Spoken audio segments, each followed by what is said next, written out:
in the courthouse where time stood still. Generations pass on the hill, prosecutors come and go, defense attorneys putting on a show. Old district attorney thought she was tight, came in to visit her at night. They said justice was blinded by her sins. As the trial spun, no one wins. Endless trial like a river flows. Truth and lies, nobody knows. Corruption's grip tight as a vice. In this endless trial, we pay the price.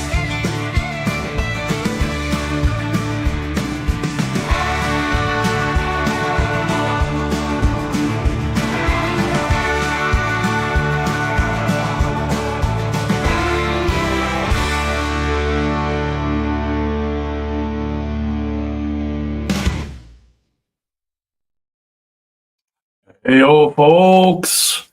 Okay. I had a bite to eat. Well, I opened a bag of pork rinds. Yeah.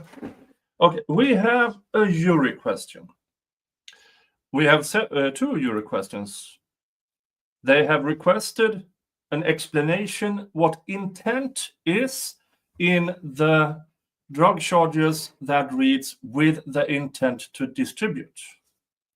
And also they have asked for two videos regarding the Donovan Thomas murder, the actual drive-by and something in the Texaco video. So we are going right into it, folks. No big introduction. Just going right for it. So they didn't have sound the first, but I figured it out as they moved along. So let's just play it. And let me know if sound is okay.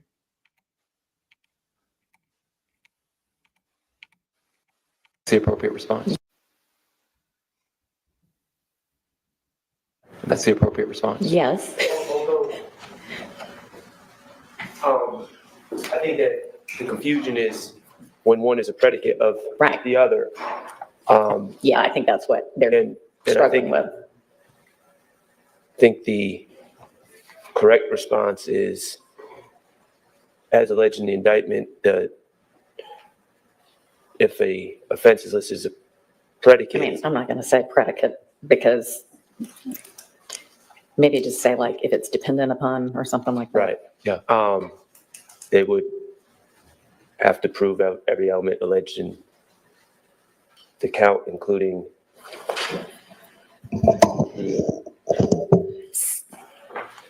Mr. Weinstein. I mean, that's already in the instructions to the jury that they have to consider each of the elements. I mean, could the response just be a referral to the jury instruction? It could be, but it would be unbelievably unhelpful if we did that. Well, So- I guess I'm still struggling with exactly what their question is. I mean, they're dependent. Yeah. Oh, for Jesus Christ, not now. No. Why do I get a world of doom now? I just restarted. I'm at 10% memory and 12% CPU. Is this?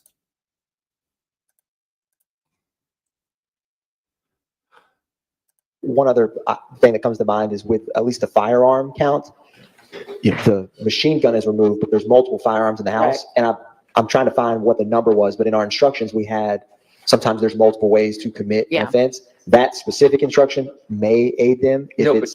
Sebastian Miller, when the jury asks questions, is that a good thing? Depends on the question. If I'm taking it on a positive note, there's a juror who is adamant in convicting them, Jack Gotti, for the intent to sell drugs, and somebody's. Let's get the actual meaning of the word intent. And when it comes to the video of the videos of the Texaco, they are asking for the actual drive-by and something at the Texaco. Also there, in the best possible light, can we exclude Mr. Kendrick? Worst possible light is for the drive-by shooting. Can we actually see Mr. Stillwell walk into an infinity? Does the times add up and stuff like that? Oh, sorry. If it's in relation to, sorry, Mr. Right, if that's what they mean, but Yes, Your Honor. considering that, then I can explain that, they don't have to have possessed all of the guns as long as they find that they possessed one of the guns with the requisite intent or whatever, if that's what they mean. Yes, Your Honor. And the other state's thought on regard to, I do think it's appropriate, and as each individual count, they have to evaluate on its own merits. Obviously, these counts relate with one another, but I think that principle of law is. Well, yes, yes, they need to consider them individually and reach a verdict on each separately, but they are interrelated counts, so that's why they're asking. So Yes, Your we need Honor. If their question is regarding the possession of marijuana issue, because that seems to be the thread that runs through these three, right? Yeah. I The only think thing so. they have in common. So, In Your Honor, there was one other but thought when Mr. Weinstein. no, I guess I'm still struggling with their question. If the issue is the marijuana, then if they don't find the marijuana, well, obviously they have to find it as well. It's easy enough to start with 58, possession of marijuana with intent to distribute. Yeah. I If can that's- say these are the elements, and they want to understand what intent to distribute means. Does their question seem to be more if they don't find 58, then they can't find 61? I think so. Yeah. And I think that would be maybe what they're looking at. Yeah. And then obviously 57, they have kind of two options there, as I see it. All right, I'm gonna, yes, Say make it smoother in terms of the surveillance video. yeah, For the barbershop footage, there is 5 videos and really 4 angles. uh-huh. One of them captures Saying the this in shooting, 1, 2, one of them 1, 2, captures 5, inside so the we can barbershop, catch and then up, 2 of because them this capture the street in happened front of the Daniel Street half an itself, hour ago. but doesn't capture And the they're shooting, still and talking. one kind of faces the Texaco. And with the Texaco footage itself, there's a lot of surveillance video from the Texaco with different camera angles. I believe there's as many I as see 7 or on more. Twitter So that the speculation is they want to see Mr. Kendrick go into his car, which was not the Infinity. I have an idea in my mind. I don't want to assume which specific portions they want to watch. But for example, some of the I know, Samantha. vehicles at issue, like when they arrive, some arrive as early as 8:40 or 6:41. Mm-hmm. And then they leave at 7:20 p.m. Right. And so I'm working on, there's different softwares that play those, but the state's getting in a posture to be able to play those surveillance videos. But if we have clarity, at least with the Texaco, it can be a little cumbersome to pull up the different cameras No on the worries, fly. Samantha. So I just wanted to, if there's any more clarity on what specifically with the Texaco, because it captures almost 2 hours worth of footage, some of which is irrelevant for purposes of you don't see any suspects. Well, I'm sure that they don't want to see a part that they never saw to begin with. Yes, Your Honor, I agree, but there's also, there's a portion where, there's many different portions that could be relevant. Like there's a portion where Mr. Kendrick walks in the store. There's a portion where different vehicles leave or arrive that captures 50 minutes worth of footage. And so there may be very specific events, so to speak, or times of that they want to watch. But I just wanted to highlight that for the court. So would the idea be to cue each of them up, the portions that were shown before, and say, do you want to watch this? We could do that. Yes, Your Honor. Or if they were able to describe an event or something that came up in closing or something to orient what they want to watch. Like we want to see when the Pontiac arrives, or we want to see when, and they may not be able to give that clarity, but I just wanted to highlight that because it may make it more efficient when we publish it. Ideas on that? I think if we just ask in a non-leading way, what portion of each, because the same thing, my understanding, and maybe I'm wrong, in the letter, in the note, they said something about McDaniel Street. Right, it So- said the drive-by shooting, I mean, that one we know what they mean, right?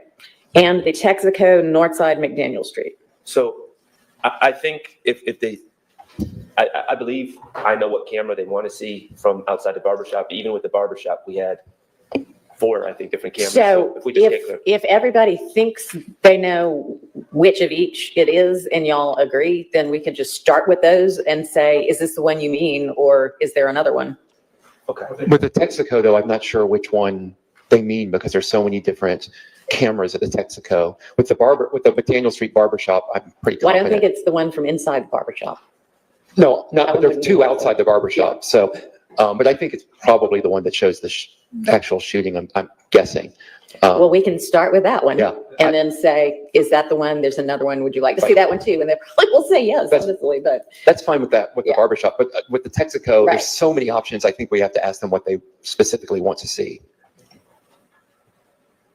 I mean, what are do y'all want to put a description of each of them together and we can send it out and say, circle the one or ones you want to see? I mean, I don't know how else to,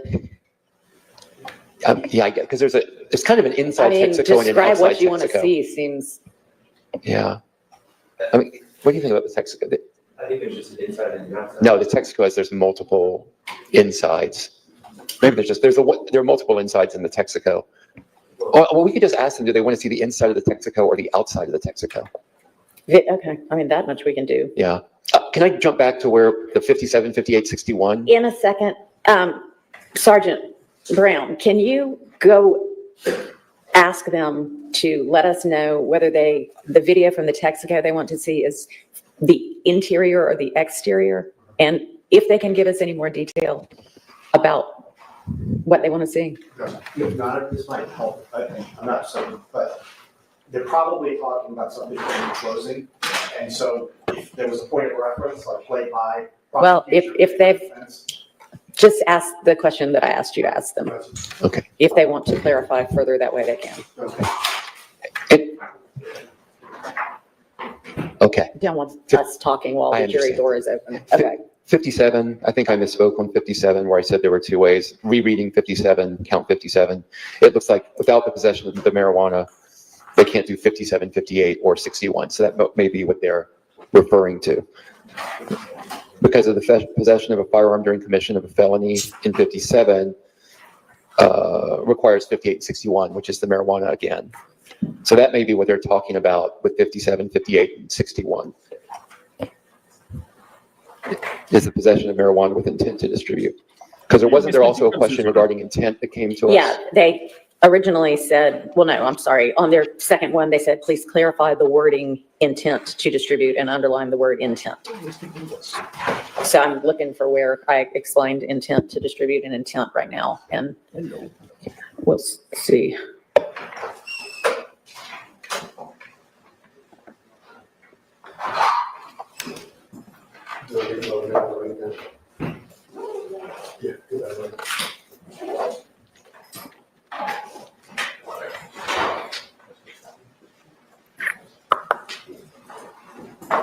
Right. Now they are asking the jury to clarify.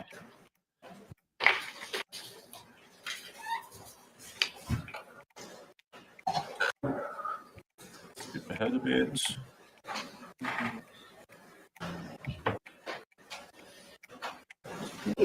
The intent to distribute. Page 23. I'm sorry? The intent to distribute is defined at the bottom of Yeah. page 23. Yeah. Which they have out with them, so obviously that's not helping them. But Maybe they just can't find it in the box. maybe, I mean, I'll read that part over to them. Hey Gigi, everybody say hello to my first and best moderator Gigi. Hey. Of course, I think that's another one of our circular definitions that ended up in here. Or recursive definitions. So on that, I would propose to say that for, which count is it? Is that count 58 for count? The possession with intent to distribute, Your Yeah. Honor? It's actually an element of Well, all three. I know, but. So for possession with intent to distribute means that Mr. Kendrick, frankly, if you go back to the knowledge part that I charged on page 13, knowingly and intentionally participated or helped in possessing marijuana, intending to unlawfully deliver or sell it. Yeah, I agree that incorporates the Okay. proper definitions. So the state must prove.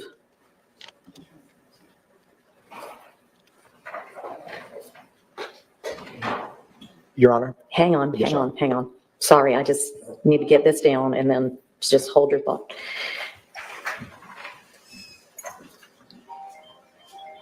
Let's turn our phones off. That's one of the jurors' phones. It's in a box over here. Okay, maybe you can go figure out and like put them all on vibrate or something.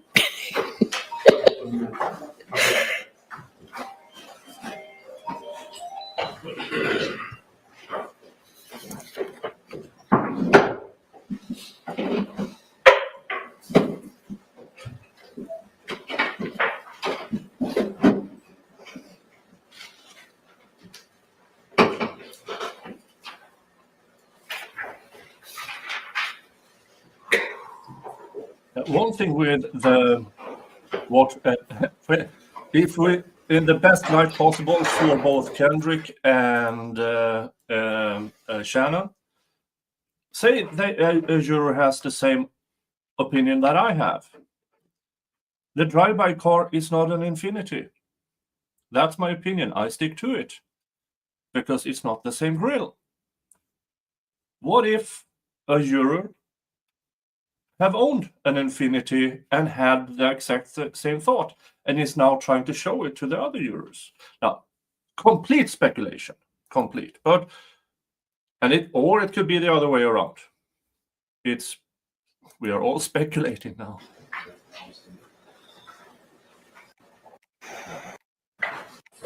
.11 and 12, part of the instructions the court had read that may be helpful is where it's page 11 and 12. Okay. It describes criminal intent. Intent may be shown in multiple ways. Criminal intent does not mean, it starts right on the bottom of page 11. Intent is an essential element of any crime. And then I believe it continues to discuss about intent right through the middle of page 12. And then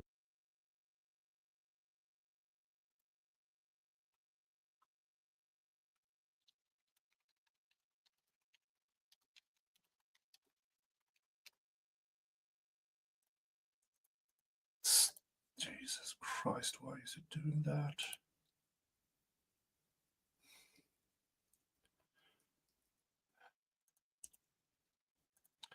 All right, let's try something else here. Wait a sec.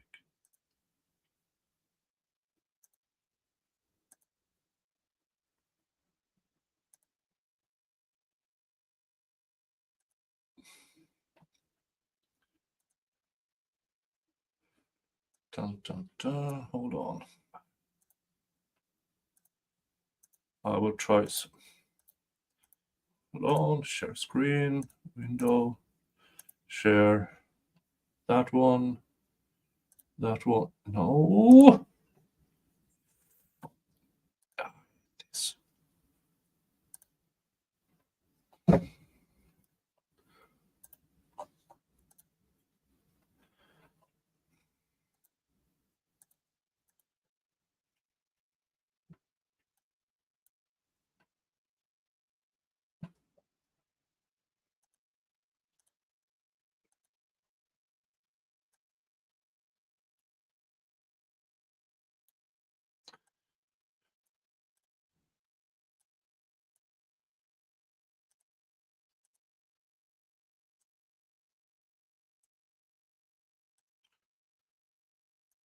I went over to Edge, trying to have the stream through Edge instead because Chrome is complete garbage.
Hi,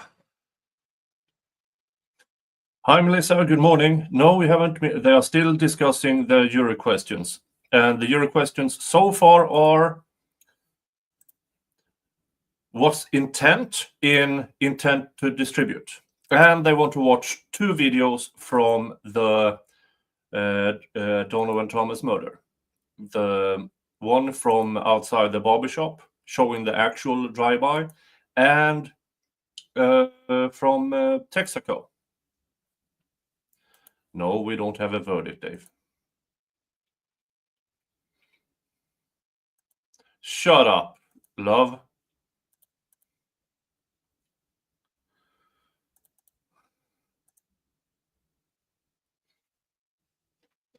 Sit back, shut up, resign, Miss Love.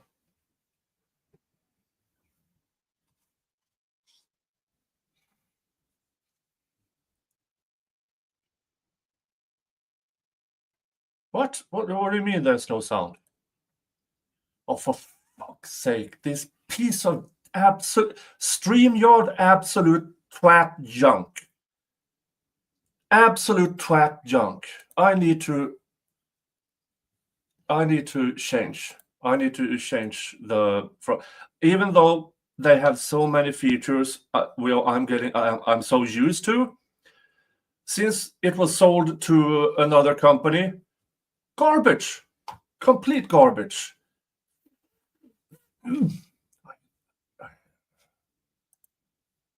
Hold on while I do. Oh, you're not supposed to see that.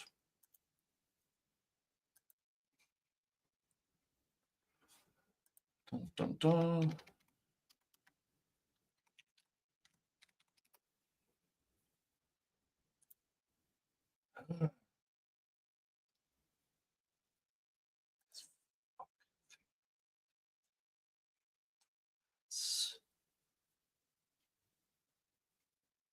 All right, I have to go out and back in again. I'll see you in a few seconds.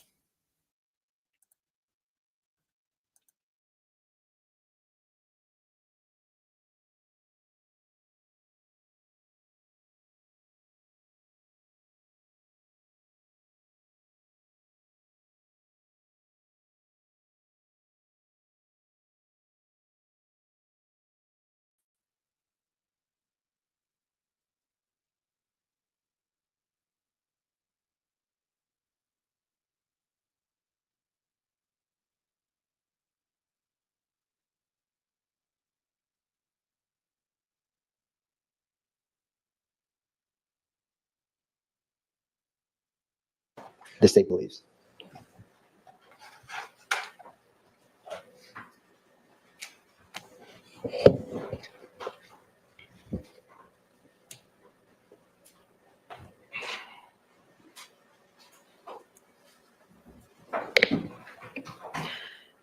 I mean, the most helpful part of that is it means the intent to commit the act that is prohibited by a statute, which is specifically with regard to this one, intending to unlawfully deliver or sell marijuana.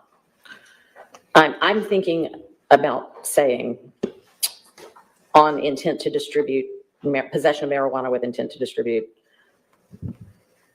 The state must prove that Mr. Kendrick knowingly and intentionally participated in or helped in possessing marijuana, intending to unlawfully deliver or sell it. And find out whether that covers what they were asking. That sounds like the right course to Mr. Kendrick. When you have a second, I just want to go back to 57, 58, and 61. Sure. I mean, I know we need to get that. I know, but I don't want to do that if you're still Yeah, writing I or appreciate thinking. it. All right, yes. Okay. Regarding their question about the separateness, interrelatedness, whatever term they used of 57, 58, and 61, Yeah. I just think it would be, perhaps it would answer their question if you went back and explained that possession of marijuana with intent to distribute is a required finding of each of those 3, and that may help explain that. Okay.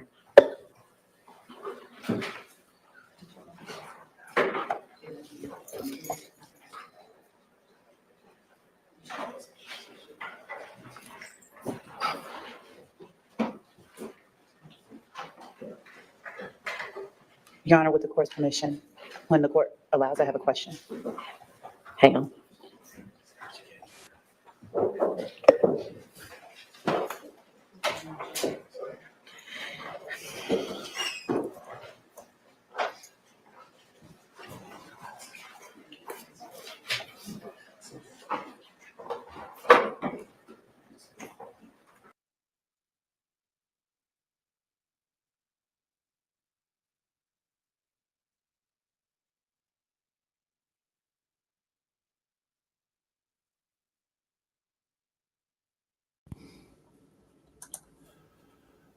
Okay.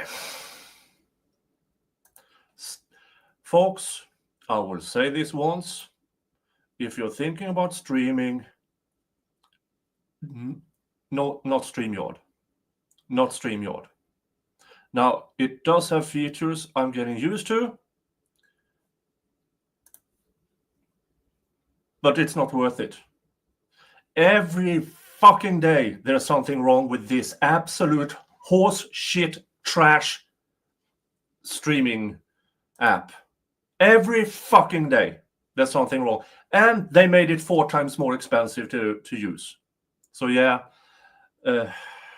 I'm going to change. I'm going to try out a few different ones.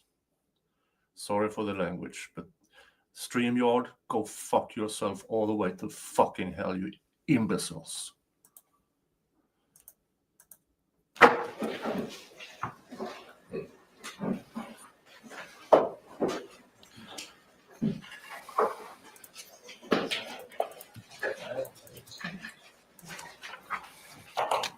All right, yes, ma'am.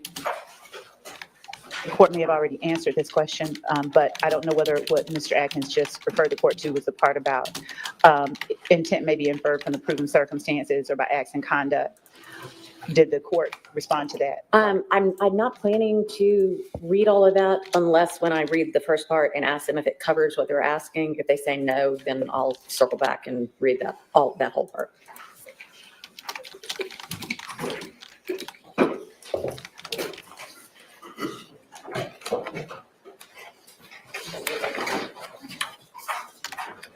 Did they get back with us on the video thing? Okay. Do they know to do the light? I mean, they were doing it earlier. All right.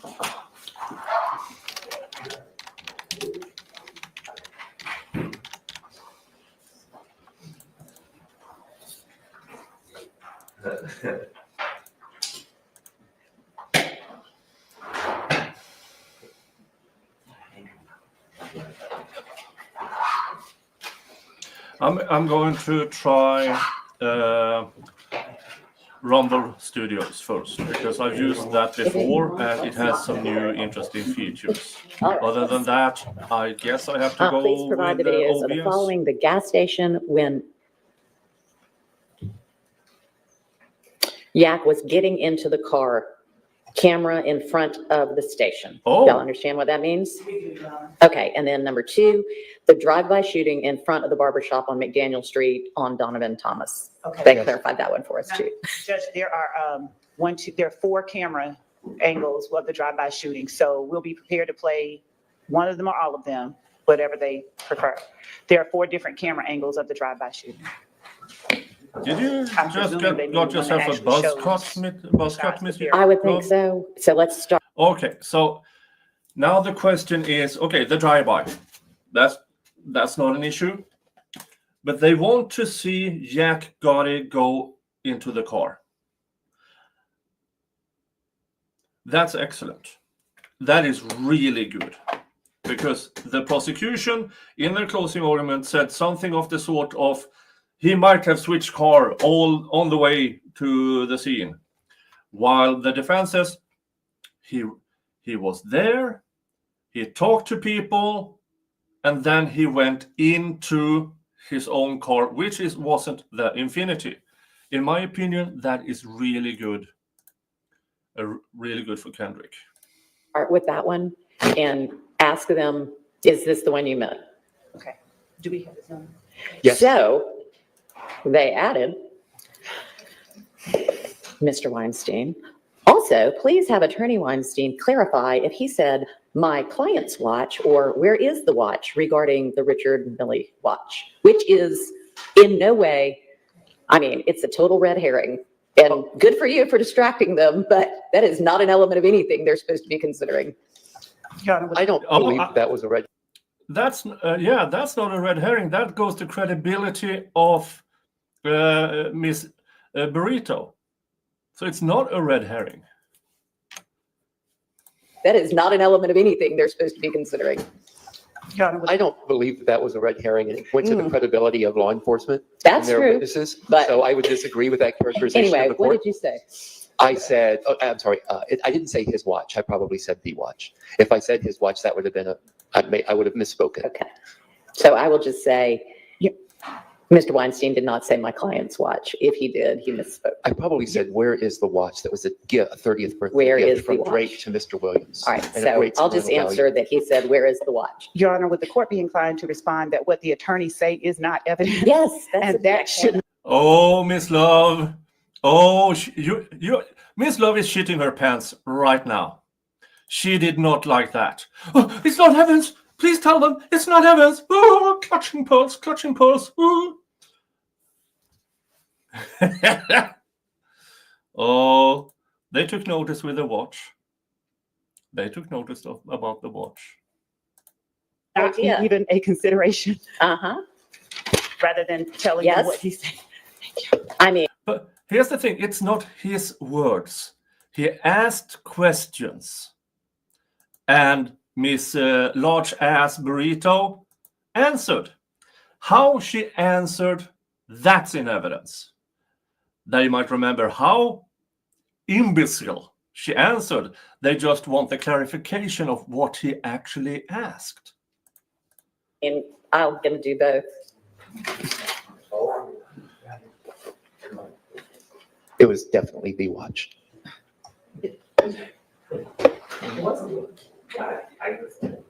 I'll just say, Mr. Weinstein said the watch. However, what the attorneys say is not evidence. How about that? Does that work? Yes, Your Honor. Oh, she's worried now. Remember that what the attorneys say is not evidence. Yes, sir. Your Honor, 292 Yankee Alpha is the shooting barbershop surveillance footage. I know when the shooting happens. I wanted to ask on the record or defense counsel, there is about 8 minutes that plays before the shooting occurs. Can't imagine that's what they want. I don't want to just, I want to tell for the record, or agree with defense counsel, find a portion we can all agree to start that video. Okay. Yeah, I think it's fine to start a minute before or whatever. That's fine. Thank you. But thank you for clarifying that and mentioning that. You're very welcome. Thank you. I'm going to say, however, remember that nothing that the attorneys say is evidence. But how there is the response from Miss Wonky Tits Burrito.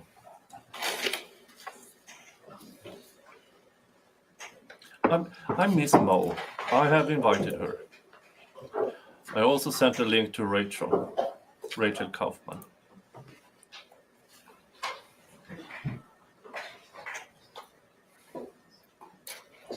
Oh, here's a theory from X. They are probably trying to see if someone came out of the sunroof to shoot. Hilton made that a point in her closing. We also saw the video in slow motion repeatedly. There was no shooter coming out of the top. Or did I miss something? That's interesting.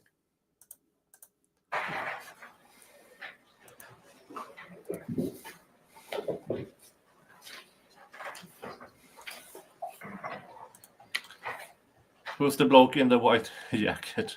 That is Buzzcut Miss Love. Hello, Lonsdale Living. Good to see you here. Hello, all of you over at Rumble, and hello, you who watch us over at X. Please say something in the chat on X, so we know you are there.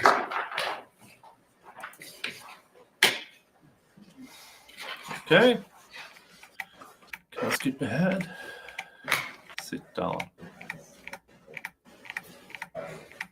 Within. All right, how about after giving them the definition or the explanation of possession with intent to distribute. Moving on to whether you need to group counts 57, 58, and 61 individually or separately. You need to consider them individually and reach a verdict as to each separately. But possession of marijuana with intent to distribute would need to be proven for count 58, count 61, and count 57. Yes. And I'm putting them in that order because that's kind of the order that 58 is possession with intent to distribute. 61 is possession of the gun because while you're committing that crime. And then 61 is if you're committing that crime, are you then potentially committing gang activity? Yeah, I understand. That's a far more natural order than they appear in the indictment, so. All right. All right, are we satisfied then with the answers? And then we'll just have them, I think I'll have them watch the videos, and then answer their questions. Because that way, if there's any follow-up, they can let us know that. All right, yes. So, Your Honor,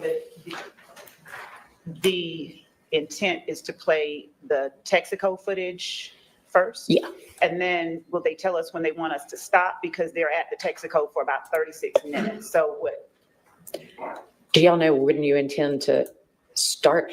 I mean, did we watch 36 minutes? It was all introduced, every Okay. bit of it. I think they requested a very specific part of that Texaco. Yeah. Didn't they mention entering a car? Or The exiting? gas station when Yak was getting into the car, camera in front of the station. So I think we start there. Yeah. And then When he Oh. was I'll getting- just, that's what it says. Miss when Love Yak was really getting wants to into the play car. more of that video. So, I mean, do a little bit that leads up and a little bit afterwards. Yeah, let's And just play the portion. if that they're- it's any more than that, I'll just say, does that cover what you 3 wanted? times. So do we need Well, the then last time? play each time he gets in the car, I guess.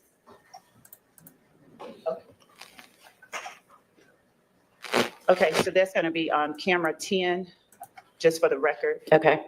And I'm gonna, if the court will give me 1 minute, I'm gonna Sure. put to the first part. All right.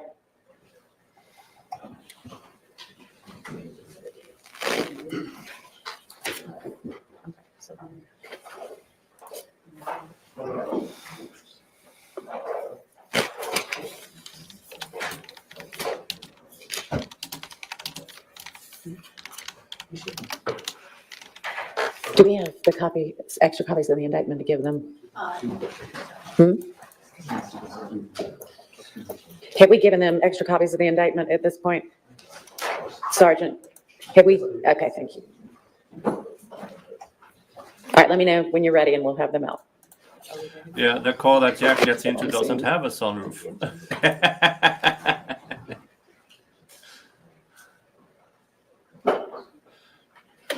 And I saw this question, what does all this mean? Well, my interpretation so far is that the jury isn't taking what the prosecution says hook, line, and sinker. They have questions because in the closing arguments, there were a lot of maybes and whatnots.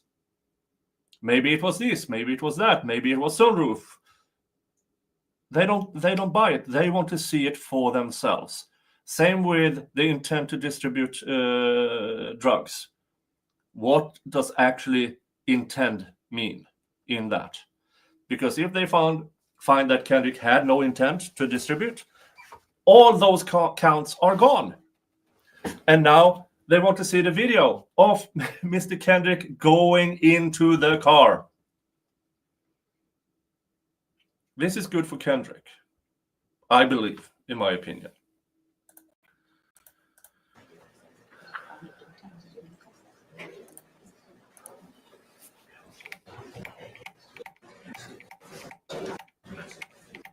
Queued up 296Y.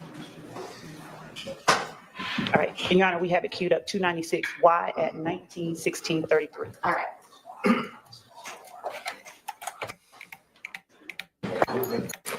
Jury's walking in. Oh, there's. Good morning, ladies and gentlemen. The first thing we're going to do is watch the videos that you all requested, and then I'll move on to answering the questions. All right, go ahead with the first one.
Excuse me, Your Honor, may we approach? Yes. Do you want me to stop the video? Yes, please. Okay. Give me a second, Phil.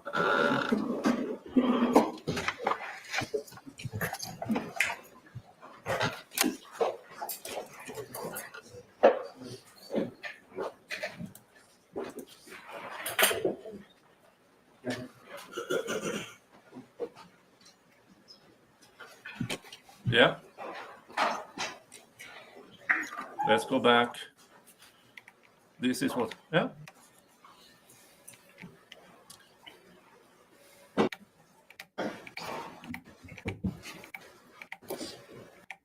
Stop the video? Yes, please. Okay. Give me a second, Phil. That's not exactly what they asked for.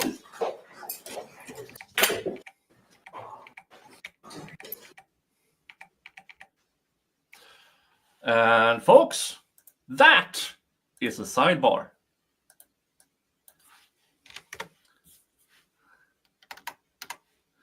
Which makes it sidebar counter 350. We got one more. We got one more today. One more sidebar. Yay! Oh.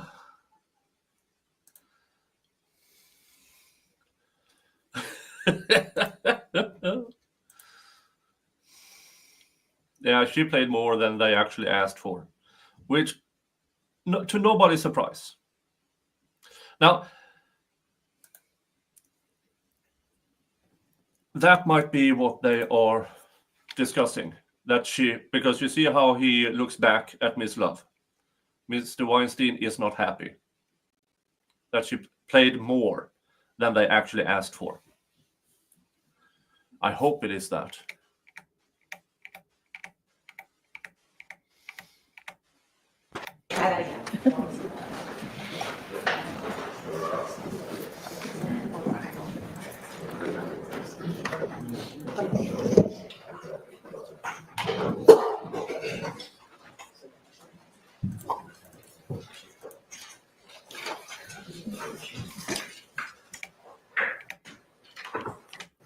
Okay, let's look at the next one.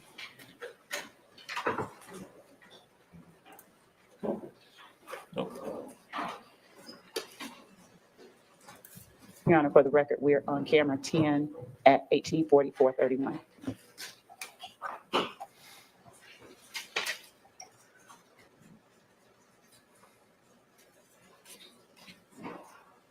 So he sits down in the infinity, but he then walks to his car. We're not sure exactly which getting into the car you meant, so we're just trying to show all of them for y'all, okay?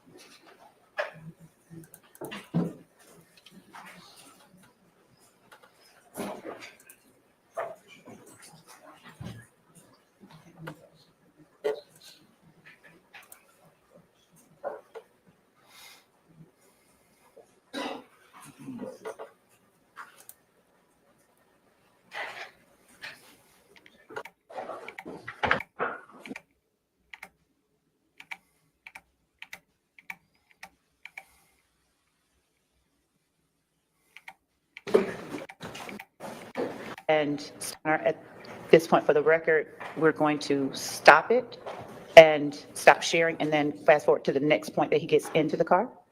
Okay. We're stopping at 18:48:17.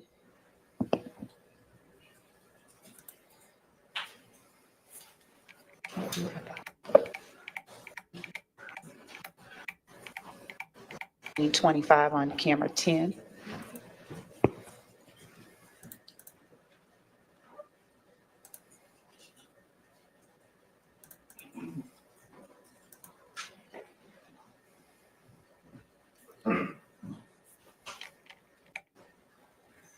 This is the second time he got in the car.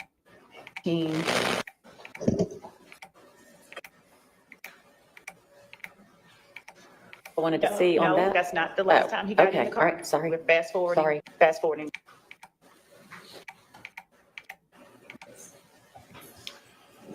Y'all are nodding yes. Okay, all right. Now we'll move on to the barbershop video. Your Honor, and for the record, it's 292 Yankee Alpha, and we're starting at 8 minutes and 22 seconds of that exhibit. So they only wanted to see him get into the car, but he never left in that car. Oh, this is interesting. Hold on. First, I want to show you. Look at the grill on that Infinity. It is a horizontal, one of them in the middle.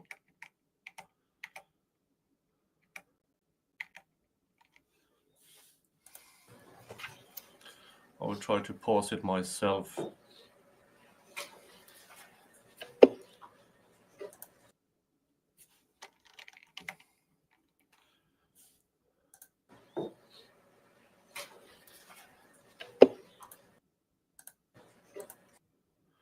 Look at that grill.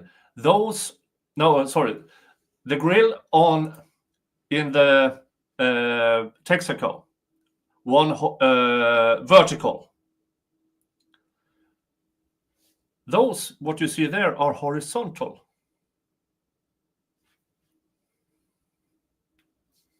That is why I claim it's not the same car. I'm going to play this in half speed.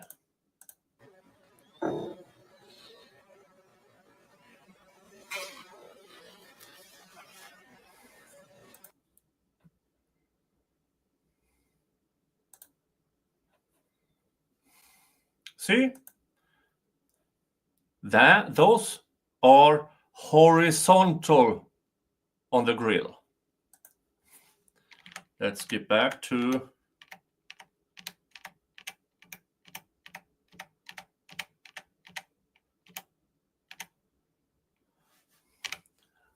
that is a vertical.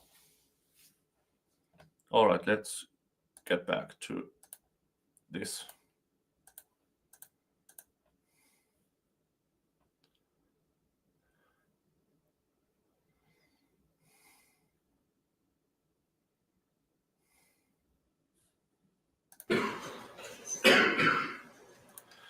And just also, I did this last time, just here. I'm playing this in normal speed.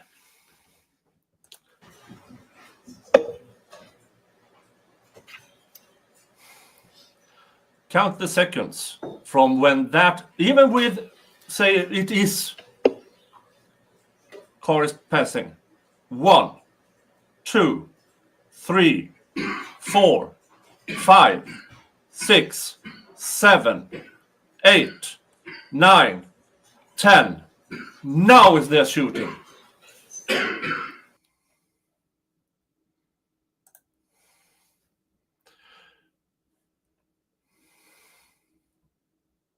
So when that light-colored car drove by, it's a grand 10 seconds until there's actual fireworks. How many other cars drove by after? Here comes the light-colored car.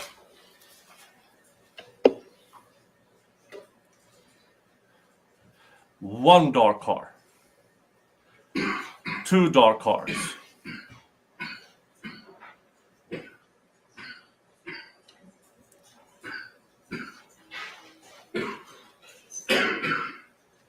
So which one? Seriously, which one?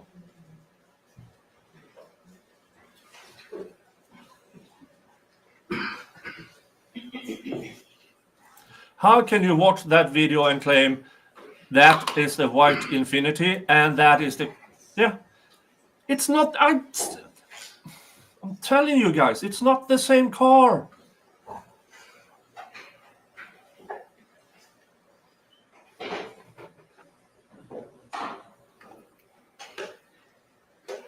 Your Honor, may you inquire if there's any more of this video? I'm stopping for the record at 9 minutes and 14 seconds. All right.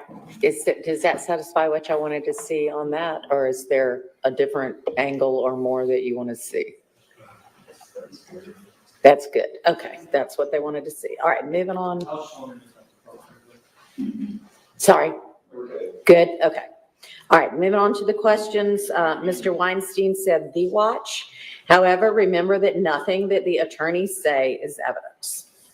All right, moving on to the next couple of questions.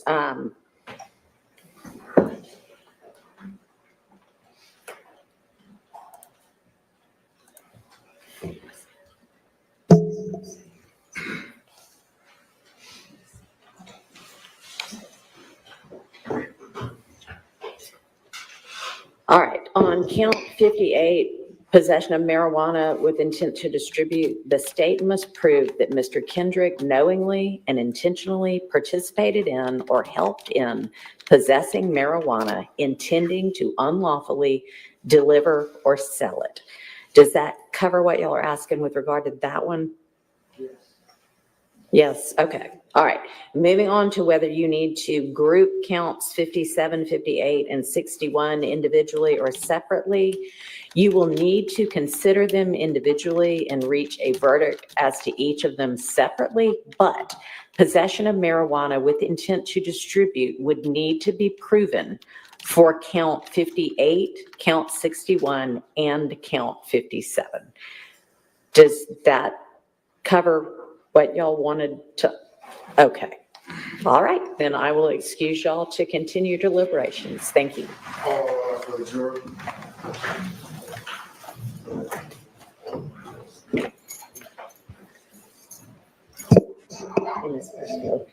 Those things.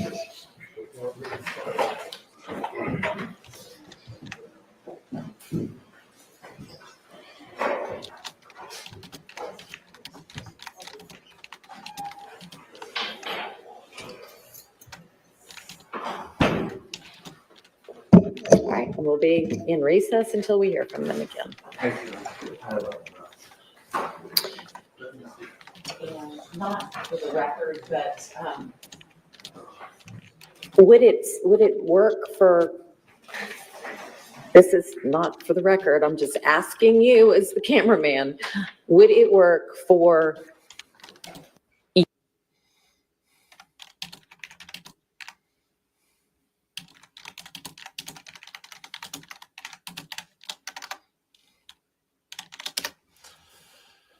All right.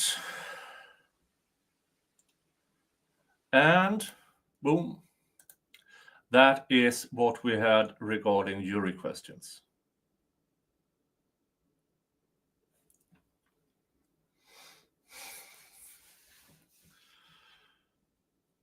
Let's see here. Did I miss any questions?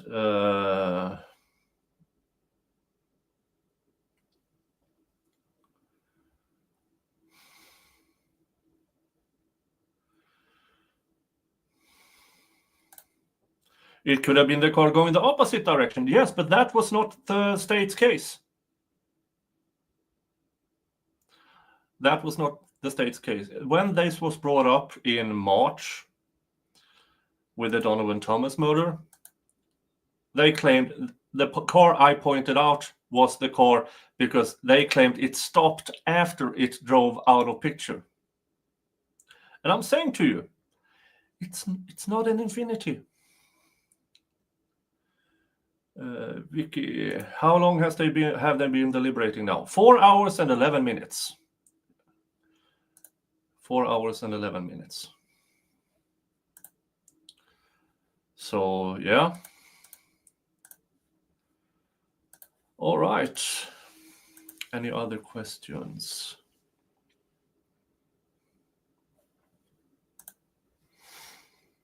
All right. Let's go back to what we did yesterday during deliberation, because they only,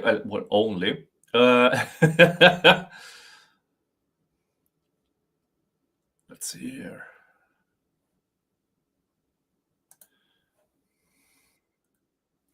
They only deliberate until 3 p.m. Eastern time today.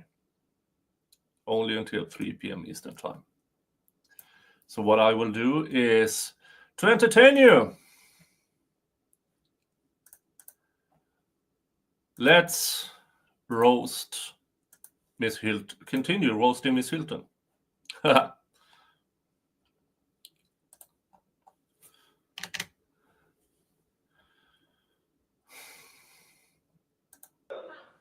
can't he in IT say if he a regular legit? Yeah. He got my legit gun. So the fact that she says he got my legit gun, which is that gun right here, he should never have ever even been in possession of it. I don't know what it is. I don't know what's going on. I don't know what's going on either, because usually they'll call, like how he got my gun. Yeah. They'll call and be like, come get your gun, but they ain't even called me. So I don't know if where my gun is, I don't know what's going on. And again, So why this wasn't she phone call was charged? done on March 17th, the day he got arrested.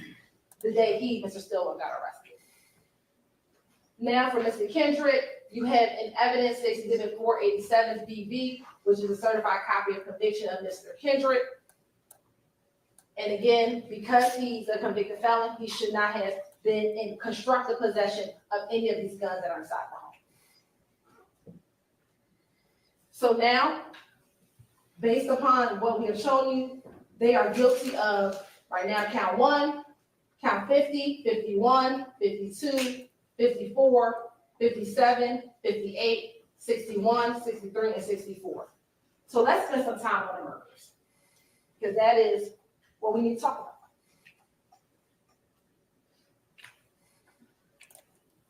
about. So for the murders, Mr. Stillwell is charged with count 2 and count 49, which is Donovan Thomas Jr. and Shamel Drinks. And Mr. Kendrick's charged solely with count 2, which is the death of Donovan Thomas Jr. You're going to hear the court read you an instruction about intent. Intent is every essential element of any crime must be proved by the state beyond a reasonable doubt. It may be shown in many ways, provided you, the jury, believe that it existed from the proven facts before you.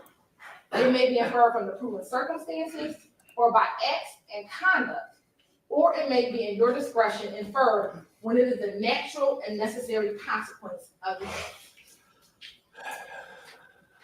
Intent does not mean the intention to violate the law or to violate a criminal statute, but it means simply the intention to commit the act that is prohibited by the statute. Yeah, which in the jury questions is the intent to distribute. The intent to commit the act that is prohibited by the state. The act, and this, the way they ask that question, they are trying to find a way, hopefully, in my opinion, to say that Jack got it. He wasn't even near the drugs. How could he have intent to distribute the drugs? Regarding the May 9th search of Mr. Williams' home. So what are the elements that we have to prove for murder?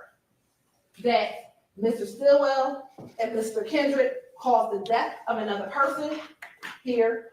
Again, Miss Hilton is not pregnant. She have had that bump since when I noticed it back in February or something like that. Oh, is she pregnant? And then she still has it. And unless she's an elephant, no, she's not pregnant. Donovan Thomas and Shamel Drake, unlawfully and with malice aforethought. What is malice? It is not necessarily ill will or hatred, rather it is the unlawful intent to kill. You may find malice when the circumstances show that the defendant acted with deliberate intention to unlawfully take the life of another person, or where there does not appear to be significant provocation and all the circumstances show an abandoned and malignant heart. You often hear about premeditation. Some of you like watching these crime shows. The state does not have to prove premeditation to prove murder. So we don't have to sit and say you planned it out and you all mapped it out and that you knew you were going to kill Donovan Thomas or Shamel Drinks right at that moment. If a killing is done with malice, it is murder, regardless of how briefly the malicious intent exists. So Yeah, but you can't even place either of them at rode the... by the barbershop, Jesus Christ. and they saw Donovan Thomas sitting outside with his friends. And I'm going to submit to you, they started calling saying, yo, Donovan's out here. Let's go do this. That's enough. Or with Shamel Drinks, when Shannon and Garlington are sitting in the car and they're backed in and they see Mr. Drinks pull in and they realize, oh snap, that's the dude from the Shell Cal post. And they see him walking up and they decide at that moment they're going to get him because they're going to get revenge. They're going to... Again, as they said during the jury questions, the lawyer's words are not evidence. So here she's speculating more widely than I do.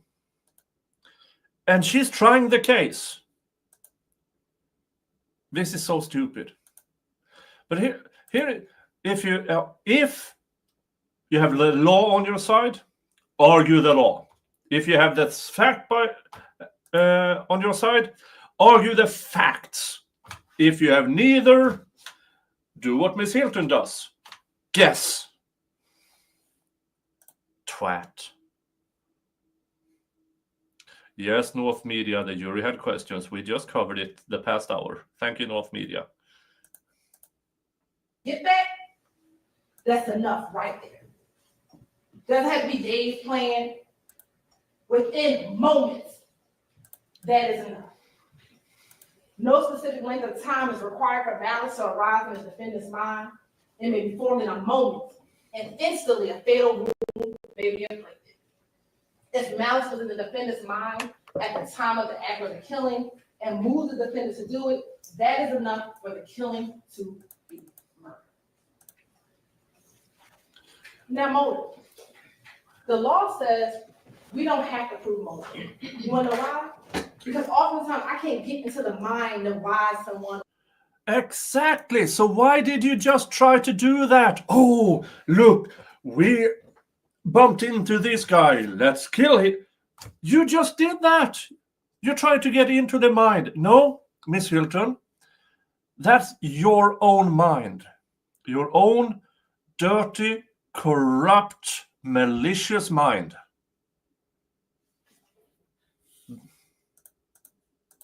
Wants to murder somebody.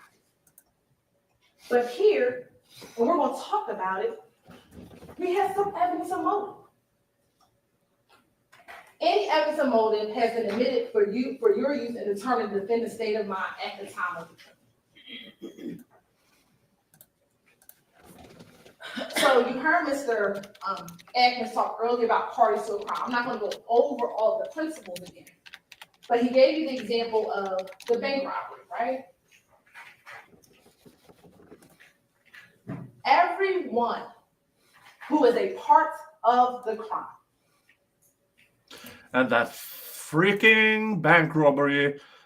There's 0 bank robberies in this indictment. 0. They're using it as a hypothetical because they have to. Because if they try to do the same with the things they actually allege happened, it would be apparent that they had no evidence. Is responsible. So in this case, for Donovan Thomas, Mr. Kendrick, the driver. Mr. Kendrick, the state's belief, the state's theory, is that he alerted them about where Donovan Thomas was because he was the one that was at the Texaco. He's the one that waited 40-something minutes for the Infinity to pull up. He's the one who got out of the Bonneville and went to the Infinity. He's just as guilty as the ones who pulled the trigger. Nard and Mrs. Jackson. He's just as responsible. And that's what parties to a crime says. Every person involved in the murder is just as responsible as the person who pulls the trigger, because you all act together.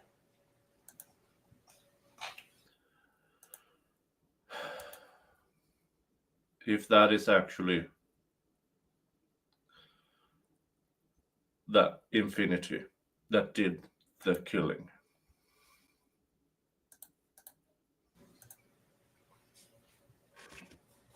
Now, we have in Chanel Drinks an individual that you kept hearing about, DeMarco Boyer. And someone brought up that DeMarco Boyer isn't on the indictment. Yeah. Well, this is the law that's going to be instructed to you. Any party to a crime who did not directly commit the crime may be prosecuted for commission of the crime upon proof that the crime was committed and that that person was a party to it, even though the person alleged to have directly committed the crime has not been prosecuted or convicted, has been convicted of a different crime or degree of crime, is not amenable to justice, or has been acquitted. Mr. Boyer's day is for another day. We're not going to talk about Mr. Boyer today. Today. Yeah, he's severed from this trial. So they make allegations against him that he has no way to defend himself against. That's RICO for you. We're going to talk about Mr. Stillwell and Mr. Kendrick. You can look at presence, companionship, and conduct before and after the commission of the alleged father. And those things may be considered by you in determining whether or not the circumstances, if any, give rise to an inference or the existence of a conspiracy. So what does that mean? You can look at what they did before, what they did during, and what they did after. And for both of those murders, we're going to talk about conduct before, conduct during, and conduct after. So let's talk about Mr. Donovan Thomas Jr. You heard from his mother, you heard from his father. He was from Atlanta, he had kids, he was in a gang, but he had started to kind of try to get into the music business. And he had started doing that by one, he had a relationship with Rich Homie Quan. Two, he had just put Lucci on, YSL Lucci. So he was trying to kind of turn that mark and do something different. So you're saying this in order to, oh, look, he was going to turn a page. What a nice guy. Yeah, but everybody else then, which you're prosecuting, what about them? What did you also hear about Donovan Thomas? That on the night that he was gunned down, that he was at the barbershop, getting his hair cut, his brother was there, and what were they getting ready to do? Meet with their daddy and go watch the football game. I think it was the Ravens and the Patriots. Don't quote me if I'm wrong, but I think it was the Ravens and the Patriots. And that's what he was getting ready to do. Spend time with his father. Gigi says, I'm confused how this is rebuttal. Doesn't sound like she addressed much of what the defense talked about.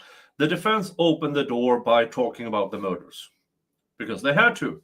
And that is why she is now using that in order to bring in things and speculate about what the fact actually meant. Because her words aren't evidence.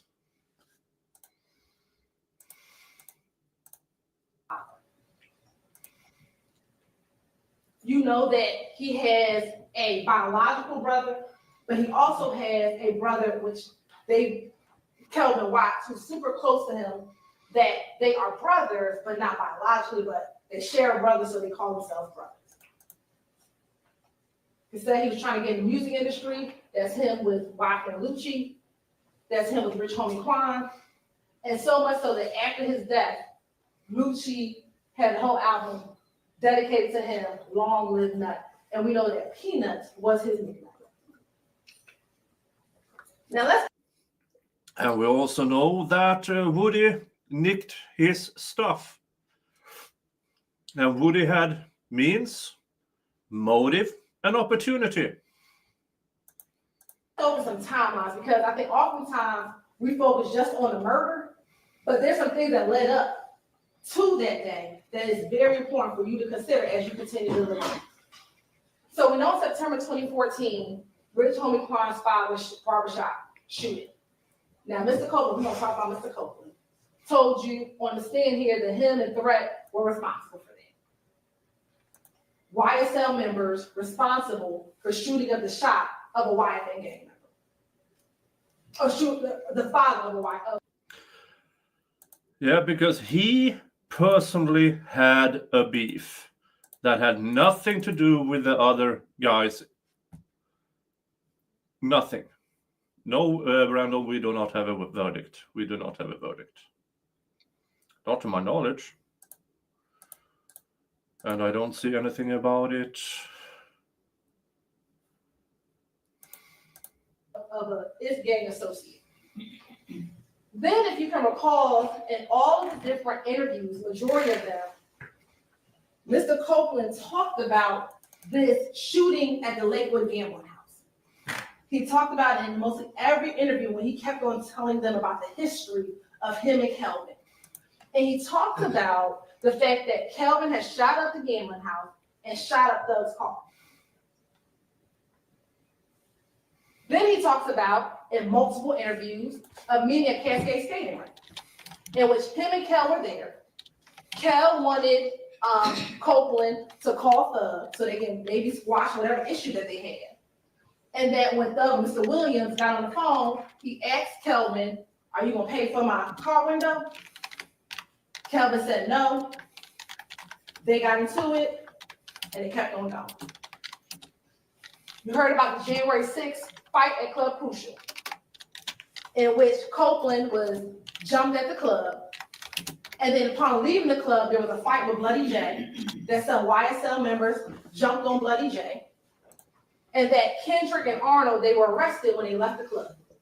And that's going to be important, because when we talk about phone records, while we don't have some phone records from Mr. Kendrick. Then we have the January 8th shooting at TIG Studio, where Rich Homie Kwan's purple truck was shot up. There was some alluding to the fact that Copeland did that shooting. I think Quindarius Zachary may have said in his interview that Copeland did that shooting. And yet you gave him immunity, Miss Hilton. You actively gave him immunity. Then there was that blood meeting the night before the murder. Now, I know that Mr. Sharp played for you the clip in which Copeland says that the blood meeting was about him, but remember, the blood meeting was also about Mr. Williams. No, it wasn't. You lying sack of shit. And he said that in one of his interviews, that the blood meeting just wasn't about him, but it was about him, Copeland, and Mr. Williams.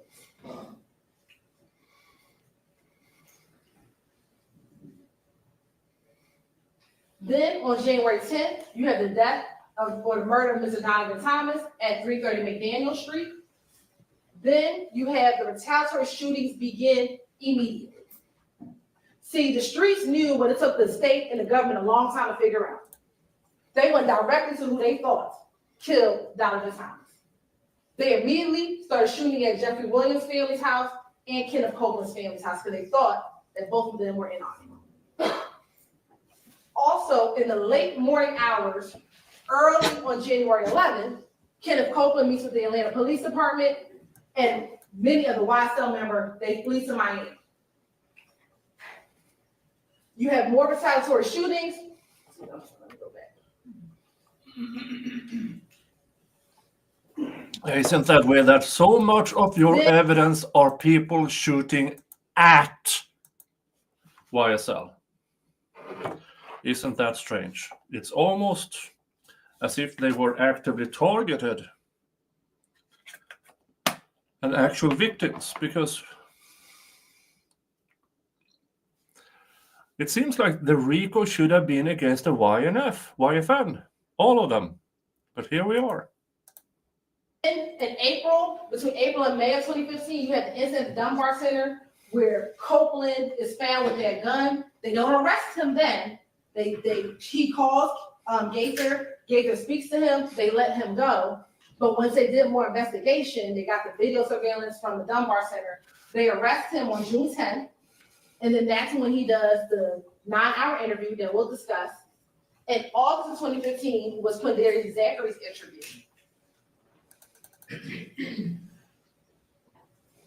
In September of 2015, Shannon becomes the target of 2 shootings, one at the Green Store, the other one with Ms. Tierra Jones.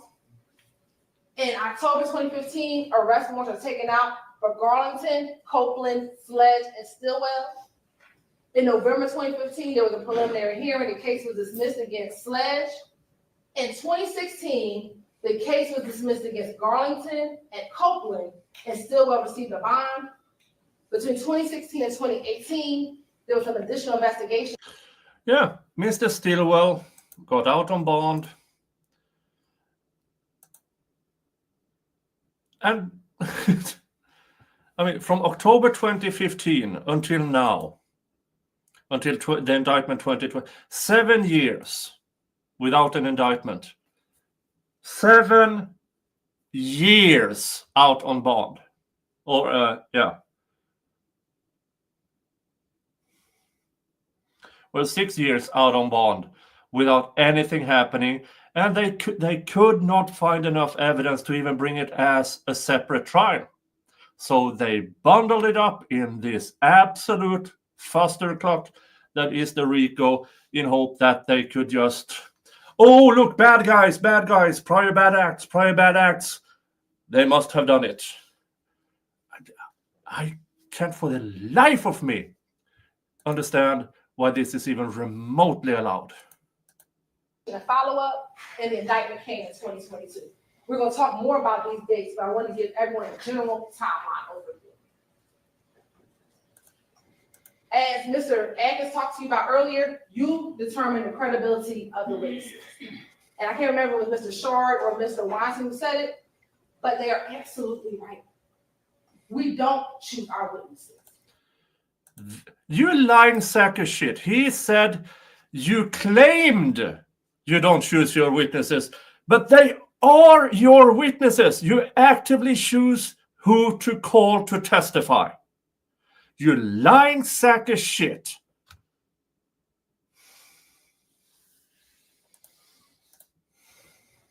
The witnesses and our victims are chosen by the crimes that are committed. Oh, so when you do your gang crap. murder and you brag to your gang member friends that you murdered someone, then the person I have to bring here to tell you what happened is the gang member friend. And the gang member friend isn't going to want to tell you in front of them what they told the police. So that's most people who actually answer the question, who are you scared of? They answered the prosecution, because you put them in jail. You put victims of crimes in jail. Cunt. why I had to fight. Ms. Love got to fight. We got to argue with them back and forth, because now they have to come in here and confront the people that they snitched on in front of them. So, and they know that. They know that none of these witnesses want to come in here and say what they told police. And they're begging on you to say, I don't know. I mean, he did swore an oath in court and said that he told the God's honest truth. Let's go and tell him God's honest truth in this courtroom. Maybe some of the stuff he told was truthful. Here it is. Like he said, he's doing a little bit of truth sometimes. That's what he said, right? So he did that a little bit. And we'll talk about that in a moment. What's going to be important are prior statements. It is important because you as a juror get to determine the witness credibility, right? And this may be affected by you comparing and contrasting the testimony to statements or testimony of that same witness before trial started.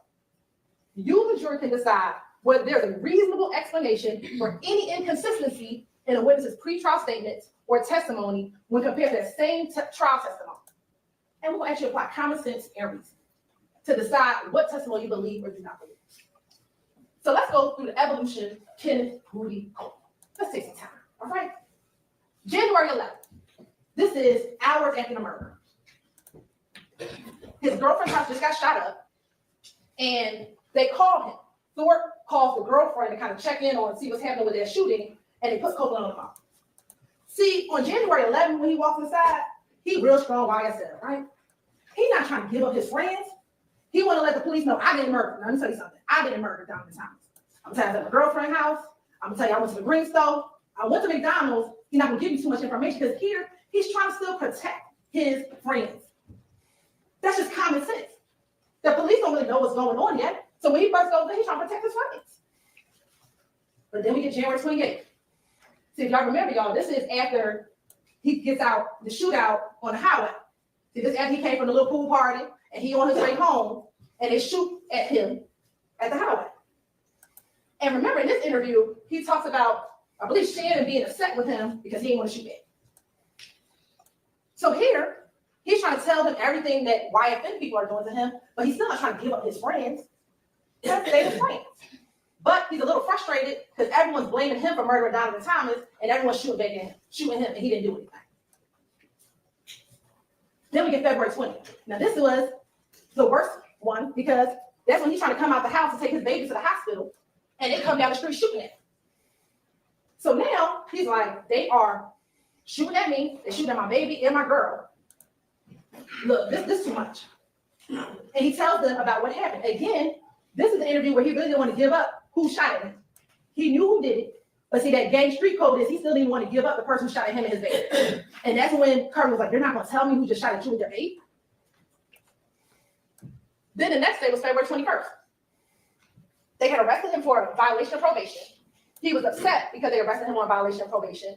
And Gaither talks to him, one, about the shooting that had happened the day before, and trying to get more information about the murder, trying to figure out what is going on. What is going on with this back and forth? Because by this time, and ladies and gentlemen, we're not going to go through that whole litany, we're going to call it Operation Planner shooting, but you heard evidence of all those shootings that were happening back and forth, back and forth, back and forth. And they're trying to get a grasp of what is happening. And then we get to the 9-hour interview. So what happened between February and June? A lot. We got some back and forth shootings. Remember, Mr. Copeland went to jail for that violation of probation. He came out. He went to Henry County for a little while. And then on June 10th, he gets arrested for the gun that he had at the gun bar center back in May. And what's going on here? Well, what was going on there, Miss Hilton? Well, he made up stories, and then he made up new stories, and then he told a big fucking lie, which you're basing this entire Donovan Thomas murder on. And you know he lied. I bet you know you don't have a... You knew he lied. But you argue as if he didn't. That is the unethical, corrupt, morally corrupt prosecution in this case. Mr. Copeland is tired. He been getting shot at. His family been getting shot at. Homes getting shot up. Remember Kenneth Hurst or Kenny Booth's house? His sister-in-law, his sister's child's father's home has been broken up, getting shot at. And Shannon and Mr. Williams not talking to him. Remember Shannon, and he thought Mr. Williams was trying to kill him. That's everything he talks about in this 9-hour interview. And let me say this, if some reason y'all want to watch all these interviews again, y'all can. You just gotta let them know. I don't know if you want to sit there watching 9-hour interview again, but if you wanted to, you can. But in this interview, he is at the place where enough is enough for him. And I'm going to tell you about Mr. Copeland. I'm going to tell you about Quindarius Avery. They are self-preservationists. What do I mean by that? They're going to not talk about what they've done because they don't want to go to jail. But if telling on them is going to get me out of jail, I'm going to tell you what's happened. No, as he explained to you Ms. Love, over and over again, he finessed. He said anything to get out of trouble because the cops asked him, give us more, give us more, give us more. And he gave them more. Lies. Because I don't want to go to jail. He's absolutely right. He did not want to go to jail. But he's not going to lie to the police about what they did. He's going to minimize what he's done. And that's what... He's not going to lie to the police.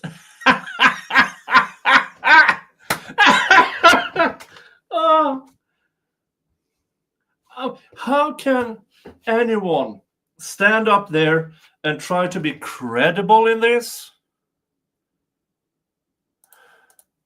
In this interview for 9 hours. He minimized his involvement in some things, but he told everything that they did. And if you don't believe what he told the police, well, let's listen to what he told his girlfriend on the jail call. Right. Yeah. So.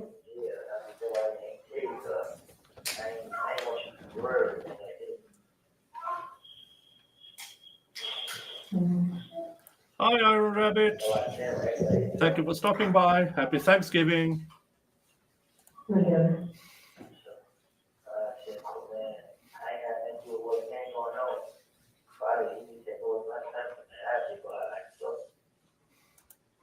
Yeah.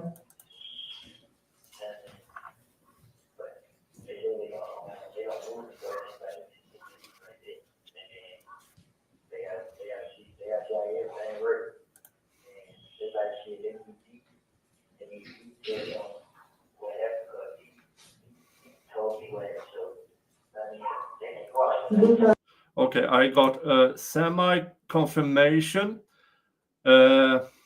regarding Miss Love playing a bigger portion of the video than they actually asked for. That was objected to. That was what happened up on the sidebar during the jury questions. And that is why Mr. Weinstein was quite upset. So yes, it was objected to. If convicted, it will be on the appeals record. So yeah, Miss Love doing the sneaky, playing more than she should, definitely. Because if the jury question is very specific, so has the answer. So does the answer has to be. Miss Love can't help herself. She is corrupt to the absolute core of her soulless body. She has no soul, folks. I've been telling you this forever. Miss Love does not care. She cares about convictions, and she will do anything to get there, including lying, cheating, deceiving.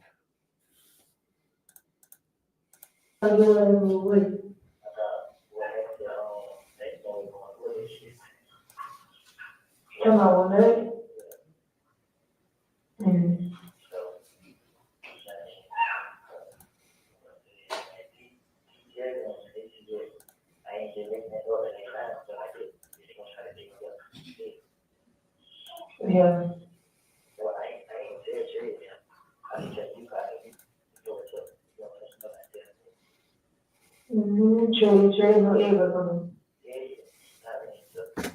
So in that call to his girlfriend, to the love of his life at the time, he told them, I need Dee to come in so they can know what I told them is true. They had to verify what I said. So when he came and said, I would finesse the police, I would lie to them. No, because you wanted them to verify what you told them. And we're going to talk about how the police and Mike Sprinkle was able to verify what he told them. Let's listen to this June 16th, 2015 call.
Jesus Christ. And why you put my name in the song? He know who did it. Because they all know who did it. They knew that it was Yak, Dua, Shannon, and Nard.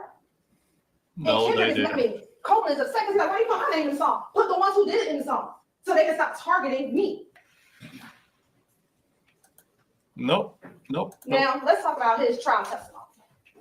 Oh, please. Let's. I actually do like rap music, kind of very popularly. And there is an artist, Young G, and he has a song called Put On. Why are you playing somebody else? Play Woody's video of him depicting a murder where he is handing over money to Threat, who then offs a guy who looks very similar to Donovan Thomas. Why don't you play that, Miss Hilton? Now I'm gonna tell you what Copeland and Zachary did while they testified here was they put on for YSL. They came in here acting all types of foolishness. And that's because they wanted to show their gang member friends, look, I'm still part of the conspiracy. I know I snitched on y'all back in 2015, but I'm gonna try to help y'all out the best that I can. And that's what they did this entire time. They friends. They've been friends for a long time. They wear the same clothes. They lay together. What makes you think that Demekion, when he got to that car at McDonald's and said, yo, let me tell y'all what they just did. Let me tell you what our homie, our boy for the last couple of years just did. They just killed Nut because the kid wasn't around. He was sleeping at his girlfriend's house. So he missed the action. So you don't think when Demekion get in the car, he's not gonna say, yo, let me tell you what Sharon just did, yo. They friends. And they want you to believe that Demekion did not tell Copeland what happened moments after it happened? That don't even make sense. And we gonna ask you your common sense. This is them. And these weren't all taken in 2015, so some of these are older pictures. They look super young. This is how long they've been friends. Yeah. And Gwendolyn, yeah, they only testified because the prosecution threatened them with, we will put you in jail if you don't testify. Yeah. You choose the witnesses. You chose how the questions to them. And now you're trying to blame the defense. Now, it was interesting when Mr. Shard asked, why are we showing you this video from 2009? Let me tell you why. Because Quindari's been around for a long time. Quindari's been around since 2009. So Quindarius knows about what's happening. See, we didn't just bring you stuff. I know some days you're like, why does the state bring me a video from 2009 in the car? It's to show the evolution of their relationships. Quindari's a little bit different than Copeland. Because he's been around Mr. Williams much longer than Copeland's ever been in the picture. See, Mr. Copeland started coming around in 2014. Mr. Zachary's loyalty is a little bit different. He's been around since 2009. So when Zachary tells you in his interview, Doug ain't know nothing about that murder. Yes, he did. But his loyalty is a little different because he's been around. 2012, that's Mr. Zachary. You want to know why we showed you the video of them outside in the apartment complex? To show their association. Again, Zachary been around again for a long time. He real good at it. He rocked through YSL. So he has a motive to lie for Jeffrey Williams that Kenneth doesn't have as much of. In his interview. See, when Quindarius interviewed, he asked to come and speak to the police. And you're going to watch his interview because what both of them do in their interviews, both Copeland and Quindarius, and this is how you know they were telling the truth, they would correct the officers. If the officers were repeating something that was wrong, they would say, no, I didn't say it like that. I said it like this. That's what they would do. That's how you know that what they were trying to tell them, they were trying to be as truthful as they could so that they would get it right. They being the police. No. When the cop said something different, and the guys know, he is catching me in a lie, I have to correct him. That is what they were doing. They was just trying to reinforce the lie. And again, same thing. He coming here talking about he want to take one of the investigators out, all types of nonsense. But again, putting on for YSL. And again, he's been around. They friends. They friends. And why would they lie on their friends? If they knew to make up stuff. What? Miss Hilton, you know this. Woody is a professional liar. And he ran out of things to keep the cops at bay. So what did he do? He gave them more to get out of trouble. More lies. To make a lie, why would you lie and say your friends committed a murder? That doesn't make sense. Why lie? You could just say anybody committed the murder. Well, maybe it is because Woody was excluded in 2014, a year before the murder, because he couldn't stop committing crimes. So he was yeeted from the community, from being around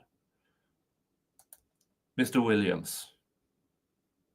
That is why why they don't present any pictures of Woody with Mr. Williams from 2014 going forward, because there are basically zero. They weren't friends after 2014.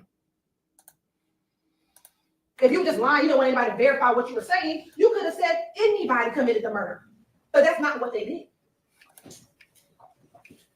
So there were a lot of different witnesses that came in about Donovan Thompson murder. We're going to talk specifically about these individuals. Investigator Thorpe, he was the original detective on the case. He took out those arrest warrants in October, and that was after talking to an individual by the name of Spencer Wright. He then turned his file over to Mike Sprinkle. Then we have both Dennis and Gaither. They were both, just because of the back and forth that they were investigating, just ended up talking a lot about the murder with these different individuals. And then you have Kenneth Copeland and Quindarius Baker. And then what did Mike Sprinkle tell you? When he got the file, he reviewed it, and the first thing he did was realize that Spencer Wright was lying and said, okay, I have to get rid of this information. And it was something that Mr. Shard said, which I found interesting. Evidence of guilt. Yeah, Investigator Thorpe, definitely, he's guilty. Retired Detective Dennis, yeah, definitely guilty. Retired Sergeant Gaither, definitely guilty of being an absolute twat moron. Mike Sprinkle, now this, as they say, he tells the truth from his perspective, regardless of who asked the question. Which is also, I believe, why he would not be near any of yeah, he wouldn't have tried this damn case. Not in a million years. What the fuck is going on now? Sorry. StreamYard, you absolute. Never work with StreamYard. It's an absolute garbage app. Mr. Shard said that Nicholas Robinson, aka Spencer Wright, is an example of individuals who will say anything to get out of jail.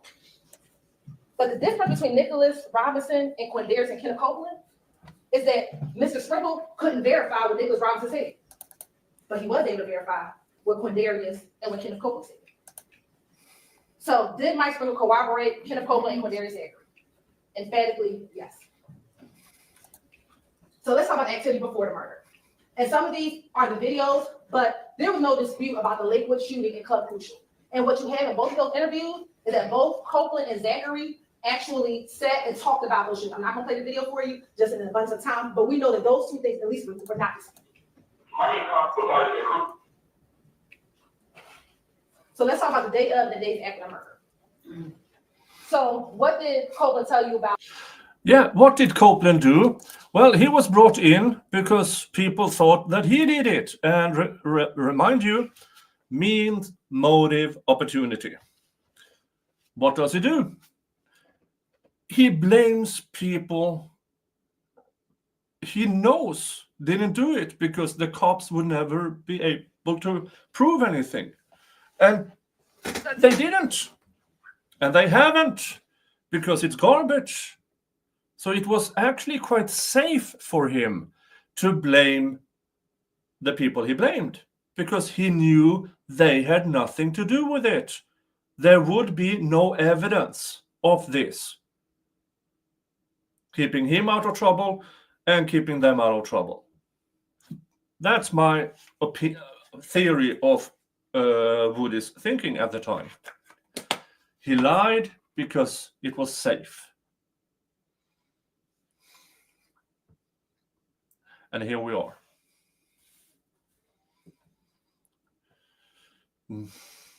9 years after the murder. Almost 10 years now. With cops, oh, it has to be them. Let's try to squeeze in the square peg into the round hole. About that one.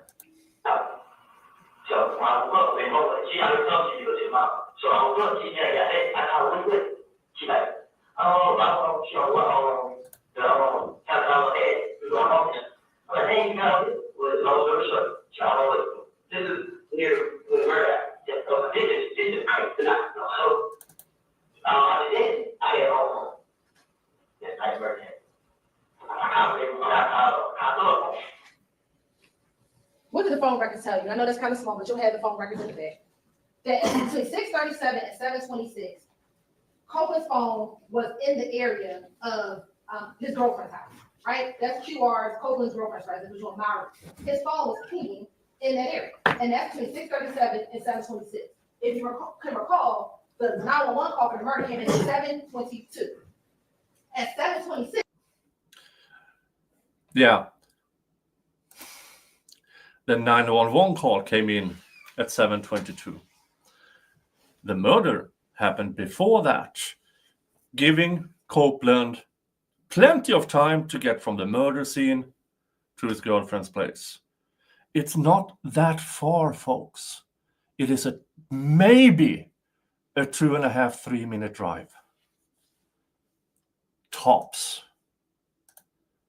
He is still at his girlfriend's house after the murder. So this notion, when they say, well, Kenneth Copeland did it, I know somebody who could have done it, well, it wasn't Kenneth Copeland. The person who did it is Stillwell, Gett, Nard, and Dubois. Because Kenneth Copeland was at his girlfriend's house at 7:26. Then he says he went to the green store.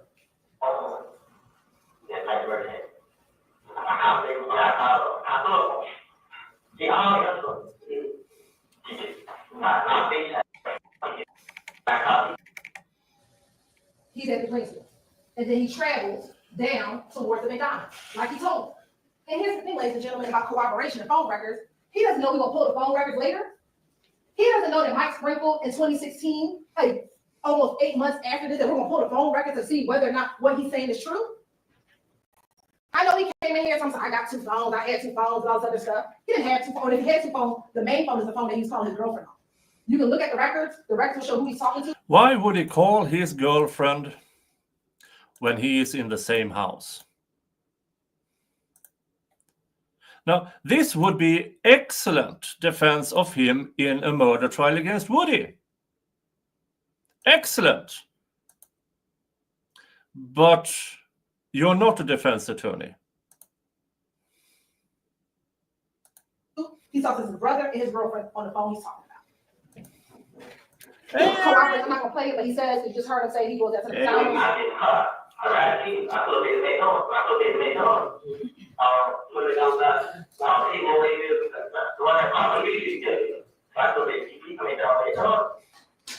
Yeah, Woody should hire Miss Hilton as his defense attorney.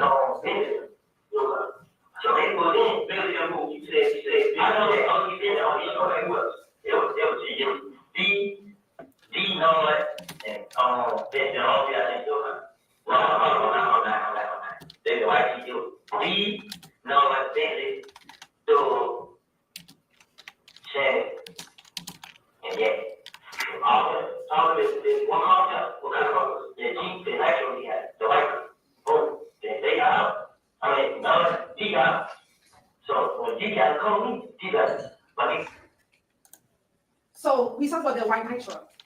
Ladies and gentlemen, that is from the Dexter Montgomery shooting. What is that? That's the white nitro that Nard and DK came in from OG Bentley's house. So is it ironic that, oh my goodness, OG Bentley has a white Dodge nitro? That small fact is corroborated. He talks about getting the call from Antonio Sage. I got a call, right? So face my life. But she literally got shot. I heard what? Like, I know his name is discriminated, but I know he's discriminated. But I'm saying, like, my dick ain't got hoes. I didn't And what I'll say is, we'll just go back just very quickly. He told you that he FaceTimed with Antonio Sledge. We know that FaceTimes don't come up on phone records, but that entire night, him, Antonio Sledge, and Zachary are in communication. What you will see is none of those three people rarely talk to another group of individuals that we'll talk about next. So again, things are corroborated that Courtroom is saying. Here he's gonna talk about that everybody went to Jeffrey Williams' condo. So the one got caught, he stopped talking. So we don't get spilled. Wait, are they following y'all? Yeah, they don't follow them. Oh, they don't follow this. Yeah, but when you told me, I didn't know, I didn't know it. But if you got close, she actually didn't want to. So we thought it's still up. They say now, Chicago, that's it. I told them that. She went about that. She's doing that. So now I got cut. That's what they killed her. Like, who? Like, you did point me. Now, they point to a denominator, yeah. So I'm like, when? She's like, what? So, for that, they put, yeah, So here you'll have these phone records in the back. This shows phone activity near Mr. Williams' condo between that time of 7:31 and 11:22. Again, he talks about the condo. And remember, Well, it's easy for him because he probably did all that. It's easy for them to corroborate what he did after. What about before? Here's an idea, Miss Hilton, which has been done in so many other trials. What if he left the phone at home, at his girlfriend's? His girlfriend's is a 2 to 3 minute tops drive from the murder scene.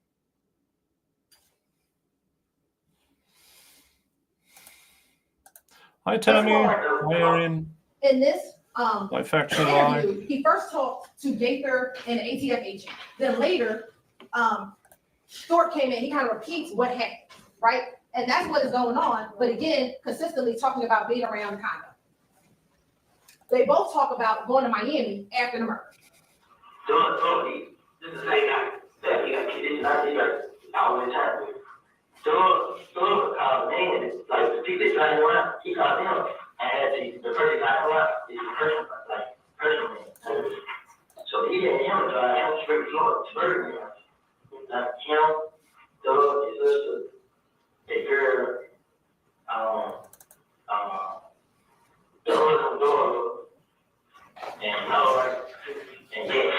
And if you got that, all them go straight to Florida. So they went to Florida. Now, if you call right there, like, I mean, he's like, well, we cut out. I'm like, yeah, because I ain't do that. You know what I'm saying? And they about thinking, like, I held the phone walk up. And when I walked out, I heard they like, I quiet. So you went back and talked. Yeah, I learned. Those are going to town. Yeah, those going to town. Where do you go? Okay. Then she put the boat before we went to Vegas on that morning. Well, we did, before I went down for me, Shannon, B, Woody, yeah, no. So that's them both talking about them going down to Miami. Now, in court, that's probably one thing that they talked about, that they all went to Miami. But they all said they went for this concert in Miami. Well, ladies and gentlemen, we showed you all the flyers, and there's no flyer in Miami for January 10th, 11, 12, 13, 14, 15, 16, 17.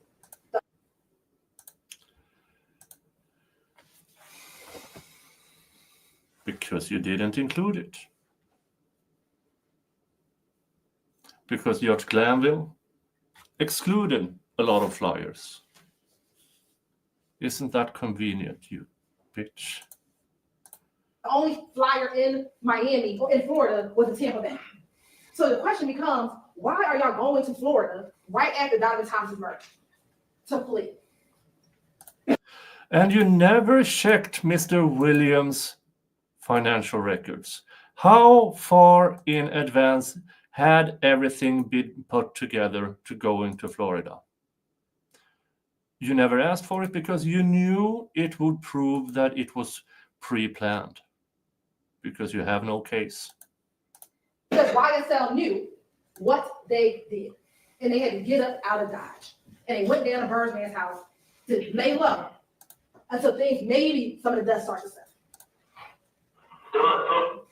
And we had a phone record to show you all that they all went to Miami, all the different phone records in Miami after the murder, and the time that they all went after the murder. Now, we talked about the Grand Infinity. They both discussed, well, Copeland said it was Thug that rented the Grand Infinity. Zachary, I told you his voice is a little bit different. He didn't want to say Thug rented the Grand Infinity. He talked about it was a meme. But we both know that this Grand Infinity was rented.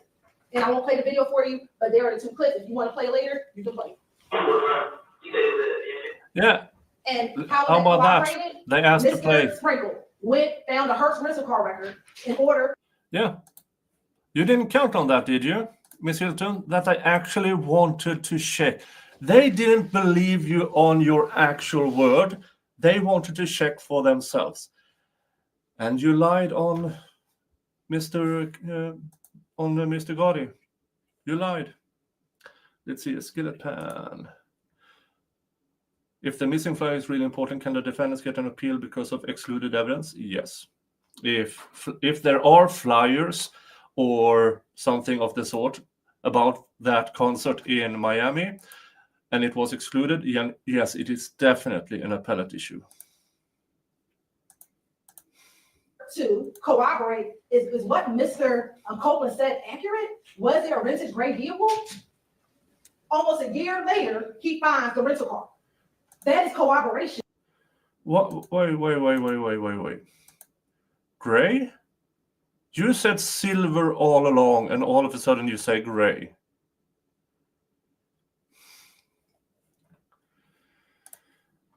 Erin, with a super chat, thank you so much.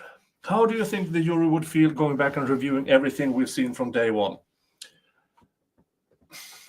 I hope for Mr. Kendrick's sake that they watched it to confirm what they already knew. Mr. Kendrick had nothing to do with the Donovan Thomas murder and had there's no evidence whatsoever regarding the intent to distribute drugs. My hope is, because I believe that is what the jury's question showed, is that they are probably going to acquit Mr. Kendrick. Still of speculation from my part. You never know with the jury. You never know with the jury. Hello, Mr. Jingles. Hello. Thank you so much. Ow! Stop booping with claws, Mr. Jingles. You can do it without the claws. Okay?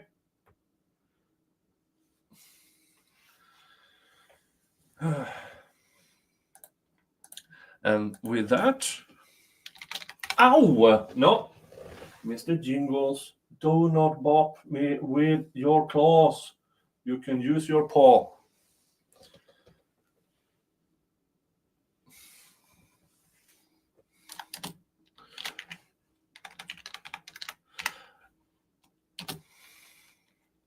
And with that, Erin Pesoretti takes the lead in the honorary Viking of today.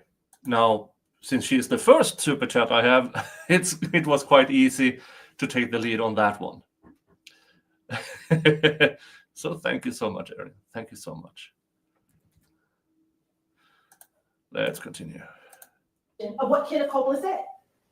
He literally took everything that Kenneth Copeland says and said, can I corroborate this? And that's what he did. Now let's talk about who they both said. Now remember, Copeland is in June, Zachary is in August. So who was in the car? This was this driver on paper. This was a big bookstore that he said. I think he did a huge challenge. And he said they both had the same message, stand out there. They went somewhere and changed clothes. Nah, they really was. I thought saying he out the door, I went home, I didn't know. And then Doug lived and was wrong with nothing to see him. And went to the gas station to see him yet. And he pumped. To the gas station, we were from the gas station. I just did the store, so they just switched cars. The gas station, Doug got in the car with her. Doug got that they got in the car with her. And they were folded up in the car. Amber C. Do you think it's possible jury found guilt for count 1 relating to Jack since jury moved forward with reviewing videos? It's hard to say. because they have asked about situations before May 10th of 2017, which they can't convict on the RICO charge. And then they asked about the video. Yeah, and then they asked what is intent to distribute drugs, which was on the May 9th on the search. What does intent mean? So I actually believe with those two questions, I'm leaning for an acquittal for Mr. Kendrick, but I can't be sure. You never know. And here comes Brandon. Let's go. If I have to give Nick the tip, I expect a little something in return. We'll settle for a verdict or a massage.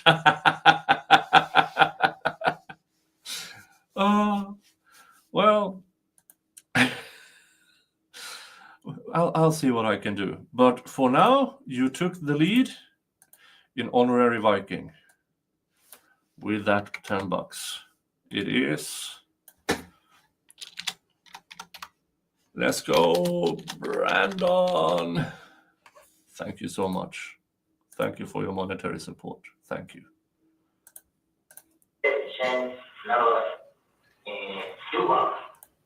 All right, that's Copeland in June. Here's that in August. This is all what Shannon's telling me. That one is both. Shannon had both, but this Shannon told her. So Shannon, they both on the same bird. Where were you guys when Shannon's telling you this and what day was it? And they asked the same like Shannon. I walked through. I just walked in, so I just pulled up at the house. And Shannon go over her house. And all the boys were going out the gun, like, you got to gun, they see no gun. Right. I'm sorry, I'm hanging up. They see no gun, no gun. I'm good. And so Shannon started talking. Most of them said, he knows that night. Right. He knew that night. Now, he knew that night. He knew that they'll have some talk. That's what I heard. And then don't Shannon tell me the story. They was going to be pushed, but they pulled up the scene good. They had to roll back around. So, you know, so yeah, so He said it was Jack, Nard, and Dumont. This is two different interviews. Copeland is telling them what the guy told him, and Zach is telling the police what Stillwell and Yak told him. But how we have the same people? Yak, Nard, Duwop, Stillwell. That does not change. That's corroboration of each other. Two different interviews, two different times, saying the same people. And here comes AI Designs with a super sticker. Says OP with some robot. And now AI Design took the lead with $20.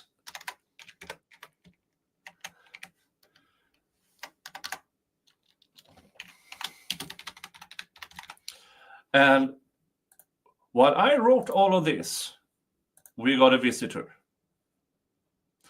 A person, I love having her on this channel. I love having her because of the Shane Kendall case. So, folks, everybody say hi to Rachel. Happy Wednesday, everybody. Happy Wednesday. We are in the middle of roasting Miss Hilton's rebuttal. It was so offensive. I'm good to see you, Nick. Yeah, I mean, this has been a marathon of a case. I almost felt like it was more of a tribute to Adrian Love and Adrian's attitude. I've known Simone for a while, and I've really never seen her act that way. So I've heard, because when I go back, because I'm trying to check the different prosecutors, their prior record of how they prosecute. Miss Hilton seems, at least up until now, been somewhat clean, while Miss Love has a long record of misconduct. Yeah, and so, but you see Miss Love passing notes the entire time. And she looks like a proud mother when Simone's up there. Yeah. I mean, being really sarcastic about people of color. I mean, there's white people on the jury too, FYI. Yeah. So, and I was thinking about how I mean, again, I shouldn't say, if I were a black male, I would kind of find the being yelled at and scolded that way pretty offensive too. Yeah. I mean, to use race as I think she clearly misunderstood what Doug was saying, and then she took it somewhere that it was just. I'm not sure she misunderstood. I thought she took the chance of pulling the race card. I mean, she did point out something that is fascinating about it, Fulton County. It's that, I mean, this is not a case where there's a white person oppressing these young black men. It's actually black women, which makes it just really different. You know, there's good people that come, good and bad people come in all shapes, sizes, and colors. So that's definitely, that's kind of the message to me. You don't get to. I also, I mean, just something that I thought, and I don't know about you, it probably affects you maybe more than me, but I mean, Simone Hilton does not enunciate properly. Like every other word, I'm having to kind of like, what is she saying? Like her words, like kind of, her speech pattern is not really conducive to litigation. Yeah, I saw a theory that I'm a bit scared of repeating, is that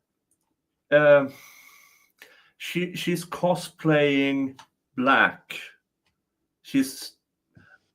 I'm just reiterating what I saw on X, that I mean, she became another type of person. Yeah. I mean, she can be black, but she was kind of cosplaying this kind street of persona. Yeah, I mean, just this very aggressive, kind of angry. It didn't. I mean, again, I've known her. Adrian, that is Adrian, but that's not Simone in my experience. And I don't know what she thought. I mean, I guess she was trying. So I didn't realize this. I think juror 56 is a white guy. Yeah. So, I know. I mean, I'm just again, people don't understand how race plays. It shouldn't play into this, right?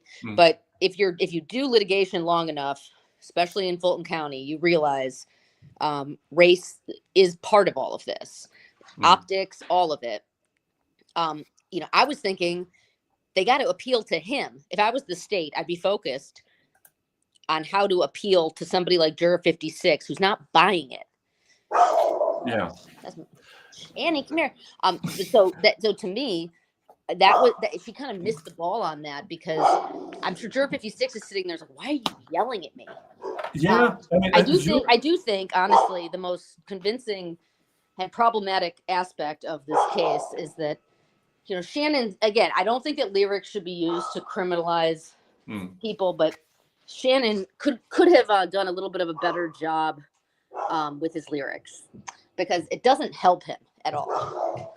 Yeah, I mean, it does speak against him, because even though there are not any direct and the circumstantial evidence is shady at best, we've seen trial of people being convicted with less. Oh yeah. Yeah.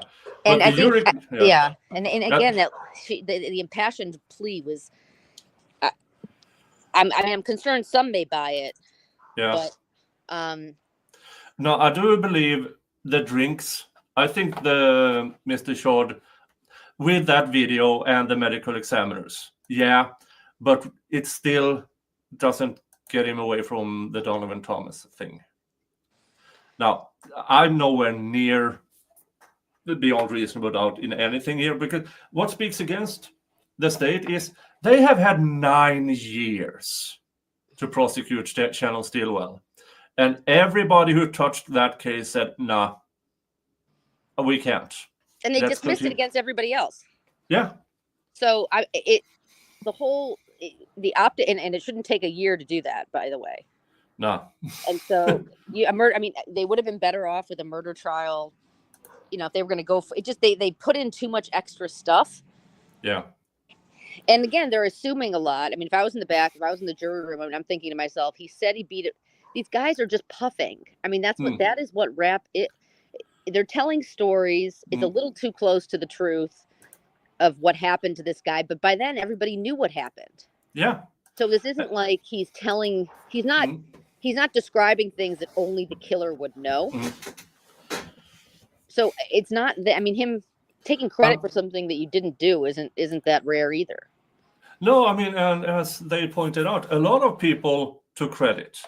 And watching Woody's video, yeah, I mean, now only stills were allowed in, I believe. I don't think they allowed in Woody's the entire video. But even though they pick and choose. They pick and choose. And how can Woody be out and free, and then you want life for Shannon? Yeah. I can't. It just isn't. It doesn't make it make sense, and they don't make it make sense. And like you were saying, everyone's a criminal. I thought you said like the one of your tweets. It's so true. Like the DA's office sees everybody like a criminal, like the hammer to the nail, except for themselves. They can't look at themselves and see the way that what they're having to do to try to make people criminals is actually turning them into quasi criminals, in my opinion. Yeah, and I borrowed that from somebody in the chat earlier who said, when you're a hammer, everything looks like a nail. When you're a prosecutor, everyone looks like a criminal. And in this trial, we have unidentified, unindicted co-conspirators. It boggles my mind. It's even close to being... I mean, the hearsay rule in the entire United States is just in shambles. But with the Georgia RICO, seriously? Yeah, well, and so they do this in every case. And again, because I don't really practice outside of Fulton County that much. There's this whole like kind of used car salesman attitude that they try to they have the burden of proof, and it's like the highest burden of any legal burden, right? But then they start talking about how the state tries to argue to the jury, you don't have to seek doubt. You don't have to find this to find them guilty of this. You don't have to find this to find them guilty of this. It's like, but shouldn't there be those things so that we feel comfortable knowing that there is proof beyond a reasonable doubt? They're selling you like they're trying to undercut their own burden, and it's disturbing because you think to yourself, if you don't have all that stuff, how can you stand up here confidently and suggest that we should do these things? Also, this has been just in having tried several gang cases. They act like these young black males have ESP. They act like they're not on their brains aren't all programmed the same. Within every group of friends, and I think as we've seen with Shannon, I mean, Shannon's a ladies' man.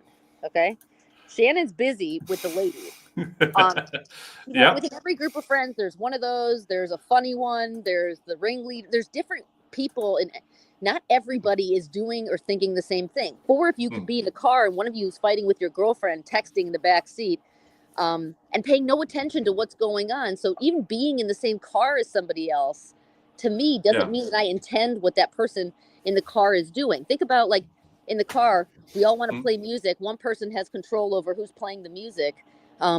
If we all had control over who's playing the music, we'd all be playing different music. Yeah. So someone explained to me how by one person choosing what they're doing, that means that I did it. I didn't do it. And as a criminal intent needs to be personal, not just what my friends or people. You should not be punished criminally for what other people do because you're with them and didn't tell on them. Yeah. And then you have this, we screwed up with the indictment. Let's put in a lesser included. My personal opinion is that if you're done with your case in chief, there's no alterations. There are either it's out or it's in. Not this lesser include. And I mean, over here in criminal trials, if the prosecution do not explicitly say we are charging with, for instance, murder, manslaughter as a secondary, or assault with a deadly outcome we have here also, which is somewhat. If you don't have those lesser included in, you're just going for murder, and you don't meet that according to our justice system, then it's an acquittal because the prosecution did not explicitly put in the lesser included. So this is what I've been brought up with. And oh, doggy! Yeah, I got Big Leroy here. Hello, Leroy. Yeah, Leroy would eat Adrian. I mean, that's what I dream of coming to court with my canine posse, and I'm like, Aww. my big man. Yeah, wait, no, you're right. So I didn't see. I don't know if the defense asked for it, but if the state asked for it, I mean, again, for them to ask for it but have only argued murder. Yeah. Shame on you. I mean, the fact that they could think that it could be less than murder, but then they didn't. They argued to the jury, find them guilty of murder. Is, I mean, unethical. Yeah, yeah, I agree. But apparently, yeah, I don't. I thought I knew Georgia RICO somewhat, but the more I hear, and I mean, regardless, there are so many appellate issues. It's riddled through and through with appellate issues, but the appeals are for losers. That's just the way it is. Don't you just want? I just want to be a fly on the wall in that jury room. Oh yeah, I know definitely. everyone. You just, I mean, I know that the jury system is the way that it is. I've always believed, especially having tried so many cases and talked to so many jurors after cases, that there needs to be like a judicial monitor. I get worried in jury. I get worried in jury deliberations. I'm glad they're asking for the indictment. I feel like each juror should have been sent home with all the instructions to read on the toilet or wherever they want to read it, so that they can really take in and then point to what they want to point to when they're in the jury room as why they feel the way that they do, so that there can be a healthy level of deliberations. If only one person has the jury instructions and a few of them have the indictment, it just doesn't necessarily make for healthy deliberations.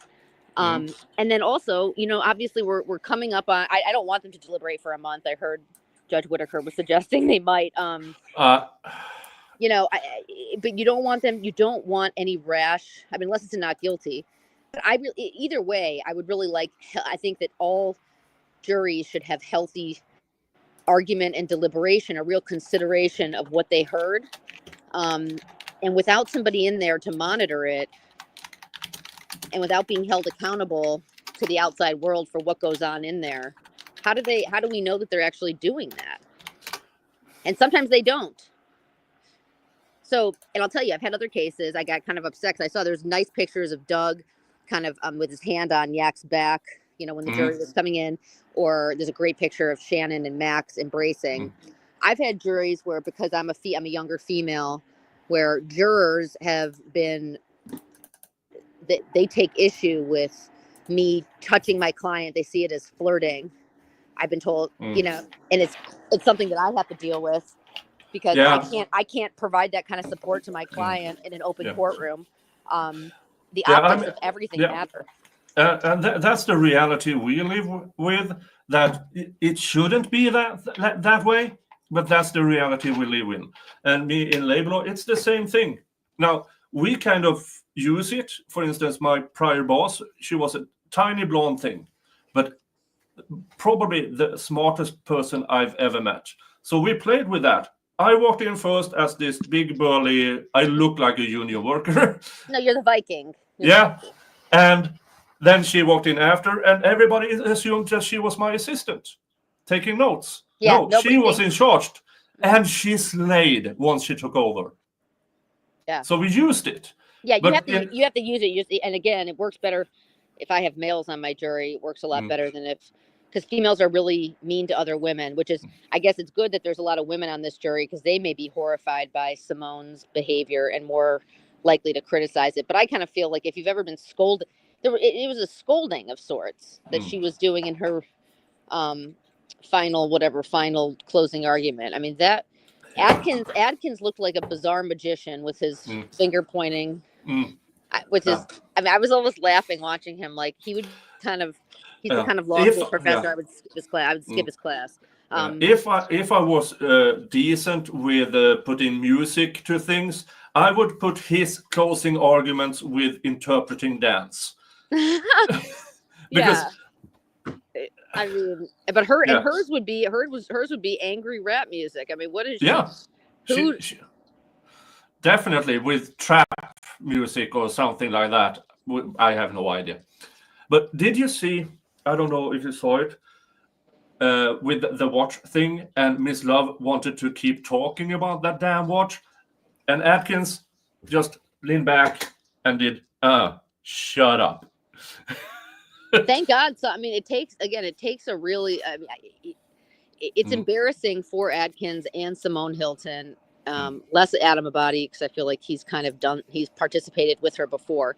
I mean, this is their first real big case working with Adrian, and to sit next to her and not just be disgusted by what she's trying to do and shut her up. I'm glad Adkins did that. I mean, somebody has to put her in her place. She exudes evil.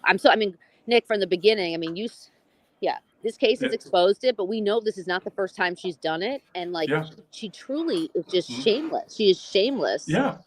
And in her delivery. She has been scolded in appeals court and Supreme Court, and she still has a job. I don't get it. Yeah, she's the most unlikable person that's ever lived. I don't know what to say, but so I'm shocked that they even let her in the courtroom. It is also interesting that the jurors have to know that she did the opening statement, and then she's been basically benched ever since. But she was the one that was closest to the jury during closing arguments, and she's making, she's passing notes and being all sly and weird. And I have to hope, I pray to God that the jurors. Yeah, especially Juror 56. Yeah, I mean, she, if you're anything like us, and again, so I know Doug Weinstein has had to be pretty quiet about his, I mean, he still doesn't like her, but there's a visceral reaction that I think good people have to her. Yeah, and I saw that when I was in court during the breaks, the things that isn't shown on Law and Crime and the other streams. She walked up to the big guys and started to make small talk, and you just saw them. Please go away. Yeah. I mean, she's like repulsive, and so her being that close to the jury for that long, I hope that they realize that the state's not to be trusted. I mean, they've lied to them so many times. Yeah. And so, getting mad about race at the end of the case, and then I've seen people on Twitter saying, well, Doug opened the door, and it's like, okay, like maybe Doug said something that wasn't perfect, but at the same time, we're here about evidence of was there proof? That's not the question. It's like the question is whether the state proved beyond a reasonable doubt that these things actually happened, and I would argue that they didn't, and kind of changing the subject to be about people of color. And it is so many. And the thing in her rebuttal closing, we don't choose the witnesses. What an absolute pile of garbage. Yeah, you're the one. You're the one. The crime chooses the witnesses. Oh, really? And you put Woody up there. You put Gaither up there twice. Yeah. Put Dennis up there, who got yeeted. Yeah, and you actually put people up that you did choose your witnesses. You chose who you wanted to prosecute and who you didn't for the same exact behavior, with the same amount of evidence against probably all of them. So what do you mean you didn't choose your witnesses? You chose who you wanted, who was willing to sing first. Yeah, they put a victim in jail for her to testify, and they claim they didn't choose the witness. They threatened almost every witness with jail time if they didn't show up, because nobody wanted. I mean, that put in the beginning of the trial, the strip club madam, she really didn't want to be there. She moved on years ago, and then they bring her back in, opening old wounds. Yeah, I mean, nobody wants to be involved in this. I mean, and even my client, Taisha Alexander, didn't want to be there. The only reason she got on the stand is because they gave her an immunity agreement and said, if you don't testify, we'll hold you in contempt. And we know what that means. Yeah. Anyways, okay, so I gotta go walk this. Hello, boy. Hello. Yeah, he says I need to go outside and pee on some things. But I'll try to tune back in later. And thank you for giving me a platform. And Nick, you're just the best, and we love you. Well, thank you. And I hope to see you. I hope to see you soon, and I hope for a big celebration because enough already. Yeah, definitely. Enough already. Send the guys home for the holidays. Please send the guys home. That's all we can say. Yeah, we're gonna do some subliminal, maybe some Reiki. I'm gonna put some Reiki in the air for the jurors. Okay. Bye. Bye. Bye. Oh, I love having Rachel on. She is amazing. She doesn't hold back. She does not hold back. And that was such a good puppy. Giant puppy. Oh. Sorry. Now we'll listen to Miss Hilton for quite some time. Let's do something fun instead. I got one of these. It is a LED musical snowing lantern. Let's open this thing up and see what it actually is. Oh, but before I forget, Gavel Guide. Thank you for your $20. Thanks, Nick, for thoughtful and thoughtful coverage of the YSL trial, just as you promised. When do you and Rachel predict the jury will reach a verdict? Oh, damn. I will ask her when she comes back. Why don't you? Oh.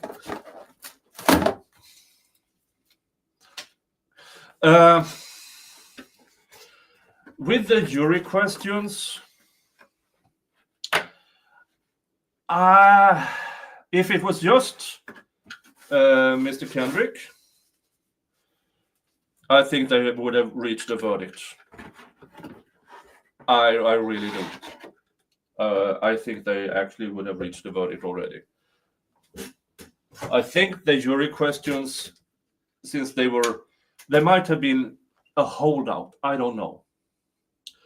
That they wanted to show the video to see, look, the car he went into is not the same that did the drive-by. Look, okay, acquit him. The intent to distribute, he wasn't in the house. How can you say he had intent to distribute? It looks like this. It has some weird things. I have no idea. Oh, battery.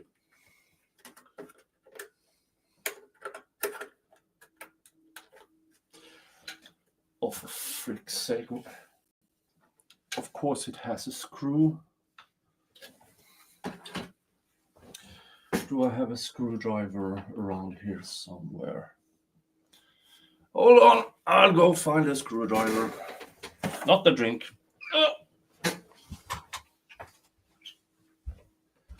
Screwdriver, where have you hidden?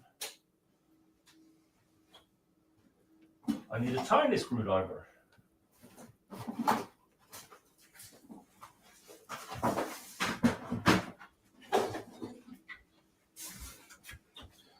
I need a tiny screwdriver. These are not tiny screwdrivers.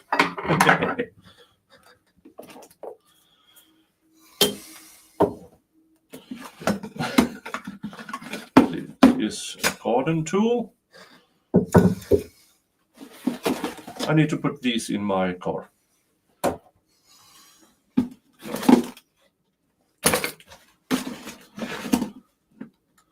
Do I only have big screwdrivers? No. Are those too much too small? I have the rest in the barn and I don't want to go out in the barn.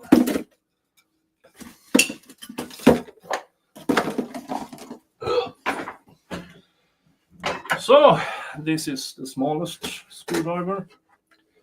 Dun, dun, dun. Let's hope it fits.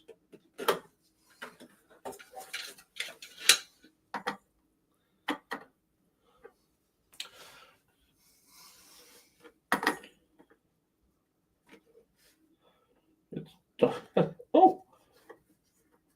No! Come on. tiny screw.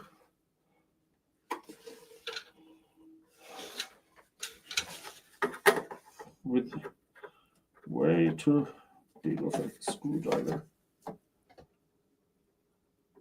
No.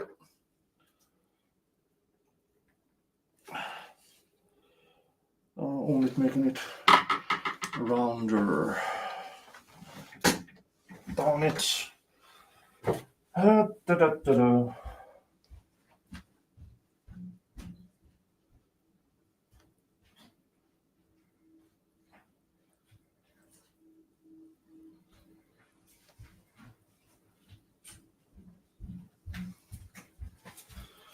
Maybe this tiny knife will do it. Oh.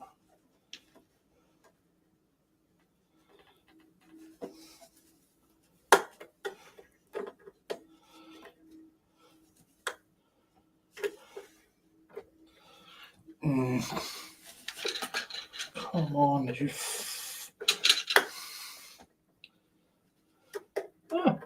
This seemed to work.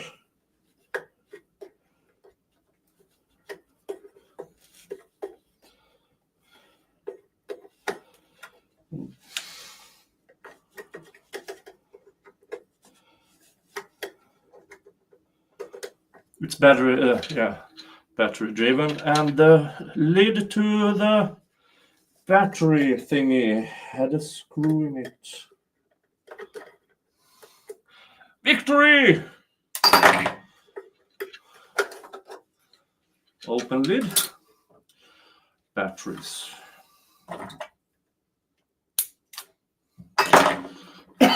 Sorry. Dun, dun, dun. Yeah, I have the other stream up on that screen, so I will see if anything happens, and it doesn't.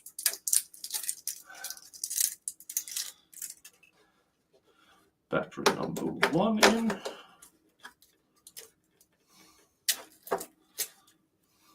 I'm used to working with car batteries, not these tiny batteries, which is in a child-proof plastic thingy. All right, batteries in. Oh, hold on. It makes sounds.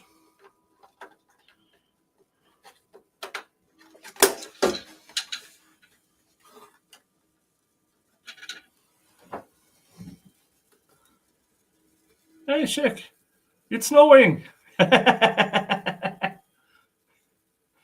So it's something there who pulls it out to the roof. Or does it blow it up? No, it's something. Hey. It's not as much snowing as it is throwing the things on the poor Santa. Hey, it's fun. I'm a sucker for Christmas thing. I have boxes of Christmas thingies, but I didn't have one of these.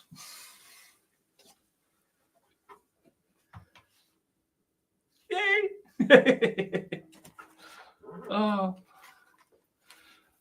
All right. Thank you so much. Now, Brandon was before you with the $20. So, yeah. Then Erin, thank you. How unprofessional. Thank you so much for your soup. And then Brandon, let's go with 1535. You ain't black if you're from Sweden. Nope. Which extends Brandon Lesko's lead to 35 as honorary Viking of today. Let's see here. Let's go Brandon. There it is. Honorary Viking. Let's go Brandon. 35. All right. Now did he? Daily Quick Bite says, what if I told you Riot Street and many other American prisons and jails would be chargeable as war crimes, crimes against humanity if POWs were placed in there? Oh, I know.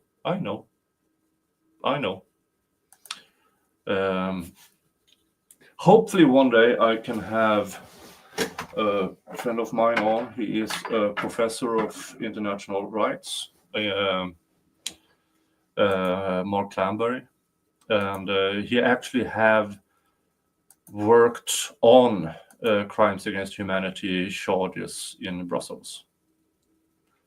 Hopefully I can get him at one point in time to talk about it here. Nicole McCormick, you're asking, did he say his client's watch may also go to possession?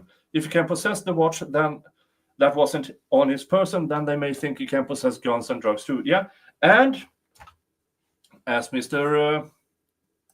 as they explained, no, Mr. Weinstein did not say his watch. He said the watch.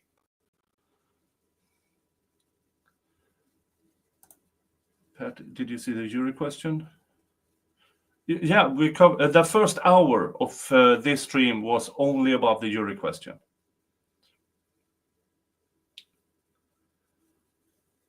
Is Nick's show going to keep going all day? Yes, until 3 p.m. Until 3 p.m. because they are stopping the deliberations at 3 p.m. today.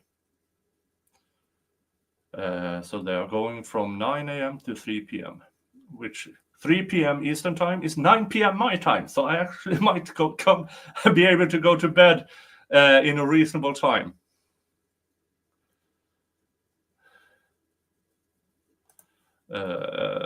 Let's see here. Court shuts down at 3, 2 Central, so there's only 2.5 hours left. Yes, that is correct. Laugh, have fun. Nick, you're hilarious. Thank you. I'm trying, because most of trials are excruciatingly boring. So I do try to entertain as well as educate myself and others. Now, you guys in the chat, some of you have better knowledge than I have about certain things here. And I'm eternally grateful to you guys, because sometimes I've been covering this trial since May of last year. I forget things. It happens. But thanks to you who are able to correct me. Dun, dun, dun. That's so cute. Yeah, it's really, really nice. So you see, I have my Christmas tree and I have my Yule goat.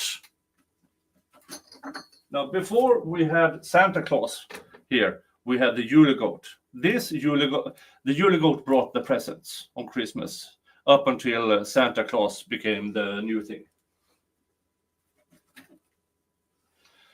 So I will decorate more and more the closer to on Sunday is December 1st. I will do a members only where I actually do the decorations, because on Sunday, this guy turns into Santa Claus over the holidays, December and over the holidays. This guy becomes Santa Claus.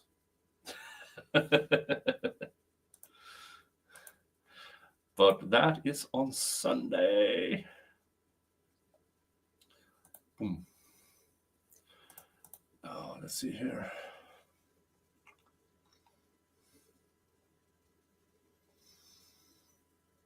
Daily Quick Bites. I don't understand what the hell there is to talk about. The state hasn't proven anything. Yeah. All the state witnesses other than the ME are lying liars alike. Yeah.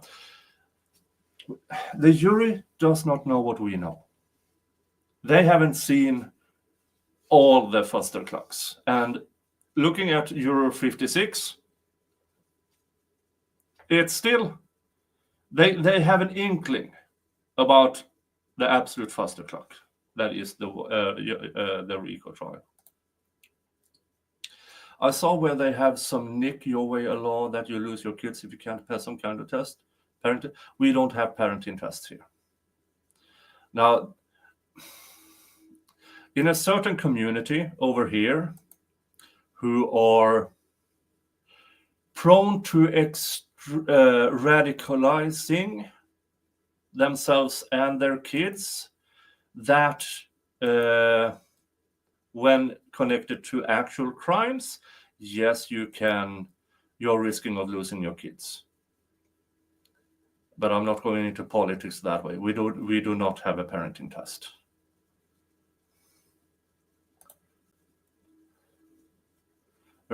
Cindy White, a written test. No, not here. At least not here. Has anyone watched the white cougar on the road and parking lot, never stopping, just cruising through? The white car at the drinks murder sure looks like cougar taillights to me. Oh, I'm not sure. Derek Crossan, can anyone please tell me what is happening? We are waiting for this. Verdict clock is still going, 5 hours, 52 minutes. We covered the jury questions the first hour, and now we're just waiting. Another 2 hours and 23 minutes until they are done for today. So I'm trying to entertain you guys, playing some things from the trial, roasting Miss Love's rebuttal closing, and stuff like that. Let's see, what else do we have? If you want to ask a question, please put a big red question mark before or after it. It becomes easier for me to see it.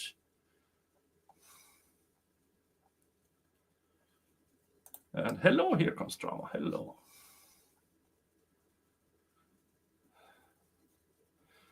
John C., have we heard a peep from the jury? Yeah, check first hour. First hour. Daily quick bites. Oh, I forgot to ask. I will star this until if she comes back. The average American can't even read at a high school level in 2024. Yeah, 5th grade level is the average, I heard.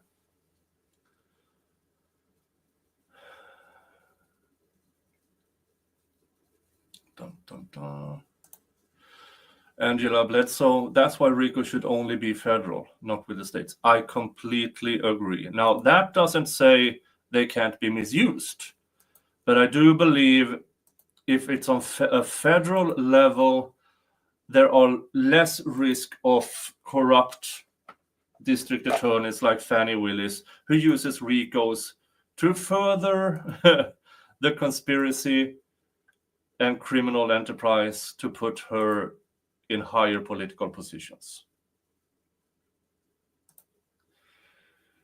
And I have here, thank you, Gigi, thank you all for being here and hitting the thumbs up. Yep, folks, you hear it on every channel, and there's a reason why you hear it on every channel. The YouTube algo needs the thumbs up or the thumbs down, the interaction, showing them, oh, this stream is liked or disliked. It brings interactions between the streamer and the audience. And then it's a higher chance of them promoting it to a larger audience. So yes, that is why we bug you about the thumbs up. I don't like it. I don't want to bug you about anything. But that's the sad truth. That's the sad truth. Gigi says, wow, I'm proud of my grandson then. He's reading on a 10th grade level and he's in 5th grade. Yeah. Good on you. Good on you. Brandon, let's go. Life is hard and it's harder when you're stupid. Same rule should apply to reading and spelling. Spelling, especially. I think that was intentional. Thank you so much. And Brandon extends his lead as honorary ranking of today, going up to 40-35. I'm rounding it. Thank you so much. Thank you so much. Yeah. My older sister, she was one of these prodigies. Well, still is. She's scary smart. She knew the alphabet when she was 18 months. old. She recited the alphabet to mom and dad when she was 18 months old. Now, she has worked for some of the biggest firms in the world. Biggest firms. She worked at McKinsey. What's that big consultant firm? She worked for them. She took the, the airport tower. What do you call those personnel? She took that test as a challenge. She passed and was offered a job, and she said, "Oh, no, thanks. I was just doing it as a challenge." Yeah. She's scary smart. Air traffic controllers. She took that test and aced it just as a challenge. And that's hard.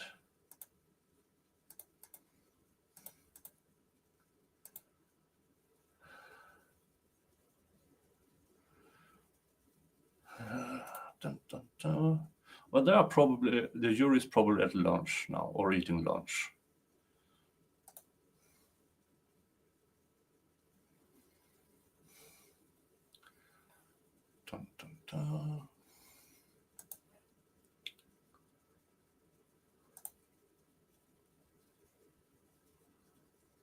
What about the white car at the bottom of the screen when passenger switches to driver, but nobody got out of the driver's side?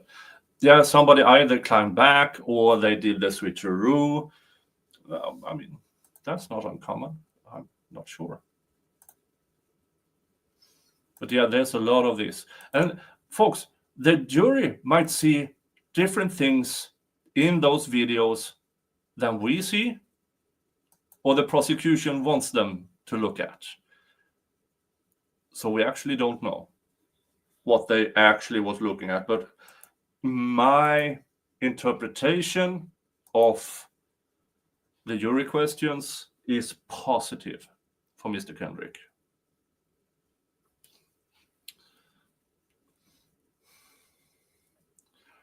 All right, let's go back. Now we open that thing.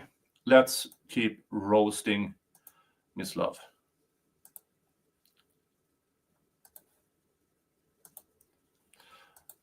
And Dylan, that's evidence. That ain't a coincidence. And remember what Copeland. It's still just people call, as you said, they live in that damn area. They have some connection. Of course, if you go back 6 months, I would assure you have the same call and text patterns. That is why cell tower is so misleading at times. That's why it's so misleading at times. Which I found interesting. When they asked, do you remember what gas station? He's like, I don't know what gas station. How would he know that Yak was at the gas station and that they circled the block and pulled up and saw Jonathan outside? If they didn't tell him that. He didn't even know what gas station they were at. But what did Mike Sprinkle do? He said, well, let me go pull the gas station footage and see if I can corroborate what he's saying. And that's exactly what he did. He pulled up the January 10th Texaco gas station and see when the car pulls into the gas station, the Bonneville. And in that same interview, they asked him, well, what kind of car was Yak in initially? He tells them it was a Bonneville. How would he know? He doesn't know that we're going to find a surveillance video. But they want you to believe Kenneth is lying? For what? You have Yak going inside the gas station. That's him in the gas station. They sit at Texaco from 6:44 to 7:15. They wait for the girlfriend to come. And when the girlfriend comes, that's about the same time that the Infinity pulls up. What you waiting for 30 minutes at the gas station for? Who waits at the gas station that long? You had to meet Bushi at that gas station? What did Rachel Hendricks tell you? YSL? So effing what? So hang around out there. They get their gas, they get on. If they even get gas over there, because that's not their territory. Their territory is Cleveland Avenue. So why are you sitting there for, I don't do math, but what was it, almost 40 minutes? It's almost as if they could be in that area because they're not a gang. Turn it around. Donovan Thomas sees these guys and does nothing about it, even though he is a high-ranking YNF member. Why would, if that is their area, why didn't they do anything? Why didn't it show up a dozen cars chasing them off?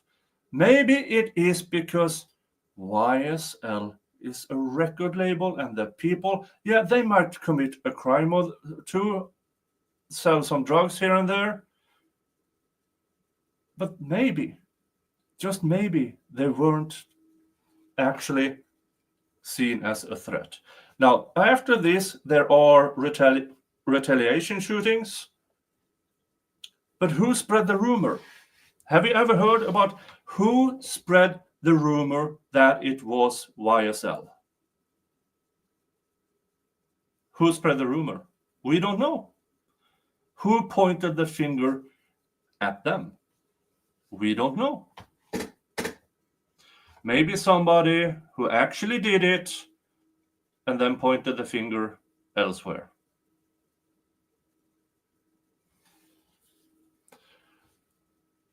That is my speculation, and I'm allowed to speculate because I'm not talking to the jury. So why is then Miss Hilton speculating equally widely? Because it's not evidence, it's speculation. But they want you to believe he's just lying. For what? Then that's when the infinity pulls up. And on the video, Yak walks over to the car. Now, I know Mr. Shar said, well, my client ain't on the video. Well, we just can't see him on the video. I submit he in the car.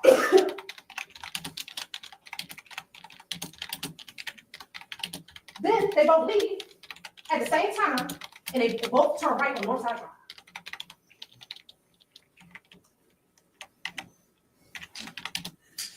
Now, this is the video. We'll speed it up. In fact, from the still shots, you can see kind of the movement.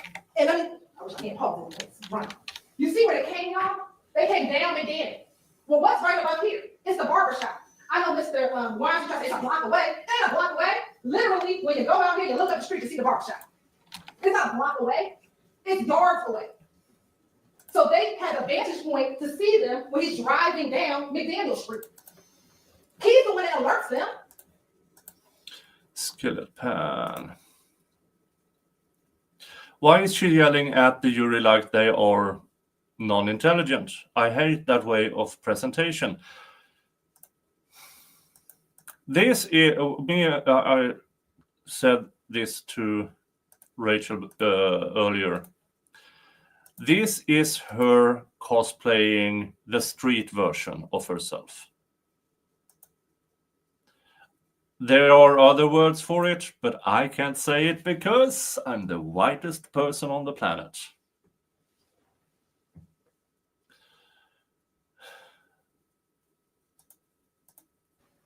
Kendrick! If Kendrick didn't tell them that he saw Donovan, maybe we wouldn't be here today on a murder charge. He did that. He's the one who alerted them. That's why he's just as guilty as the ones who shot.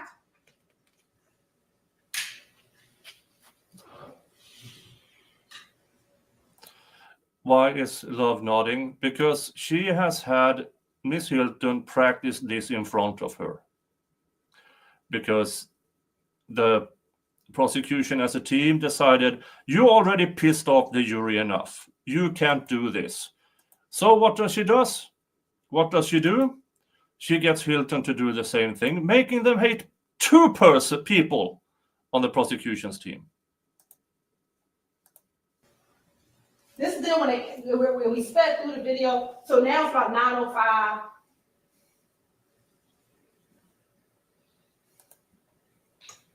That's Doo-Wop getting out. I submit to you, that's Doo-Wop getting out the car, smoking a cigarette.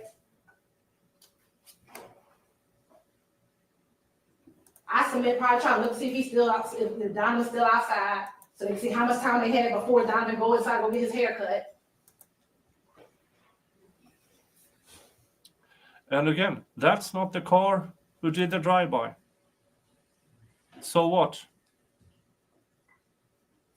And he just, And that is one of the reasons I believe they asked to check. Wait a minute.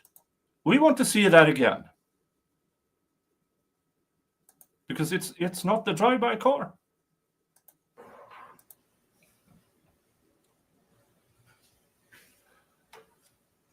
that's when Willie Bushi pulls up in that car.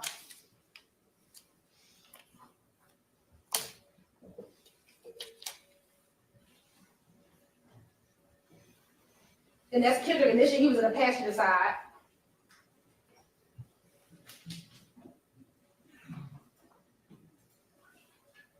And then that's the driver that's I submit to you all, that's Bradford. He gets out the car.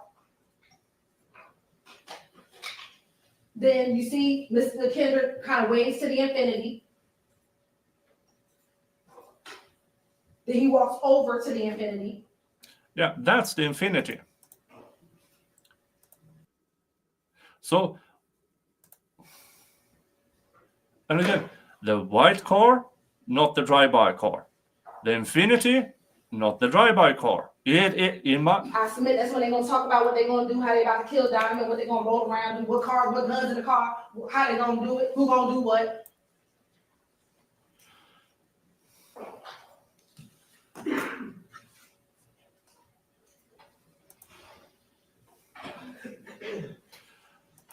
Or they were just talking. Sometimes people do that.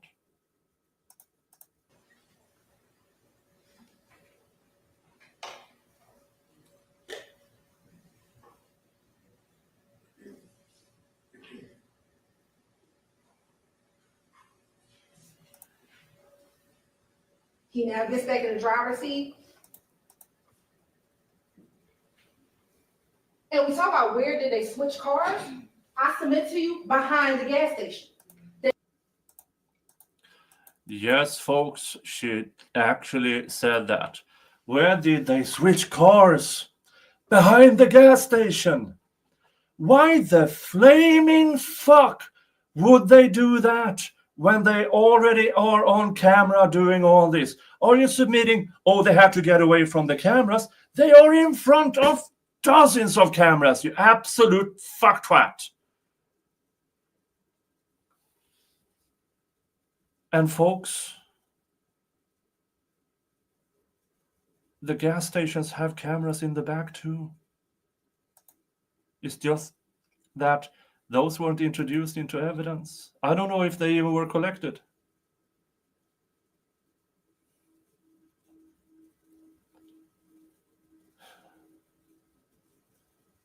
And that is why she's submitting, because there's no evidence of it.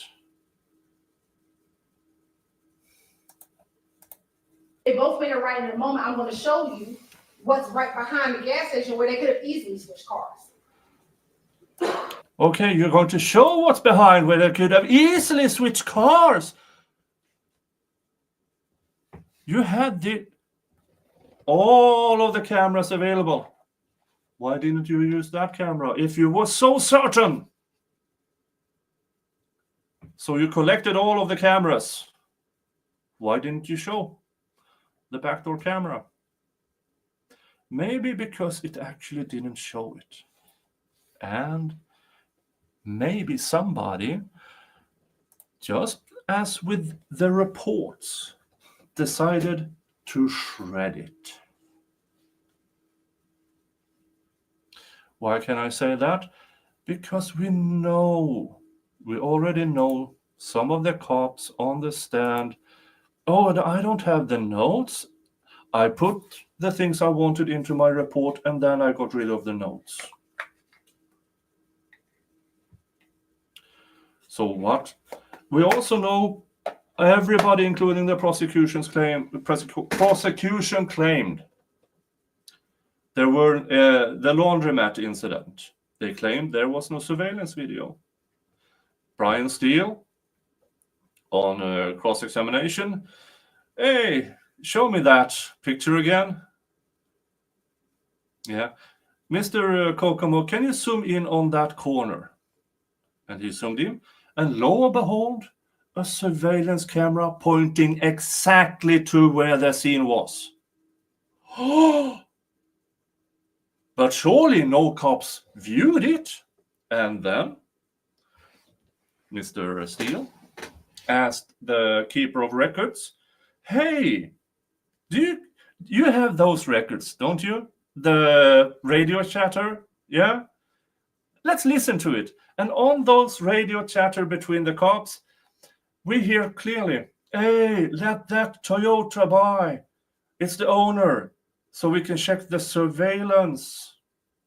And then a few minutes later, somebody asks, hey, what are you doing? Well, some of us are checking the surveillance video.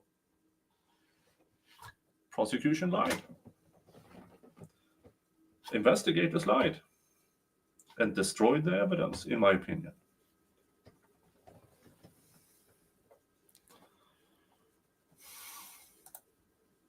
Erin Passaretti, don't you think if they're slick enough to have the forethought with phone calls, they would know not to meet at an area under surveillance? Good point, Erin. If they were these mastermind criminals, why are they meeting in the one place in the area that has the most cameras?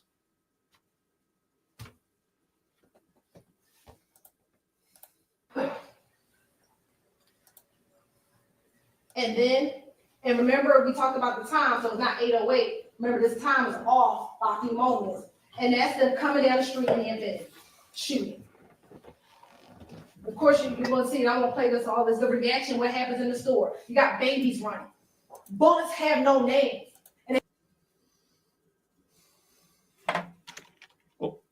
Oh! What happened? No. I pressed the wrong button.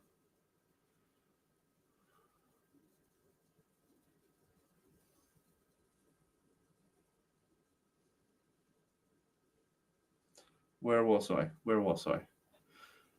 I have to fork. I accidentally pushed the wrong button.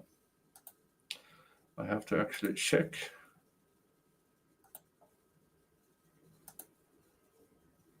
Okay. 9:50.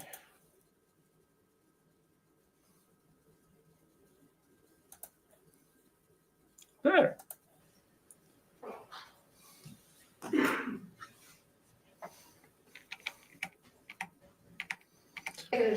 How about right in the moment? Easily switched. No.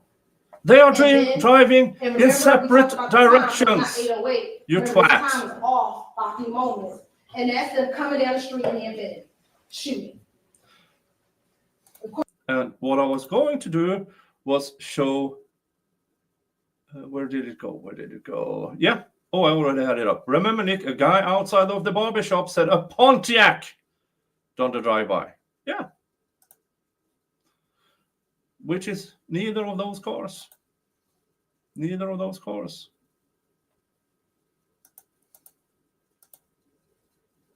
Of course, you're going to see, I'm going to play this all this, the reaction, what happens in the store. You got babies running. Bullets have no names. And they have the audacity to tell you that we're sitting here trying to charge people of color? Oh, wait a minute. Let's see what she actually played. All this, the reaction, what happens in the store. You got babies running. Bullets have no names. And they have the audacity to... She cut away. Hold on. She cut... Of course, you're going to see, I'm going to play this all this, the reaction, what happens. She cut away on that where the supposed... She didn't play the infinity. She knows. In the store. You got babies running. Bullets have no names. And they have the audacity to tell you that we're... Maybe your investigators should have investigated better on who actually... Pissing me off. No, you should not have to be sitting here on a Saturday trying to get your and have bullets come inside of a barbershop. Bullets have no names. And there was babies in the front. But you just spraying down the street for what? For your status in YSL? So you can show Mr. Williams that you big and bad? That's what this is about. And that's Donovan's brother. Outside. I submit he saw what happened, but you know what? He ain't gonna tell us. He ain't gonna talk to the police, because that's what the gang culture is.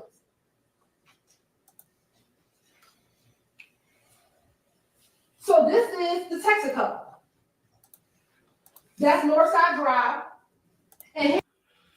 And that is, I believe that is from that picture is a still photo from when they actually had one of these drone thingies. 9 years, let's see, when did it, 2023, I believe they did that. They did a drone drone overview. Now, I don't know if you can see my marker.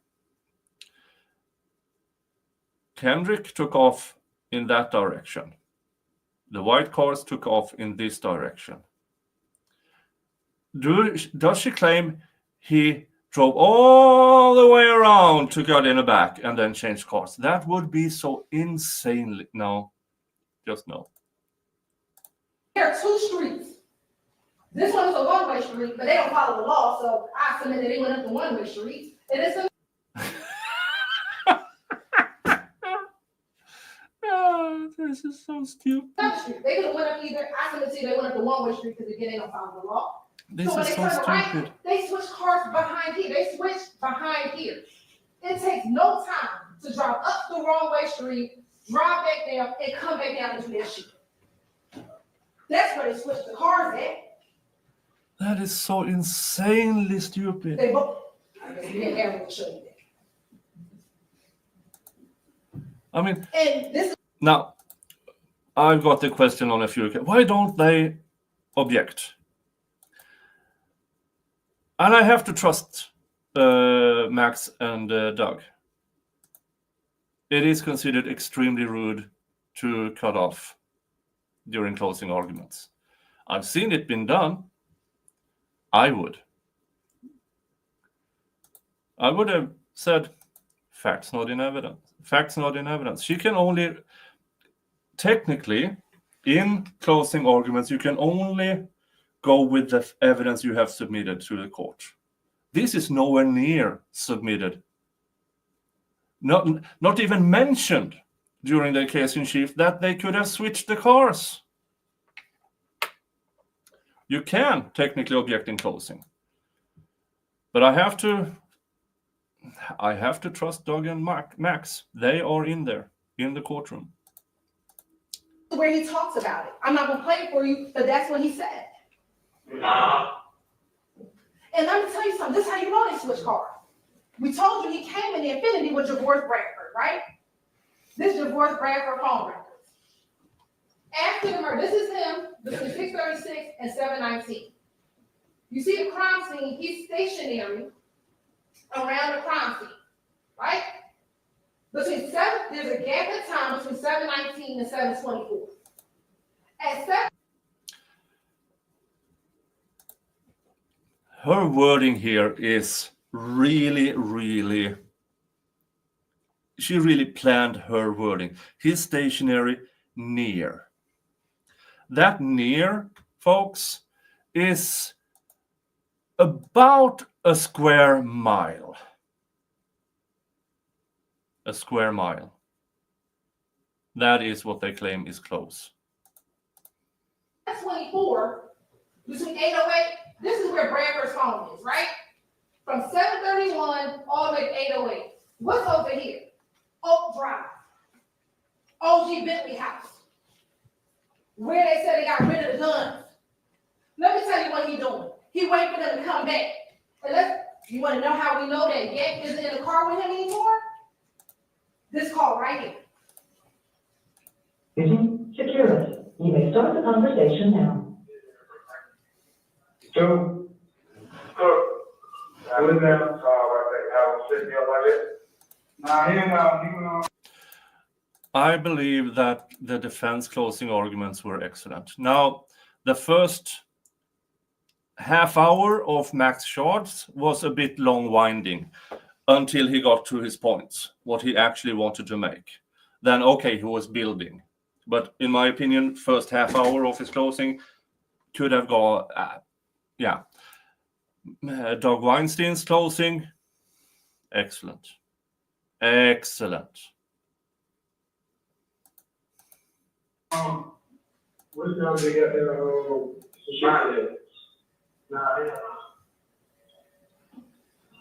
Y'all good? Yeah. Hey, Goldie, Ma. Who that is? Boosh. What's up, shortstop? What are you doing? Yeah. What's going on?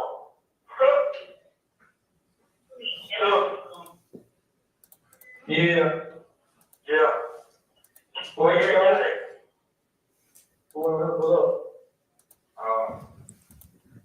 You hear what he said? Where Yak Gotti at? We waiting for him to pull up. That's at 7:42. That's when, let's go back, y'all. That's when he waiting down here. At 7:42. Yeah, but here's the thing, Miss Hilton. You have shown zero evidence for the Texaco video actually being the times submitted. Nothing. Not even the people at Texaco. The guy who ran camera whatevers. We can say, because they are not synchronized with each other. And they show different times. So those 20 minutes she claims could be an hour and 20 minutes for all we know.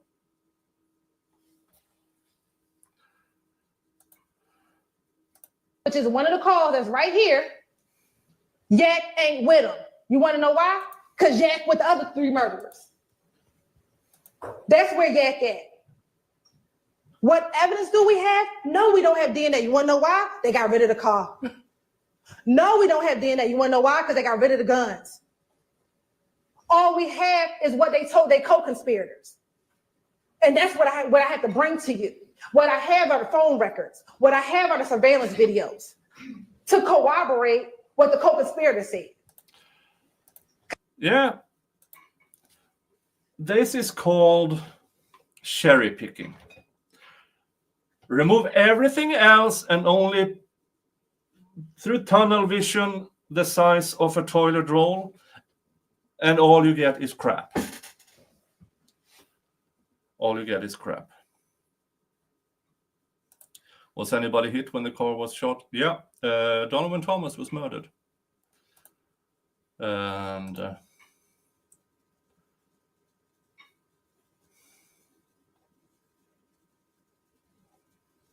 that's not a question. Oh, Erin.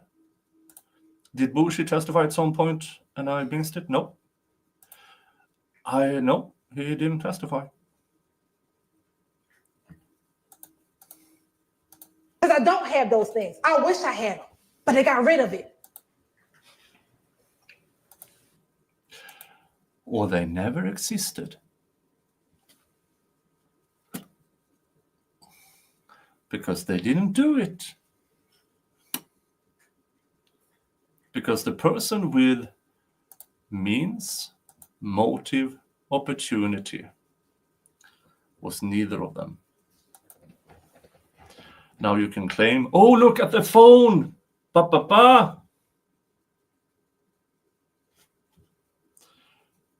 You just argued they got rid of things. But you argue that Woody didn't become sneaky.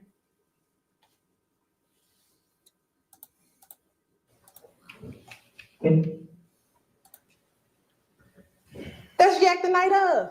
What'd he say? Maniac's back. That's what he said, right? Y'all know me in my Santana voice. You right. The maniac's bad.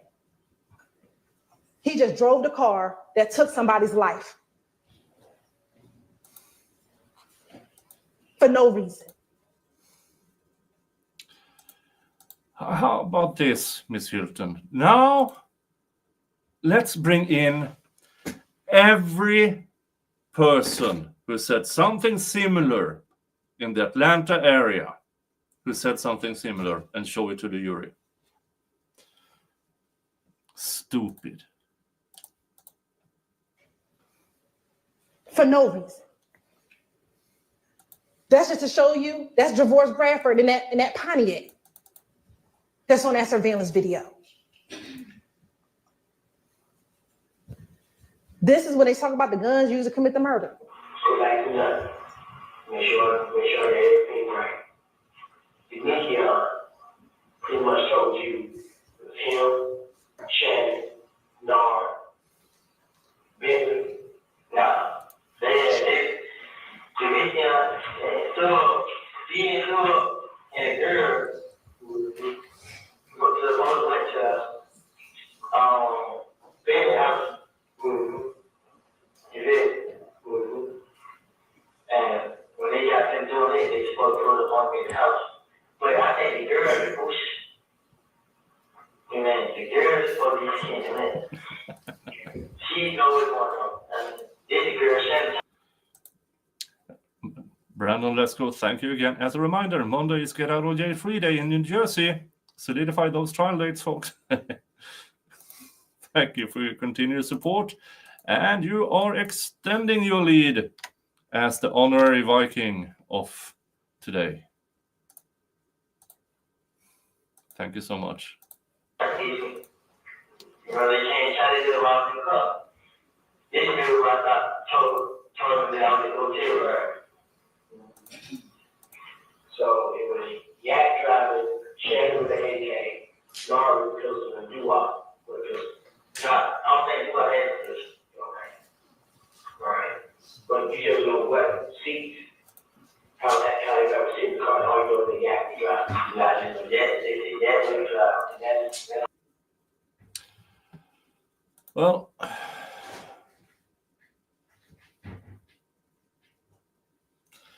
I'm watching this is the court feed.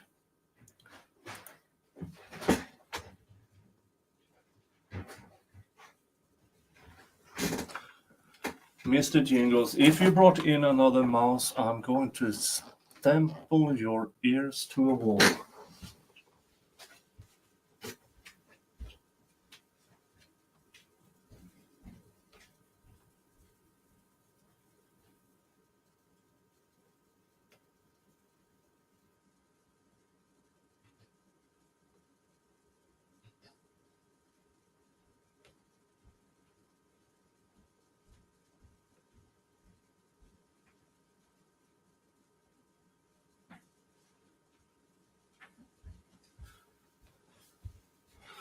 No, he was just playing. He was just playing.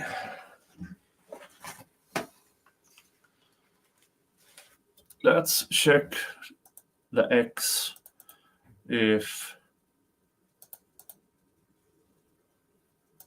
any news.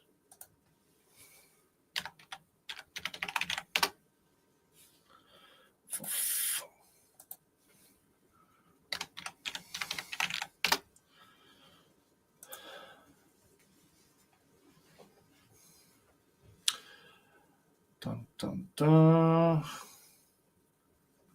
Nope, don't see anything here. Let's check.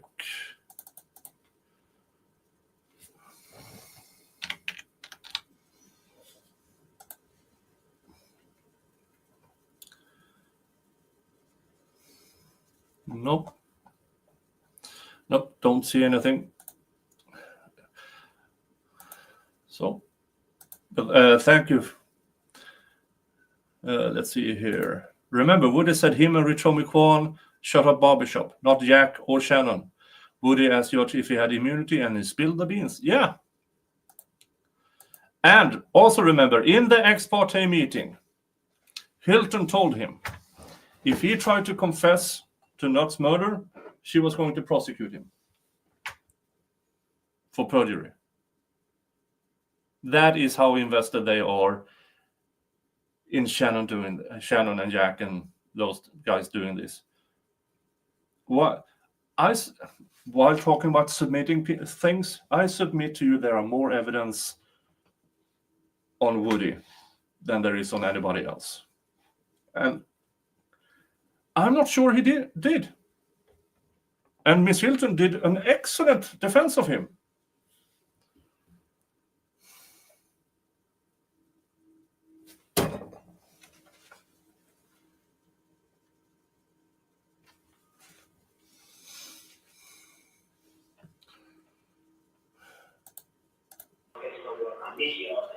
Yeah, lovely. Okay. We gonna lie. Why not say Doo-Wop had a gun? Let's lie. Like, we gonna lie big. Everybody had a gun. But he didn't do that. And here, Miss Hilton is starting to go all street in how she pronunciates words. This is her cosplaying. Miss Hilton is from an upper middle class home.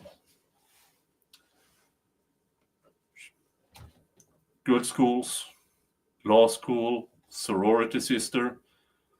I am more street than Miss Hilton. It's an act, folks. It's an act.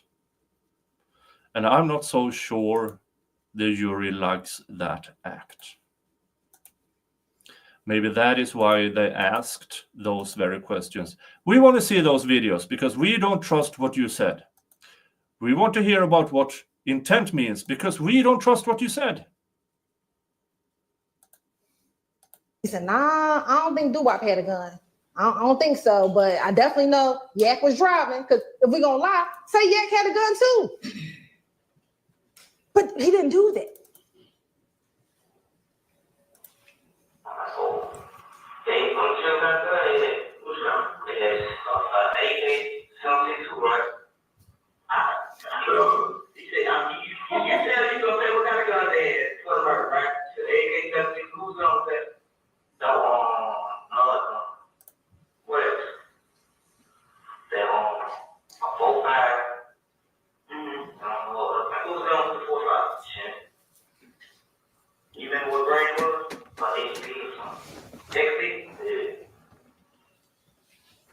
What are the shell cases? How he know it was a 7.62? That's what Donovan was killed with. Those the bullets that came out of Mr. Thomas. The shell casings that was found, there was multiple types of shell cases, 45s, 9s, and 7.62s. How they know that? This is called corroboration. This is called verification. They don't know that they don't know what bullet was pulled out of Donovan Thomas's body at the autopsy. They don't know what shell casing the police picked up off the ground. But ironically, they know, it's not ironic. They know the type of gun that they use.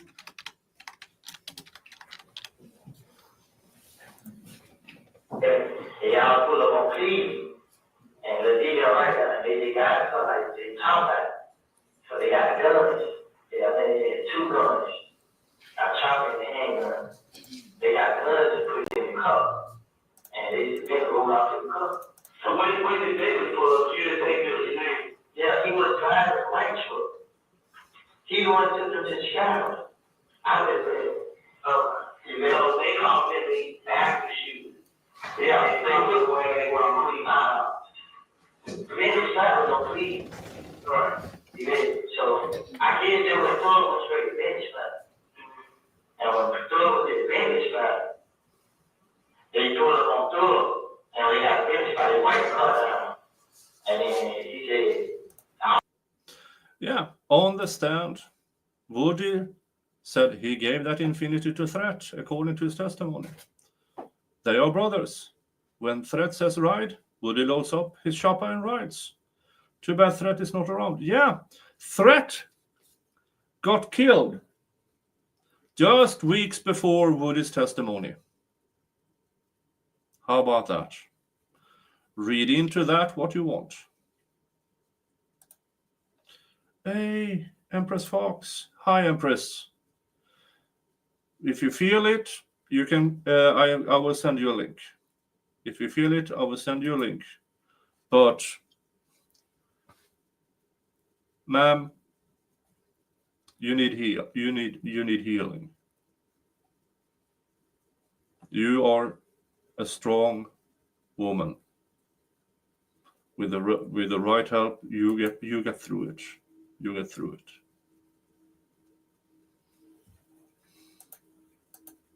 I was gonna do it. They had me something. If it went big, there was somebody that, I mean, she got a cup, and you help with the cup. You know what I'm saying? I mean, you help with the kind of gun.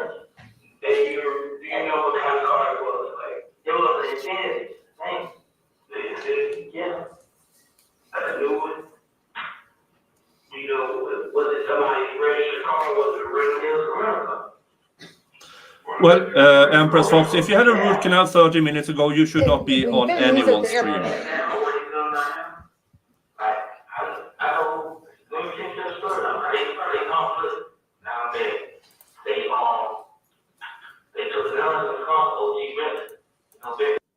Okay, if for Erin, if we get close to anything, let's see if I have some sound things. I will look for a siren of sorts. What did he do with it? He hit the gun and they go to run correct. Do you know where he hit the gun at? I know they couldn't finish time, please. You know where it is? It's not. Yeah, I'm going to address my old guns. Y'all saw the address I showed y'all, right? It's on Oak Drive. That's Bentley spot. And isn't it ironic that that's where the guns was kept in April when Dexter Montgomery, when they went and shot up at Dexter Montgomery, they got all the guns from Bentley spot. Bentley keep the guns. That's what happened here. When we talk about interrelatedness, this is the interrelatedness that we are talking about. The same location, you drop one gun off, you pick one gun up. That's what happened. That's what Walter Murphy, I'm not even gonna play the clip, but that's what Walter Murphy told you back when he was interviewed in July about OG Bentley spot. You think that that's ironic that both Copeland and Zachary talk about the guns going? Oh, and the phone records corroborate that all the phones was at Bentley house?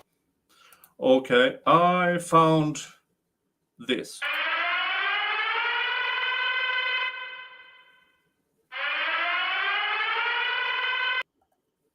Is that good enough? If we get a jury question or verdict,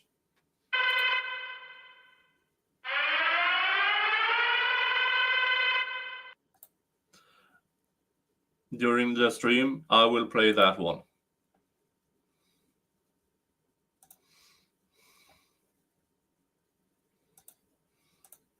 Right after the murder, all of those things are corroboration.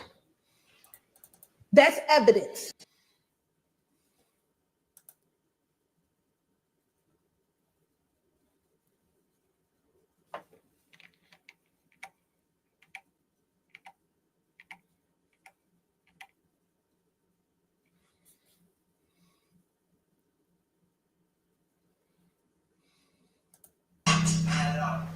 So what's important about?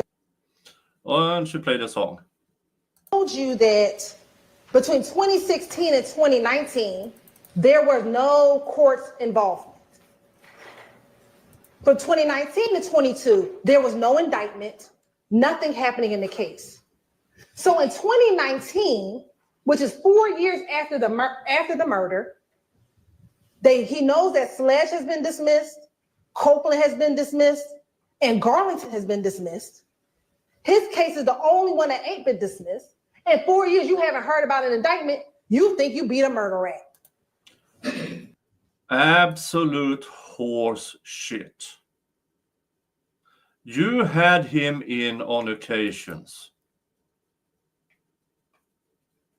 He knew he hadn't beat it. That is absolute horse shit, Miss Hilton, and you know it.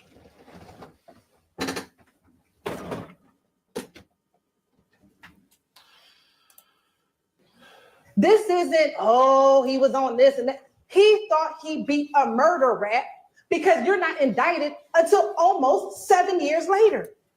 He knew he didn't beat a murder rap because he was out on bond. He was restricted through his bond requirements. We know in 2022 during the drinks, he still had a fucking monitor at his leg. Of course he knew he didn't beat it because you actively, from 2015 to present day, knew exactly where he was all the time.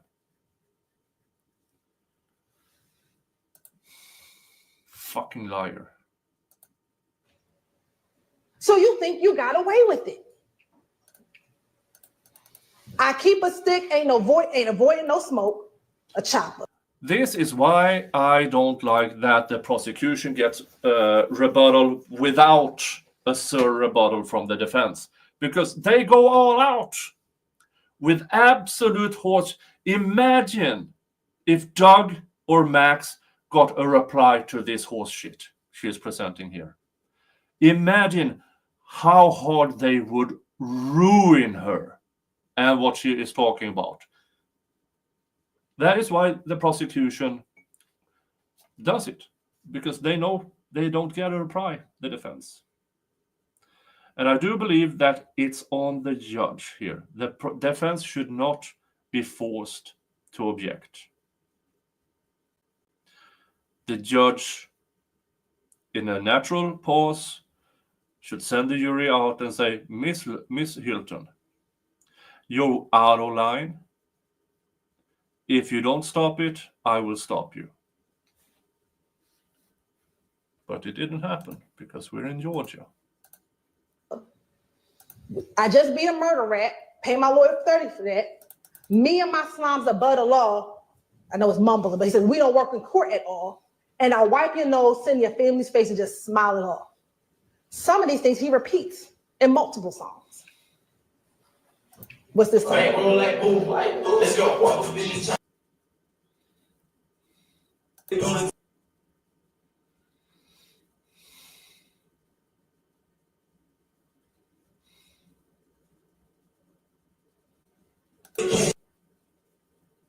Can't play the song. I will get copyright claimed.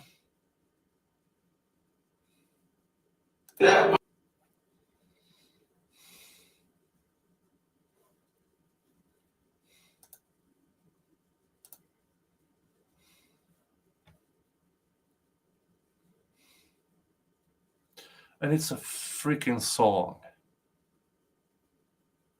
On his phone when we found it in 2022. But remember, we said that they may have been created maybe 2020, sometime between 2020 and 2022, right? At this point, they real brazen because they don't think they're going to get held accountable for the murder. So they start saying stuff in their songs like, I just beat a homicide. Ha, ha, ha, walk it off. I just left that boy on the curb. Well, where was Donovan Thomas found, y'all? On the curb. Thank you, Brandon, saying, I knew they were going to send back the actual close. Judges need to quash these second closings or allow the rebuttal. I agree. I've covered, I think, 18 trials on this channel. And with few exceptions, every damn time on rebuttal closing, they go all out on speculation and absolute horseshit things.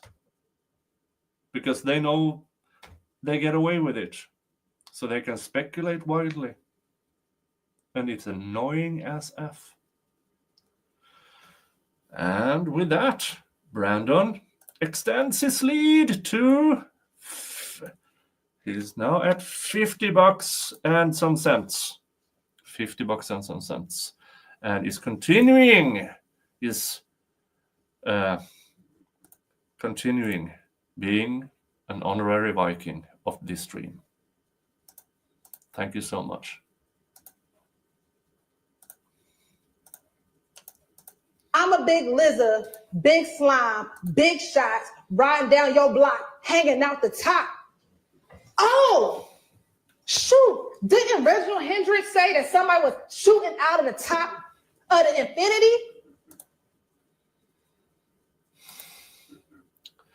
Here it is, folks. Miss Hilton actually now all of a sudden makes the claim. Somebody shot from the sunroof of the Infinity.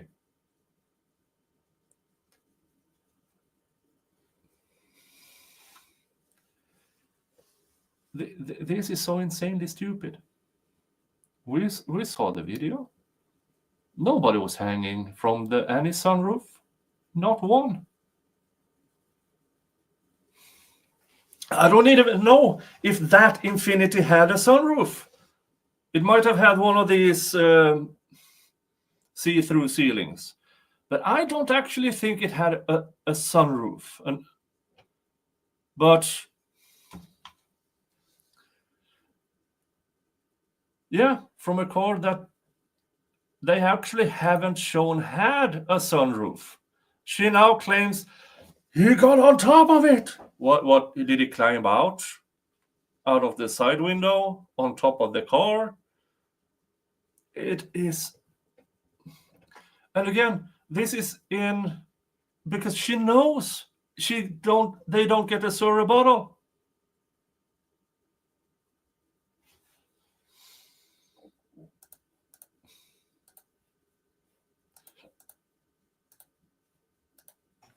See, now you start bragging on it because you think you beat it. So now you, like our experts told you, they start bragging about it. What we call is dry snitching. You telling on yourself. Because you don't think that the police are going to find your phone. That's why you threw it. Lady, you're not street. But luckily for Viverito, she listen to them jail calls. You never grew up. You came from an upper middle class home. You went through good schools and law school, a sorority sister. This act is. And found their phone. And oh yeah, lucky you for having Viverito with. After Viverito's absolute horseshit performance on the stand, they are still pointing at her as some kind of expert of anything.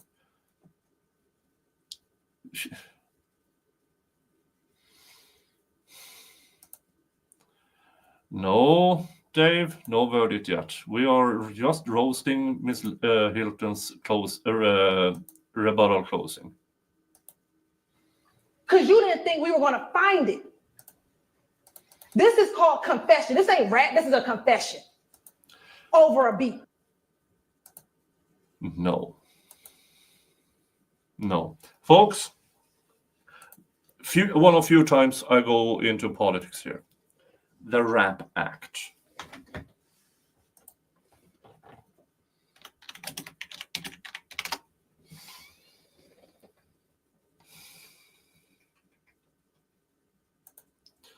This is on Congress. Restoring Artistic Protection Act of 2022. This needs to go through. This needs to go through. This bill limits the admissibility of evidence of a defendant's creative or artistic expression against the defendant in a federal criminal case. So yeah, it's just federal, but it will, if they do it on a federal level and they challenge a state level case, to a federal appeals court. Dun, dun, dun. So yeah, contact your politicians, your congressman, your congressman, and say, you need to vote for this act. Contact your congressman. All right, one of few occasions I go politics on this. And here comes Brandon. Yes, we have a verdict. Dave needs Prosecco. We need to see. Oh, Dave, on Friday panel show, we need to see you white girl wasted. 2 glasses of Prosecco, and Dave starts calling the courts. Oh, thank you so much. And he extends its lead even more, going to 55 and some cents. Thank you so much, Brandon. Still going strong as the current honorary Viking of this stream.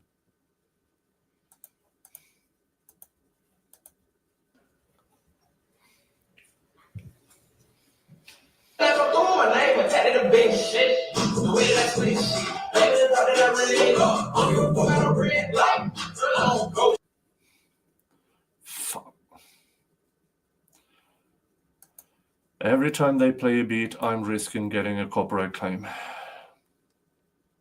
Every damn time.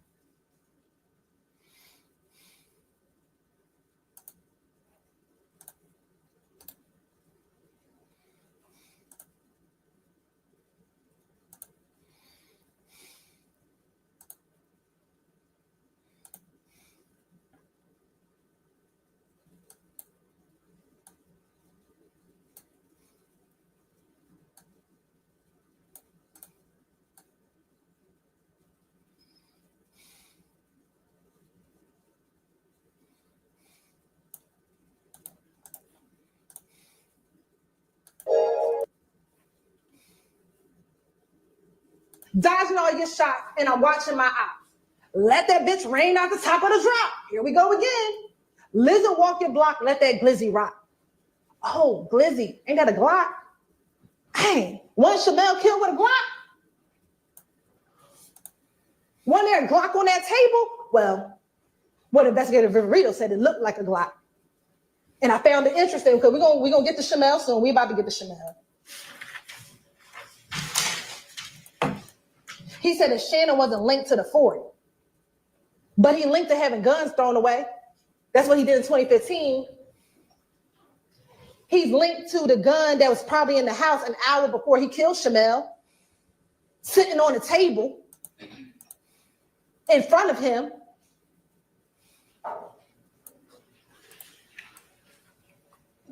We ain't gonna play this one either, but let's talk about what he's saying this. I see ops fall, Shell, know my call. That's Shell Kell, y'all. Every slime play nasty. That's what he says in the song. They wonder how we lasted. Bout my gang, it will never end. Again, beat the hum. What do you think, y'all? No evidence.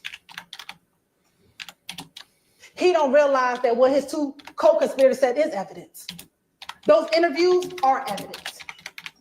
His confession over a beat is evidence. This is evidence, ladies and gentlemen.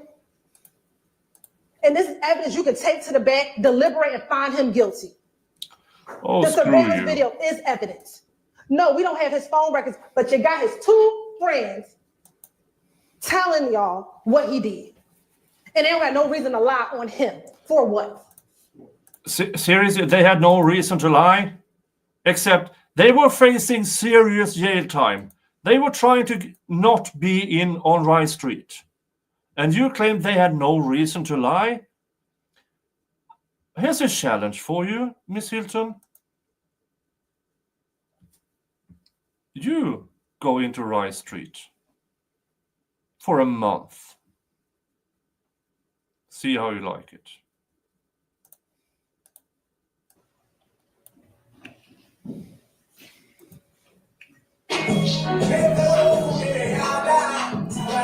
Frick's sake.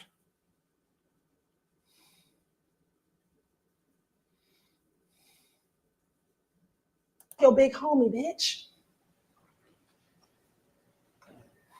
Donovan Thomas was the big homie. Really? Didn't you just, right in the middle of your rebuttal, didn't you claim, Miss Hilton, that Donovan Thomas, oh, he was winding down, oh, he was on his way out, oh, he was going to be the perfect gentleman of so gentle. And all of a sudden, when it suits you, he's all of a sudden the big dog in the YNF, YFN, whatever. What is it, Miss Hilton? Which one of it is it?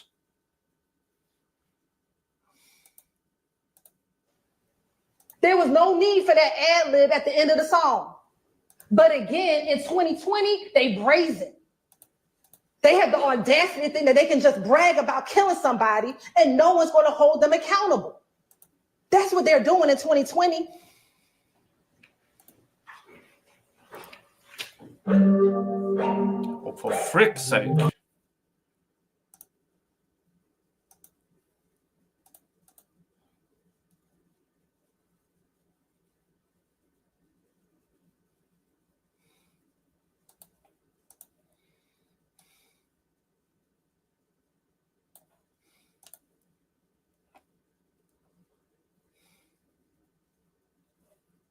How ironic is it that he got rounds of bullets in his Tahoe and on the street?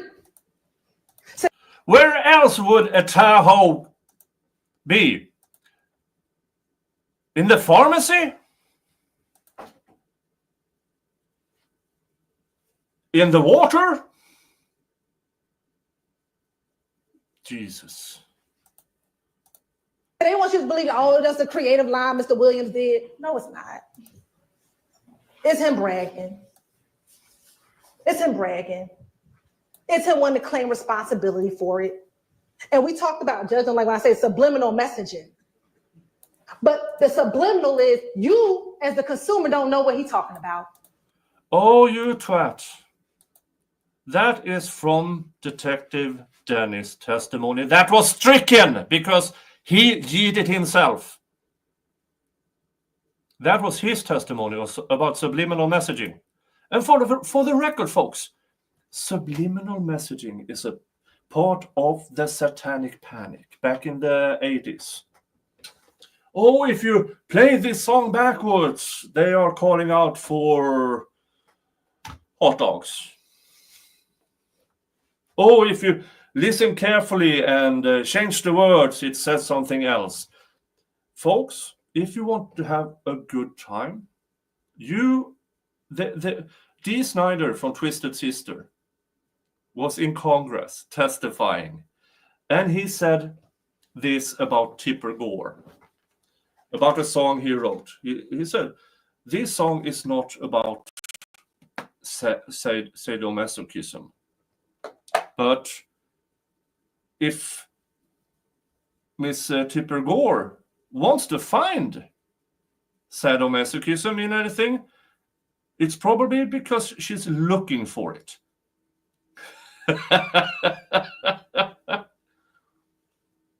Oh.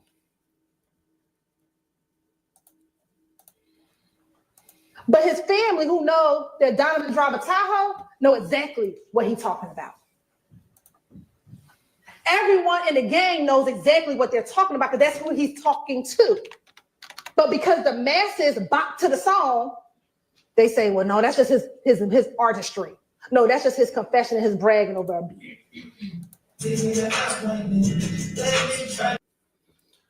Did she do that? All the final minutes play different songs. I'm going to get so damn copyright claim for this stream.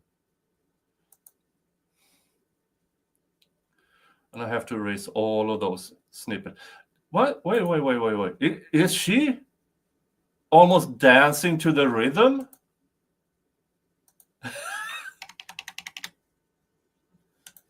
Look at her. I'm going to play this in normal speed here.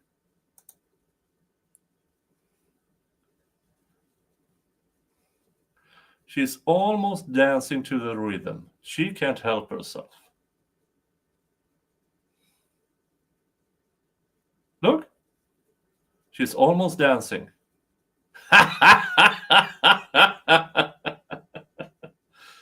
Oh, you twat.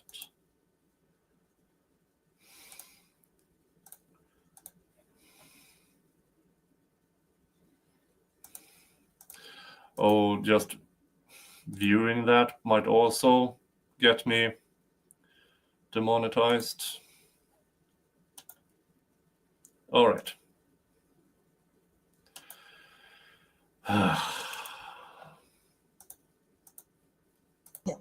A snake. They sign. That is a subliminal message to everyone else. Yeah, we did that. No, it's not. What's at the end? He got a rat going down his mouth because they eat rats. They eat the people who snitch on them. He already told you himself, you ought to get killed from me and YSL if you snitch.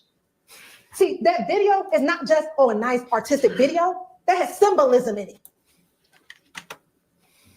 So now they're guilty of all those. Let's talk about Shamel. Thank you, Brandon. Probably started associating with people from YFN. But on the day that he was about to get killed, he's about to go back to his girlfriend's house and go eat some spaghetti. That's what he's doing at the light. Get ready. Everybody saw the video, Miss Hilton. Everybody saw it.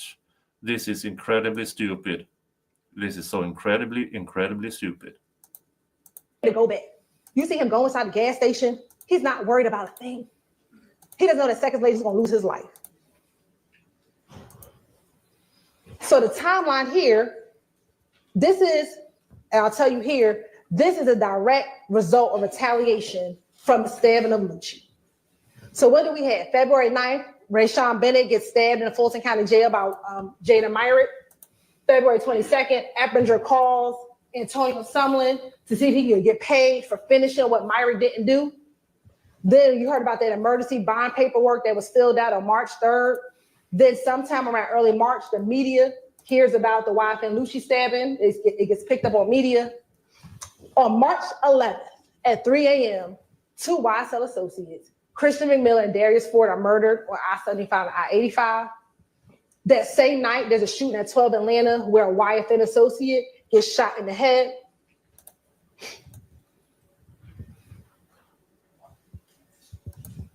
On March 12th, there's a shootout on Cleveland Avenue with Demikion Garlington and the ops. On March 12th, there's a 911 call shooting at 2830 Waters Road. March 14th, Shannon Stillwell rents the Audi A5. And all of that is against the YSL. And then you have the murder of Shamel Drinks, which we saw with our own eyes. That brake light went on and off way after Shannon left. I mean, you can't argue with that. You really can't. But And put dark tints on all the windows. March 14th, 10 o'clock is the murder of Shamel Drinks. On March 16th, the shooting at Waters Road, where. Yeah. March 14th, Stillwell rents and puts dark tints on all windows. The same damn day, they claim he did. The first 24 to 48 hours, you can't roll down your windows. You can't do anything because it will damage the tint. You can't fire a gun from within the car. It will damage the tint and leave gunshot residue all over.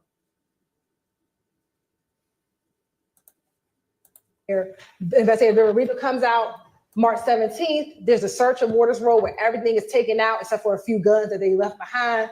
And then Stillwell and Nichols are arrested. Again, we talk about the state does not have to prove motive, but here, ladies and gentlemen, this is motive. Again, that's that same video with Quindarius, y'all. Christian McMillan's been around since 2009. This is Mr. Williams' long friend, old friend, good friend. And he gets murdered by YFN associates. Oh, you got to pay for that. Here we have just different pictures of them, both Mr. Ford and Mr. McMillan, all with other YSL associates.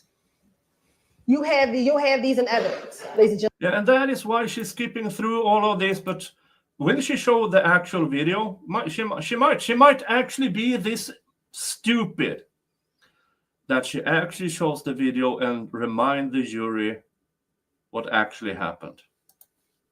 Gentlemen, that's unfortunately the car that they were driving in when they were tragically gunned down on March 11th. So here's where the motive comes in, y'all. Just like YSL brags about doing stuff, YFN does the same thing. It's tragic. These posts were despicable. That post crossing out that young girl's daddy and saying that, despicable. But that's the type of stuff that gangs do, right? To keep nudging each other. Well, that would make... That's the kind of things artists do to be noticed.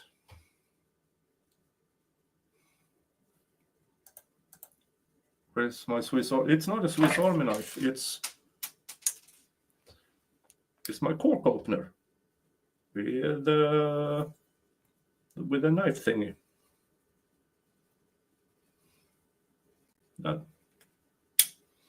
My Swiss knife is probably in the bar.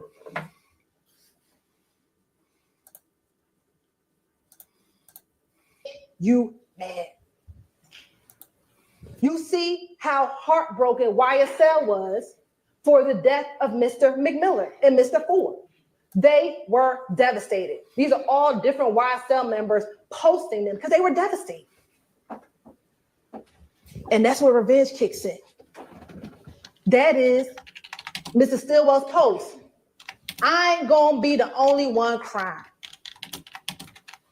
Nope, you're right. The Drinks family crying. Because he had to make sure. And what does he say here? Just ref Mac, I got you, man.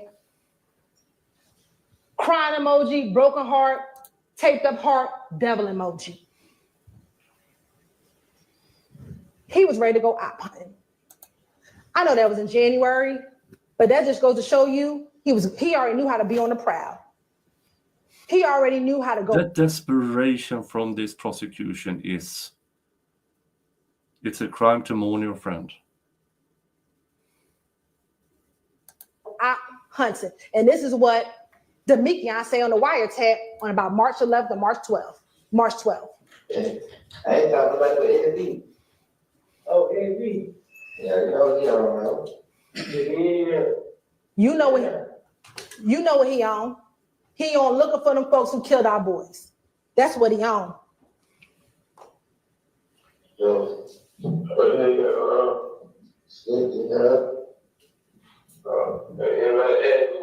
look like some business and just said we went to look for them. Okay. I said no, but yeah, I know. Well, even wrong.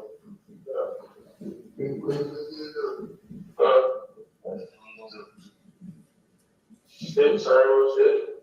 Sorry, shit. I was something will come in, yeah. Shit, that was on. Yeah. That's why I beat here on Rob. I said, man, Rob, don't even come. Yeah. I tried that shit yesterday with me on that. Yeah. Same shit. We all on the prowl. We looking. We went because we need to go find them folks who killed our boys. So we out hunting. Let's go rent this car. Now, this notion that they rented the car because Taisha got into the gunfight. Well, she got into the gunfight on March 9th. So she got into the gunfight on March 9th. Why y'all just renting the car on March 9th? They rent the car on March 14th. Oh, here we go. And what do? Immediately go to the tent place to go get the rental car tinted. Well, why do you do that when you're op hunting? Because the ops don't know what kind of car you in. So you can disguise yourself in this Audi because they don't know you in it. So they're not suspecting you. That's not the car that they're used to. So when you go out hunting, you got to switch the car out because they're not expecting to find you in the car. And then you get tints, but not just regular tints, y'all, like dark black tints. Like you can't see nothing. Some may say those are not the tints you're ever allowed to have on your car. Why? Because you out hunting. What do we know about Shell Kell and Demikian Garner's social media? What did the investigative retail tell you? That because she was following both pages, she could see who followed who, and Demikian followed Kelvin Watts. So what post do we see? This post was posted, I believe, on March 13th. And it's a picture of Mr. Drinks, Jasper Walters, and Kelvin Watts. And Shell Kell reposted it with the two shells, the zipper lip, and the black heart. And I guess for Mr. Stillwell and Mr. Garner, that must be a confession. Oh, you twat. No, it's not. There are people in my surrounding, if they died a violent death, I would celebrate it. I would cheer. I would have a beer over their grave and then piss on it. Why would these guys be any different?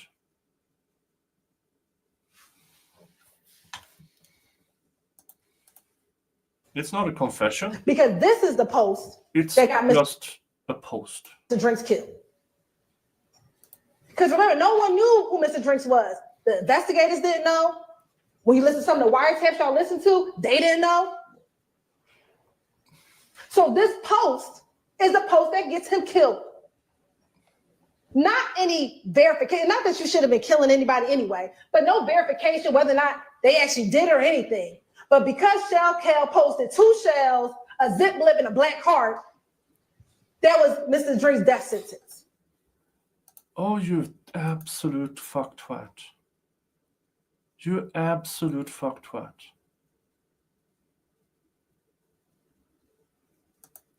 That's your claim? He got killed for that? This is beyond stupid. I have those words, but I can't say them on stream. But Jesus Christ, this is subpar. Subpar.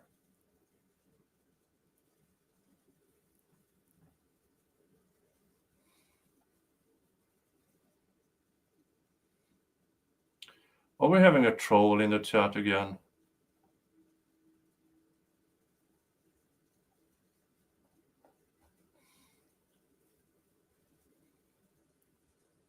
Just checking here. No, I don't think we have a troll in the chat. Now, I don't mind trolls in my chat, by the way, but you have to be funny or correct. If you're just a boring troll, then off you fuck. Now I'm just...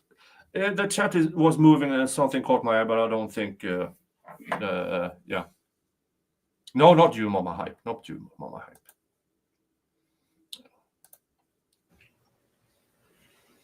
Op hunting. The reason why we took this picture, y'all, is if you remember from the video, and we're going to look at the video in a moment,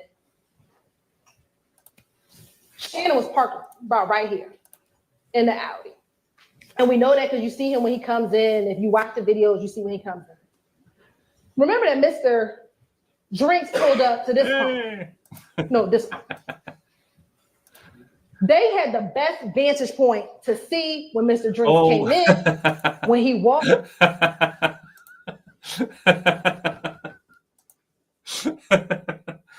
With 9:34, Brandon extended his lead as the honorary Viking of today to $69.69. Now that's funny. That's funny. Yeah, you were playing the long game and I did not see it coming. Now go to 420. No. Folks, that's funny. That's funny trolling. That's what I'm saying. You need to be funny or correct. Oh, Brandon, you absolute legend. You absolute legend. Oh, that was so good. Yeah. No symbolism there. Nope. Oh, that was so good. Oh.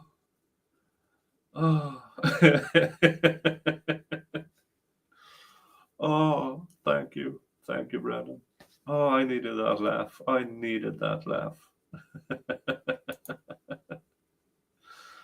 Oh, wow. Daily Quick Bite says 59 minutes left, not looking good for a verdict. Yeah, they usually have top of the hour. If anything happens in a trial, they usually have this top of the hour, not with questions, but with verdicts. They call in, let's say it on the top of the hour. But with only 59 minutes left, we are looking at a long weekend here. Thursday, Friday, Saturday, Sunday, and back on Monday with more verdict watch. But we don't know until we know. So we have an hour left of today's verdict watch.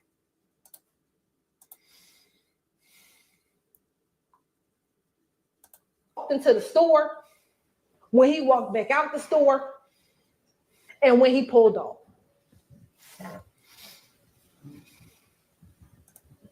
They were scoping it out, verifying. I said, they in the car. Is that him? Oh, yo, I think he do got the same sneakers on. I think that's him, y'all. Scoping it out. Sit back, watching it. Let's watch the video.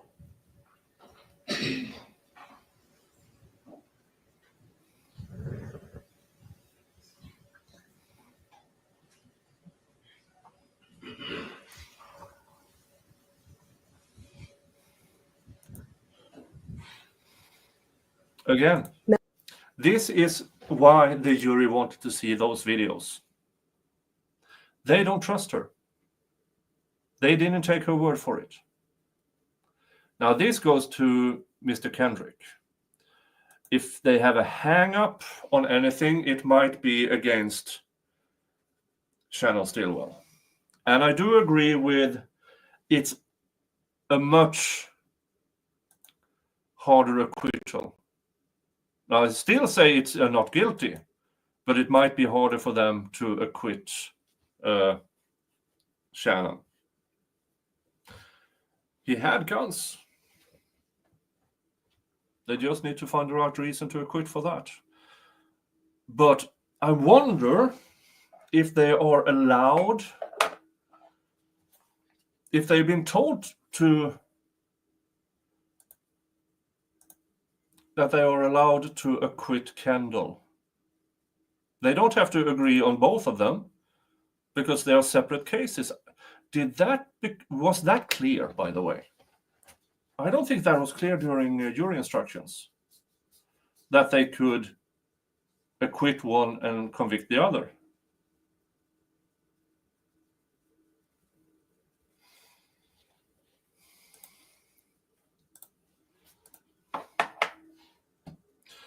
I will send a question to Doug.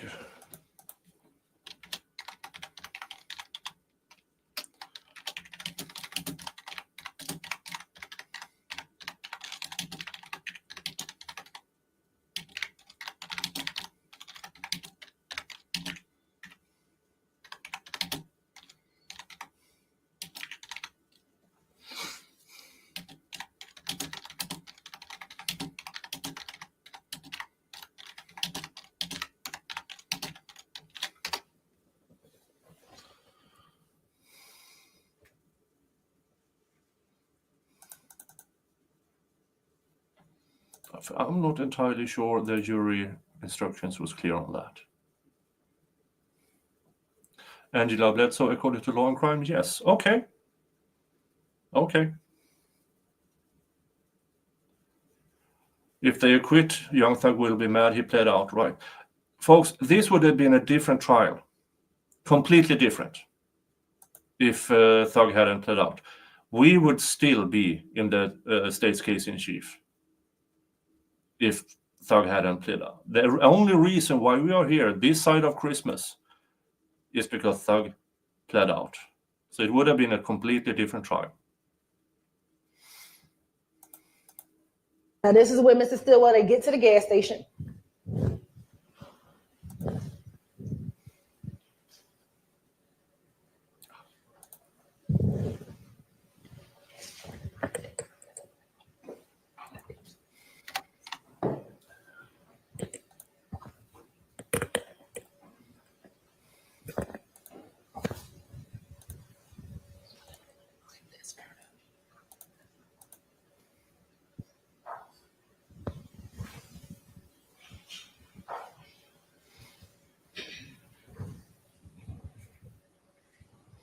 And by the way, there are other white, gray, silver cars around that gas station.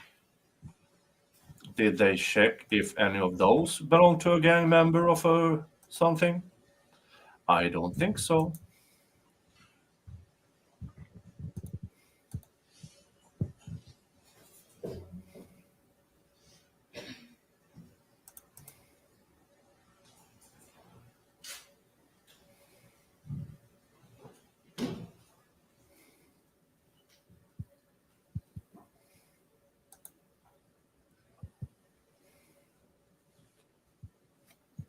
Now you see when Mr. Cormavius Nichols gets to the gas station.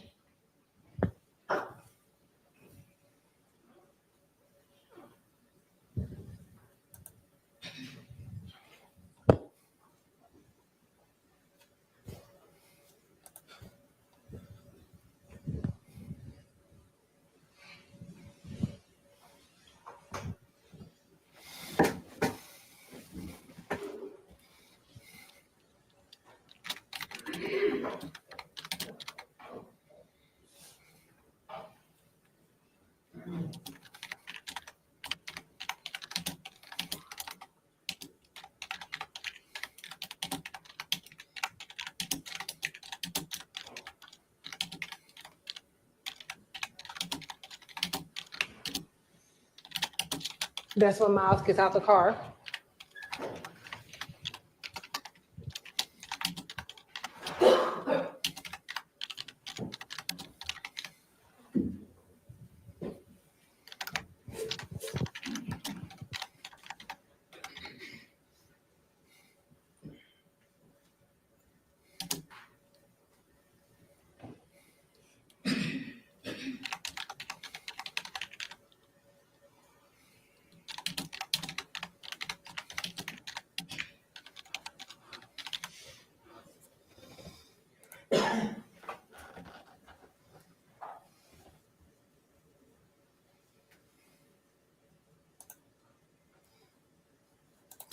And yeah, by the way, why didn't they try to find that clerk? Or the other people, they could check the receipts. The receipts are saved for years if they paid with card. Not a single one. Not a single one of the possible witnesses who might have overheard something. And why didn't they try to find them? Because it could have ruined their case.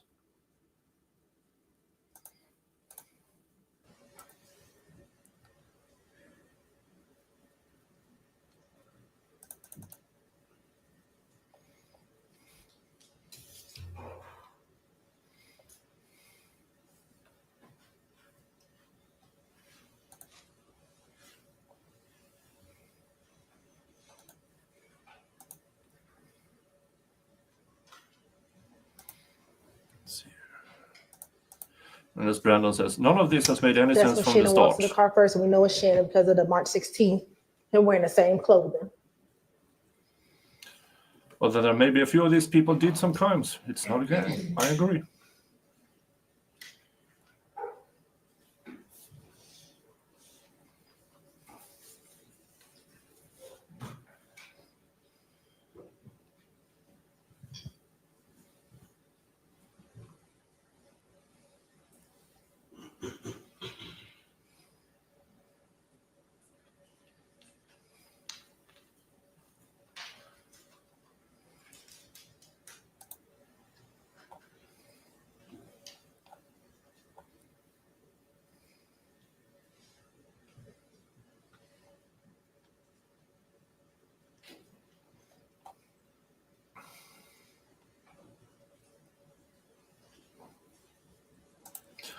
This is a good point here.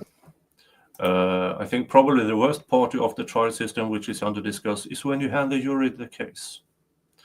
I agree it's unnerving sitting here, not knowing. One of the more frustrating parts of a trial is jury instructions.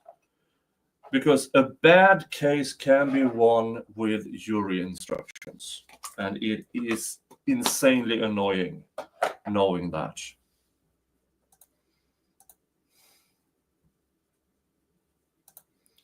Can we see the cross on the medical examiner? Not today, because I don't have the time for it. But Monday, it seems like, because we are 48 minutes from the end of today, and then so Monday I can play it. Remind me on Monday, will you? Of course, that's Cornelius Nichols when he walks inside the store.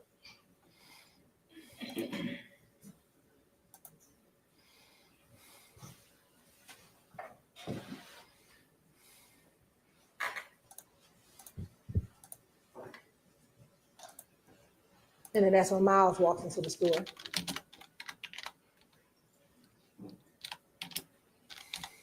In his Slama dye shirt.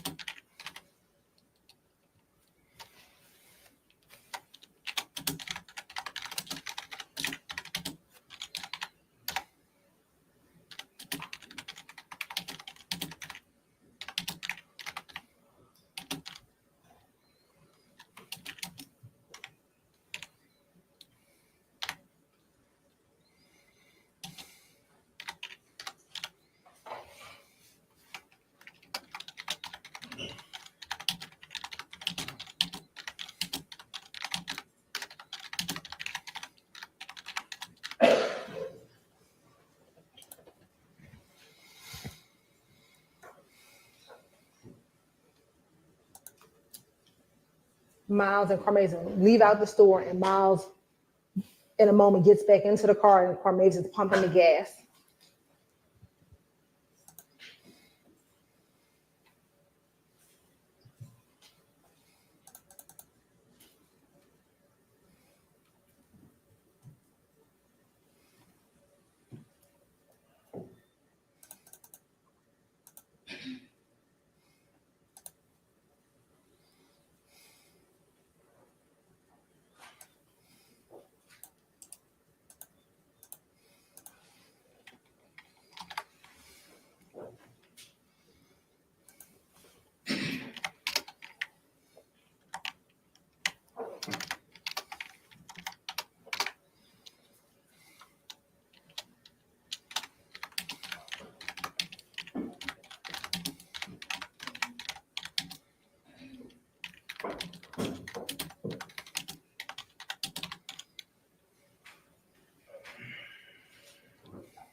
Yeah, Gigi says, my government teacher said better Carmazin goes back that store. one guilty should go free than one innocent be convicted. It's the basis for reasonable doubt. Yeah. Because I don't think, and also that has been watered down, this reasonable doubt standard. Because here is what I say about reasonable doubt. First of all, when people say, oh, you have to walk in unbiased. No, you don't.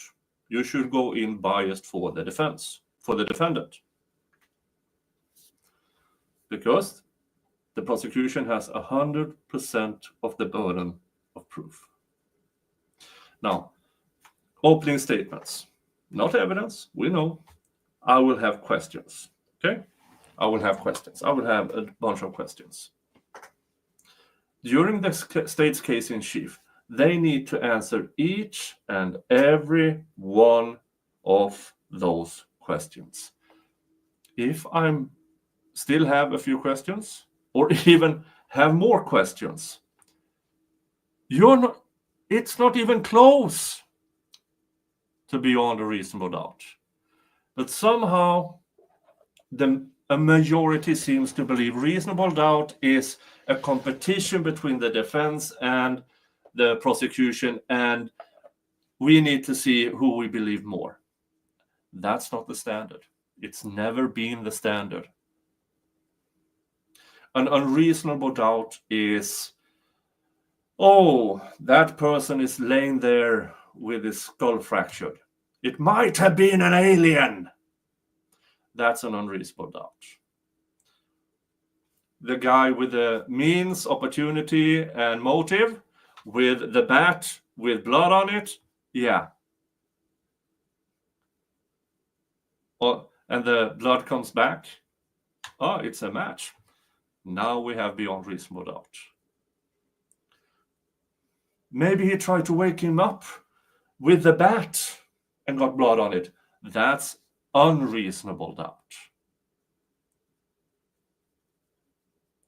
But when it comes to this competition of who we believe more, it's no longer reasonable doubt. It's just a 50-50 question all of a sudden. Reasonable doubt is, for instance, let's say this, the drinks murder. We saw the car leave. Shannon Stillwell's car leave. We saw the brake flags go on and off. We saw the third car, that bad cowboy Santa cop missed, who drove up to the car. We saw the blinking of the brake lights. We saw the U-turn.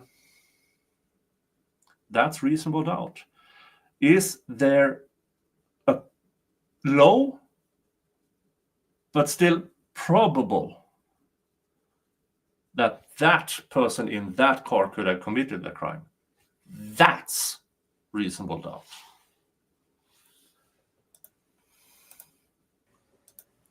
And this Mr. Drinks pulling into the gas station. Now, this is how ironic that Cormavius and Drinks never, you're going to see, they never see each other. Because Cormavius gets into the car and Mr. Drinks sits in the car for a little while. Now, it would appear that all their business is done at the gas station. But they don't leave.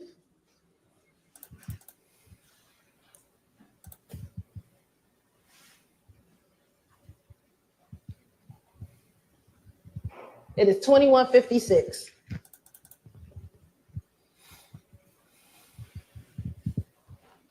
Yeah, we don't have had any new questions since this morning. And folks, this trial is a year long today on the date. Let me see if I can find that.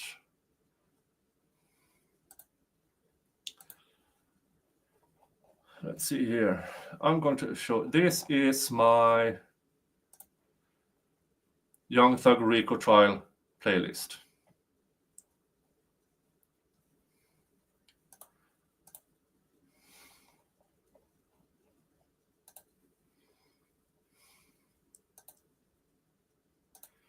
I have,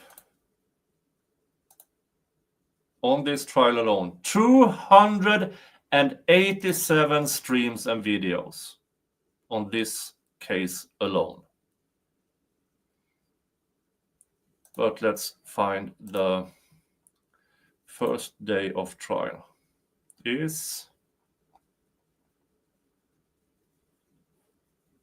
Oh, John, wrong one, wrong button.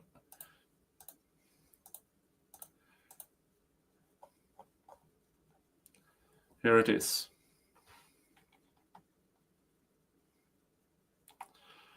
Day 1 opening statement, November 27th, 2023. A year ago today. 7 hours is not a long deliberation. Not long at all. We have seen on this channel a 5-day deliberation on a 1-week trial. They might be out for some time. They might be out for some time.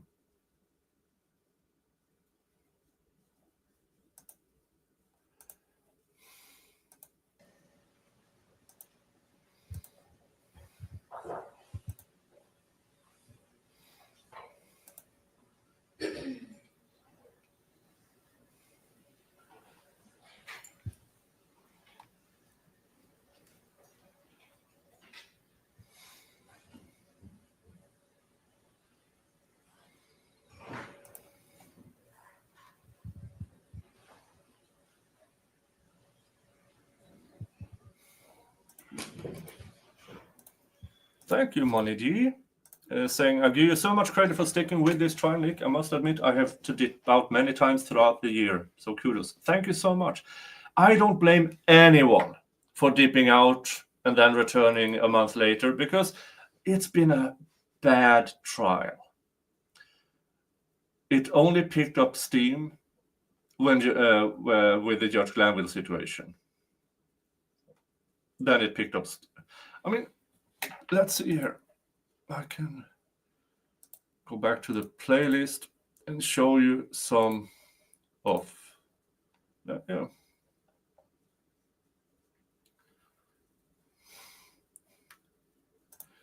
Look at this. Views, 297 total. 278. Oh, here's a good one, 813. 800. Now, during the first couple of weeks, yeah, I had some streams with great numbers. Some streams with great numbers. Yeah. But I also have streams with horrible numbers. Let's see here. What's that? 720, 518. I mean, 411, 625. 433, 647. I mean, I've streamed 201. Well, that's the song, so that doesn't count. So yeah, but all of a sudden you go to with what happened June, and all of a sudden, I mean, look at this, 26,000 views. This is my most watched by far. This is when everything happened. But I've been here when my streams counted in 9-hour streams with maybe 400 viewers in total. And maybe, because I'm going to cover the other 12 as well, maybe I will go down to those numbers again. But I made a promise to you guys. I will cover this from gavel to gavel. And that includes the people who has rotting away in jail for 2.5 years, waiting for this trial to end so theirs can start. And I'm going to cover those too, because I made a promise, and I intend to keep that promise.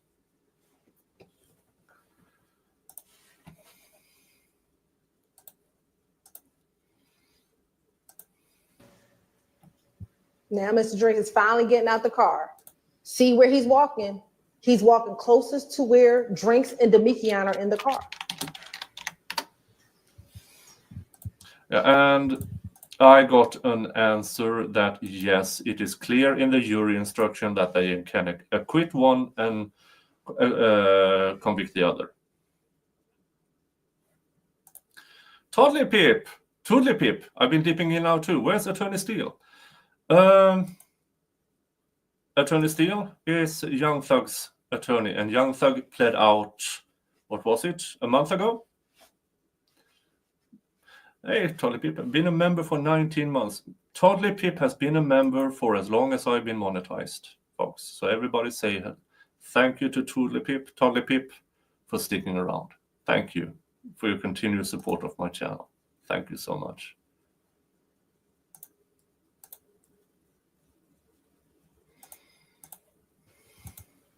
Because remember, from here, y'all, you see the Audi lights.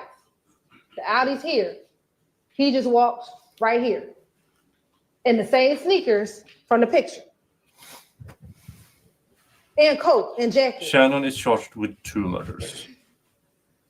Donovan Thomas and Mr. Drinks. And I don't believe he committed either of them.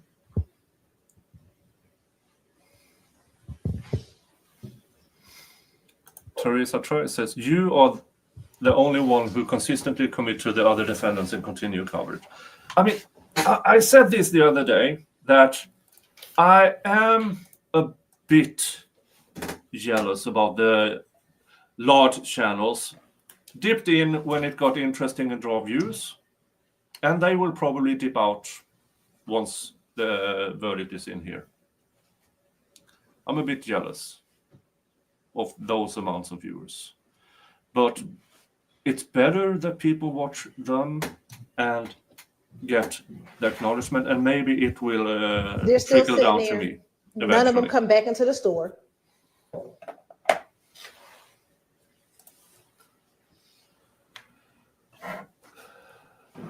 And Mr. Drink walks out.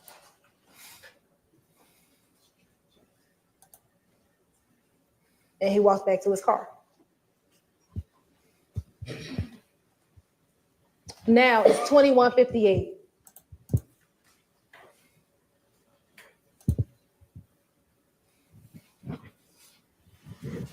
Oh, wait a minute.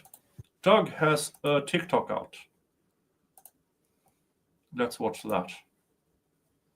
Hold on. There.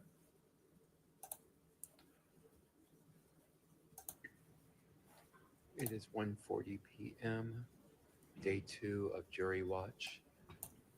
We continue to wait around. Hold on while I get some booster on here. Oh no, I only have an enhancer for YouTube. Oh well. It is 1:40 p.m., day 2 of jury watch.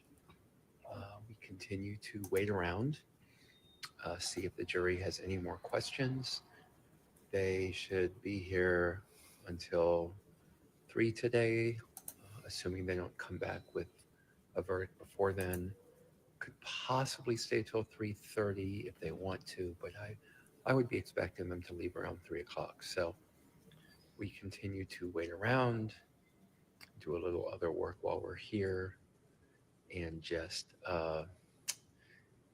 eagerly anticipate and try to see what's going to happen. I continue to remain hopeful.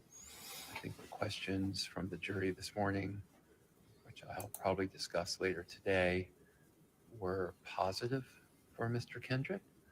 I think they demonstrate that they're paying attention to the evidence.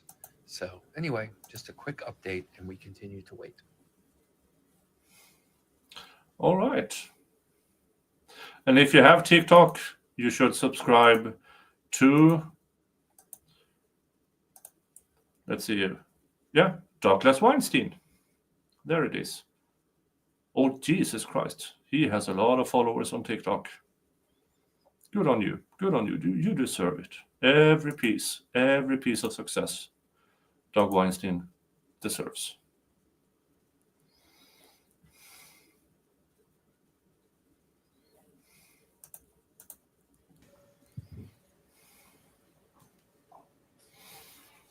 Neither car, they're not pumping gas, they're not getting anything.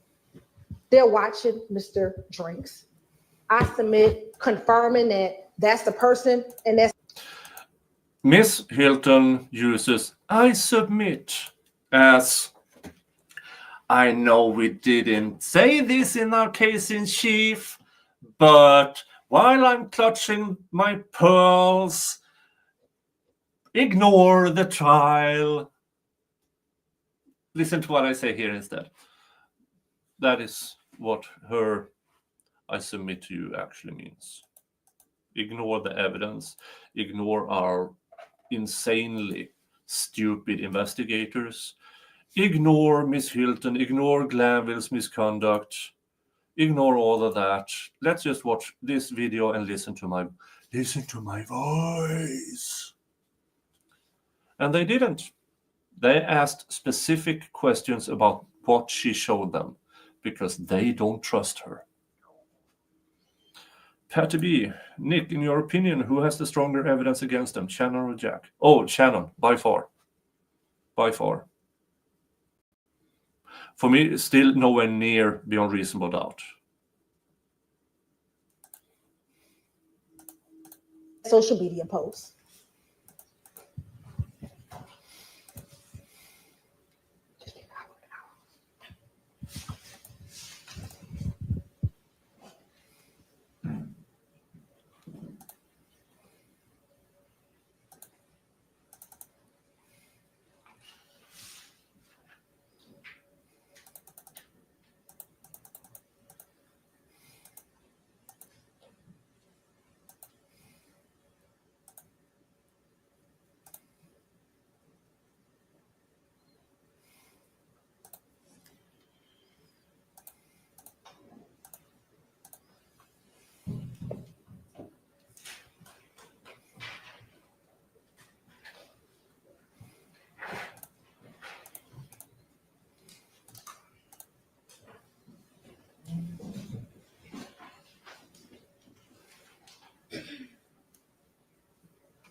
Now Shema has finally gotten into the car.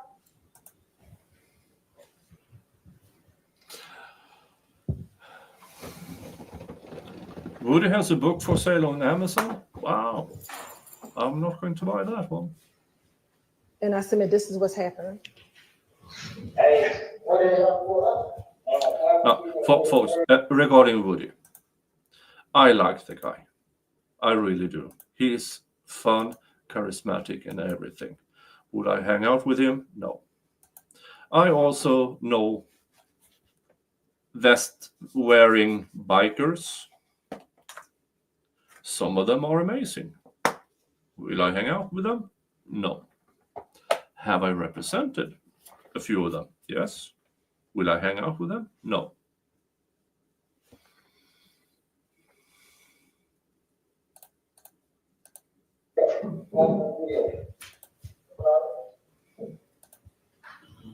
He wanted him to call on video real quick. Call him on FaceTime real quick. Yeah.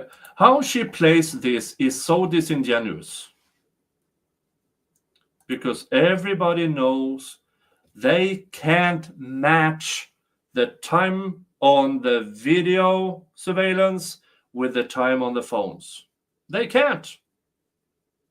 So her claiming they did this at the same time as this happened, no. No. There's zero evidence that the time of the Texaco surveillance happened at the same time as those calls. Zero. Quick. You know what happens on FaceTime. You've heard testimony about what happens on FaceTime. What happens on FaceTime is that is when criminal activity is planned because they think that FaceTime, you cannot track it. Now watch as Mr. Drinks pulls out of the gas station. They have been sitting there for minutes, y'all. Y'all been watching this video like, what we gonna do next? That's how long we've been sitting here. And as soon as Mr. Drinks pulls out, that is when vehicle number one. I don't see a sunroof on that car.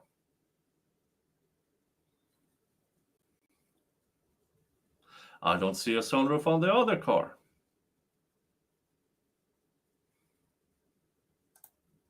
Pulls that hunting car. There's no. That is one of these. What do you call it? It has a specific name in car thingy. Oh.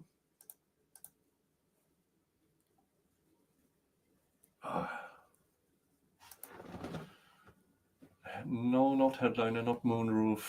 It has a specific. Do you call it moonroof?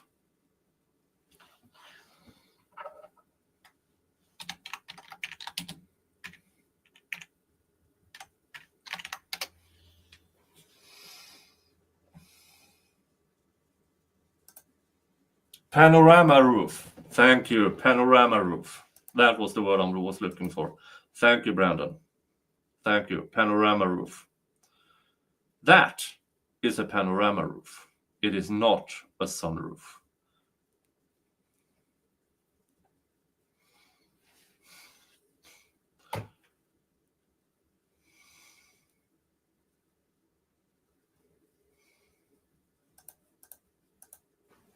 And then that's when the second car immediately pulls out. They sat there, y'all. We were quiet for at least 2 minutes here when they did nothing. And they want to tell you that some other car killed. Yeah, because we saw that video. And by the way, folks, in this specific, I went frame by frame and I saw something. Frame by frame I went and I discovered something. Do you know what it is? Bigfoot. The Sasquatch. Just in one frame. Just in one frame.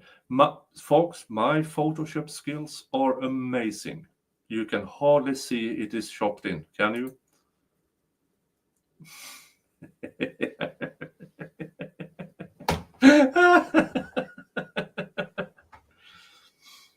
Oh. Oh. Oh, and thank you, Slidey Pie, for your $2 rumble rant. Said, damn, I don't think we'll get a verdict today. My prediction was wrong. Yeah, I really hoped for a verdict today, but we are 20 minutes away from 3 p.m.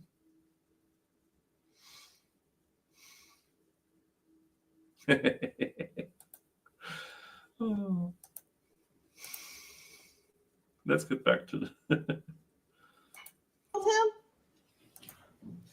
That's them driving by the liquor store. They laid in wait until Mr. Drinks pulled out. You have to look at all the evidence together, not just the FedEx video, but we're going to talk about that FedEx video. This is them pulling up to the light.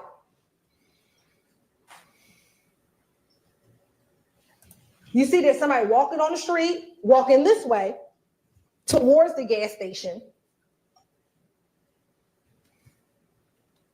Here go the 3 cars. Oh, she actually had the guts to play this. Up at the light. Ladies and gentlemen, you can't see it here, but we know that there's a red light. Shannon and Nichols are stopped at the red light. They stop. Yeah. And what happens then, Miss Hilton? Drinks is in the left turning lane. Shannon is right next to him, and Quarmade is right next to Shannon. Y'all now see the traffic going in the opposite direction that they are in.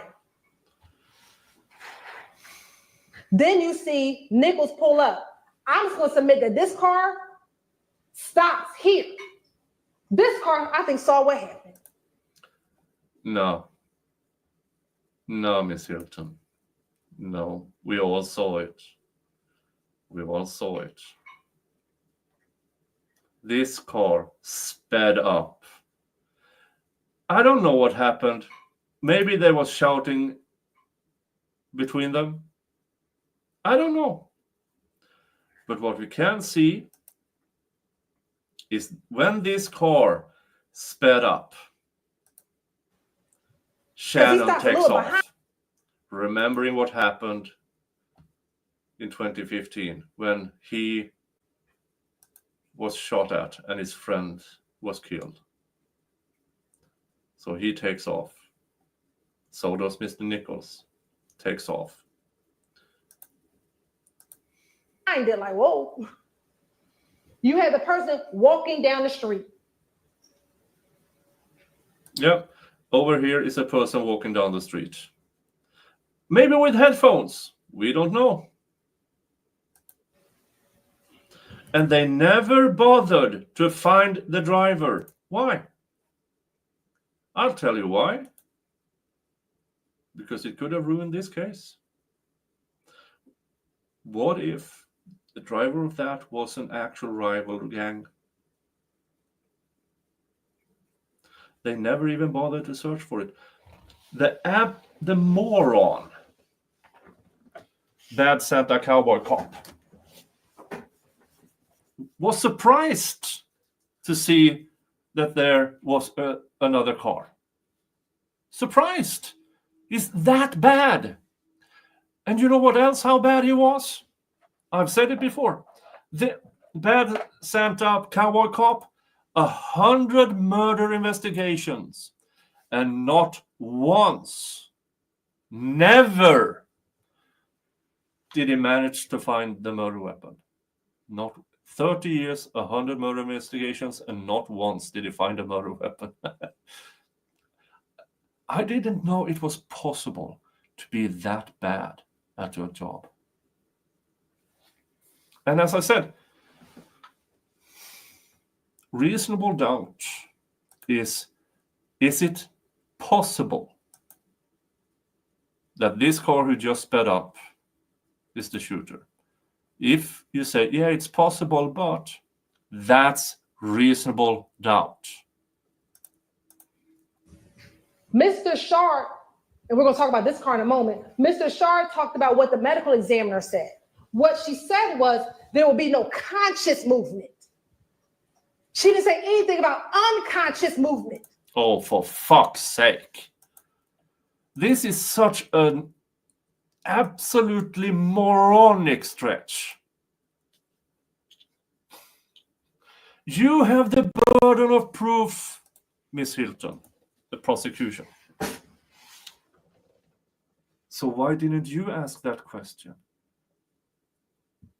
You had redirect on that medical examiner. Why didn't you ask that question?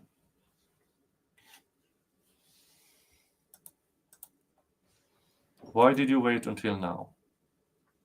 And again, that person walking, maybe headphones, maybe deaf, for what we know, because they never bothered to search for that guy, walking guy, or girl, for that matter. Oh yeah, they went behind the gas station and swapped cars. Yeah. Yeah, they are talking about subliminal messaging and unconscious movement with a sunroof that doesn't exist. This is beyond moronic. Yeah, the LPR lady said she was told to look for Shannon's car and the Ford Focus and nobody else. Now, the car who turned around, they could find that car. They just needed to watch, okay, something similar to that car. And let's pull up the license plate and just call. That car who is up on Mr. Drink's car, they could find that one. Just as easily as they found Shannon's car, the license plate. But they never searched because they weren't interested in solving this crime. They were only interested in pinning the crime on someone. That is... This is why actual murderers go free.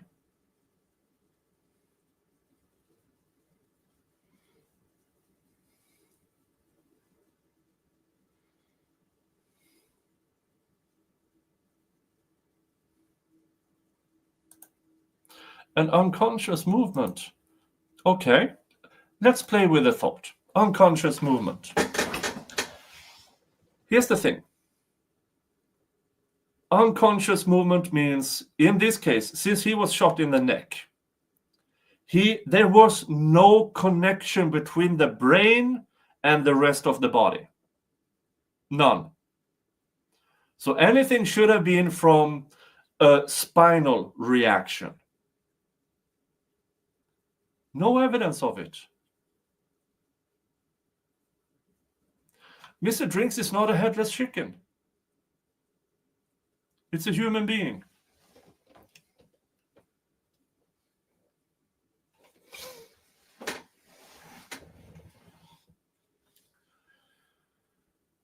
And they could have, if they found that third car and just asked, what did you see? Oh, I saw this. It's a person with no criminal record who just happened to be there. So, oh boy, I better leave because there's a dead person in there. All they had to do was check. But they were afraid to check. Because what if the person in that third car was a gangbanger? A member of the Crips? I don't know. Some other ones. Say it was a jealous person because not had an affair. I don't know, because they never checked. And they didn't check because they were scared of the result. And if you're scared of a result, you shouldn't investigate crimes. You should never investigate crimes. You shouldn't investigate the backside of your hand. Your one motive, your one objective as a law enforcement officer is to investigate, rule out other possibilities, not by ignoring, but by investigating. And that bad Santa cowboy cop, 30 years on the force, 100 murder crimes, never finding a murder weapon, he should be homeless. But he collects his salary, and once he retires, he has a cop retirement.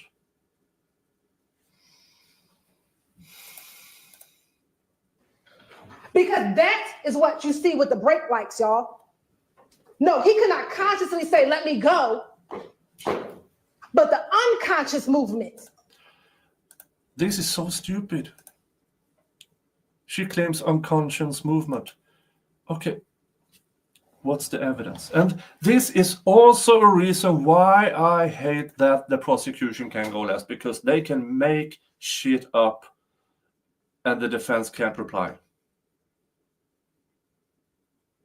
Imagine the slaughter Doug and Max would have had with this garbage. Sea travel, okay, here. Not enough time passed for lactate acid buildup in muscles for muscular contractions, hence blows Hilton's statements up. Yeah, she's not a medical examiner. It's so stupid. I mean, this is beyond a stretch. This is actively making shit up as you go along because you can't accept that you have a bad case. Because he just been shot in his head is what is happening. He was shot in the neck, you absolute moron. This was testified to, you absolute moron. what she claims. Imagine your car, the brake pedal. How you have to press. Now she claims not only because when he stopped at the light, he probably had his foot good on the brake. In order for that unconscious movement to let go, that's a big fucking movement. That's not just twitching. That is actual letting go of the brake pedal.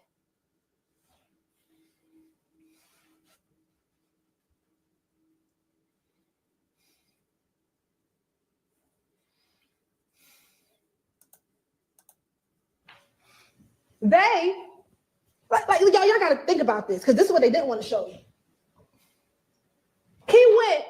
Shannon went from 18 miles per hour to 90 miles per hour.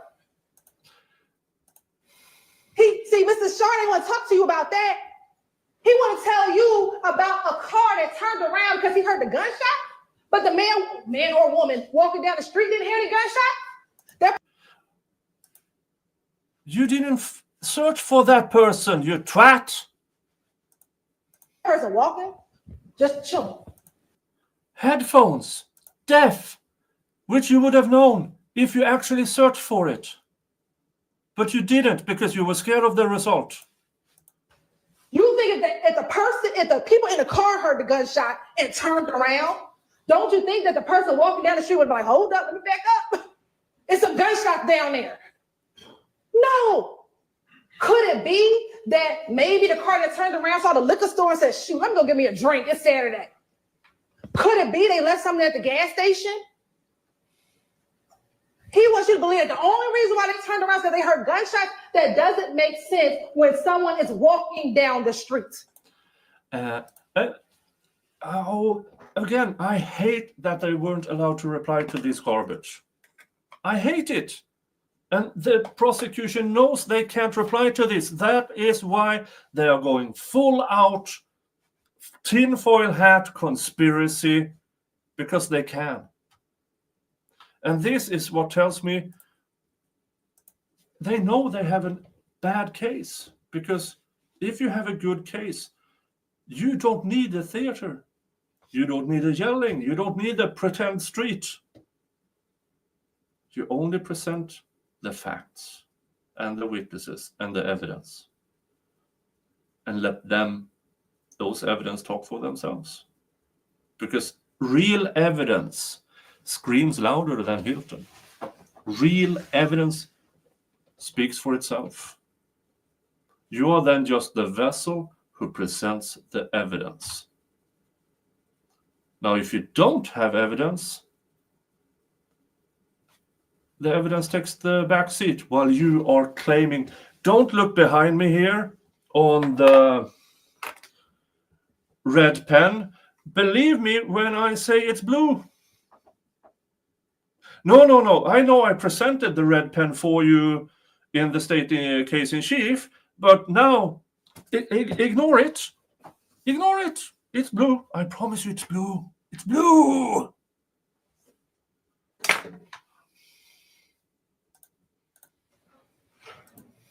It don't make sense. Now let's talk about the car that was closest to them. You see what time the cars are going. Here are the three cars in a straight line. Do you see that straight line? It's a straight line. The three cars. Shannon's car is directly. No, you didn't.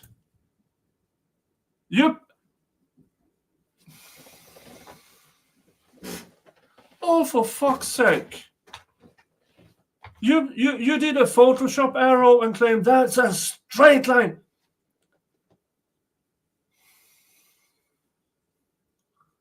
Oh no. Oh no. Oh no. Oh God, no. That straight line does not take into account the depth perception. And even if they were in a straight line, it doesn't prove anything. Next to Mr. Drinks.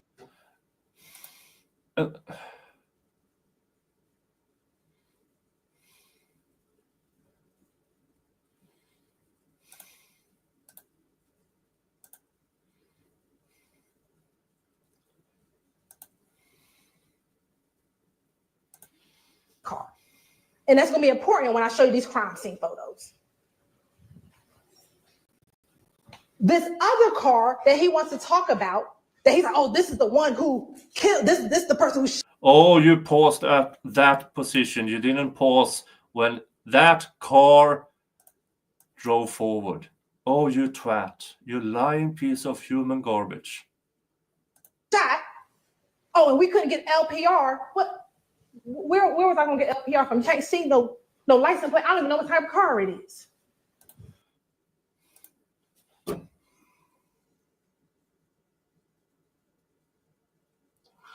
You have the timing. If you found Shannon's car and Nichols' car and their license plates by backtracing it, you can find that car. You can find that car. By backtracing, you can find the U-turn car. The exact same way, but the people who was told to search for something were told explicitly to only search for 2 cars.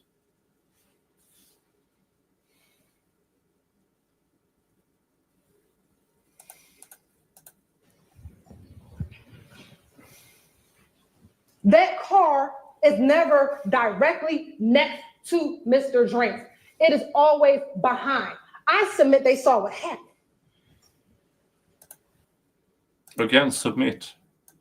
If you checked, actually try to find, we would have heard from that person, but again, you were scared of the answer, so you never checked. And when they inched up, they looked over, was like, oh, let me get up out of Dodge. As most other cars did. Your claim, Miss Hilton, is from that angle, somehow they didn't see the blown out window. Are you serious?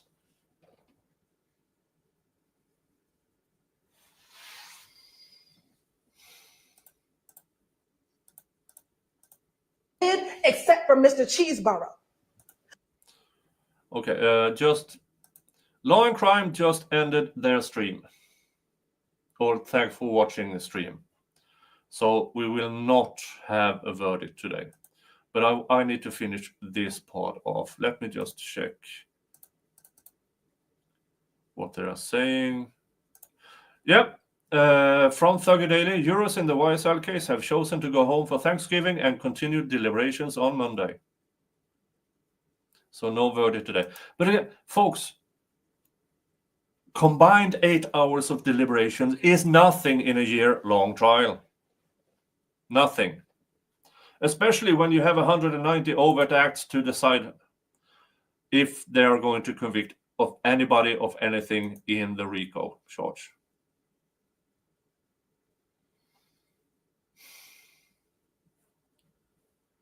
All right, let's finish off this. Mr. Cheeseborough's call did not come in until 10:27 because every other car did what that car did.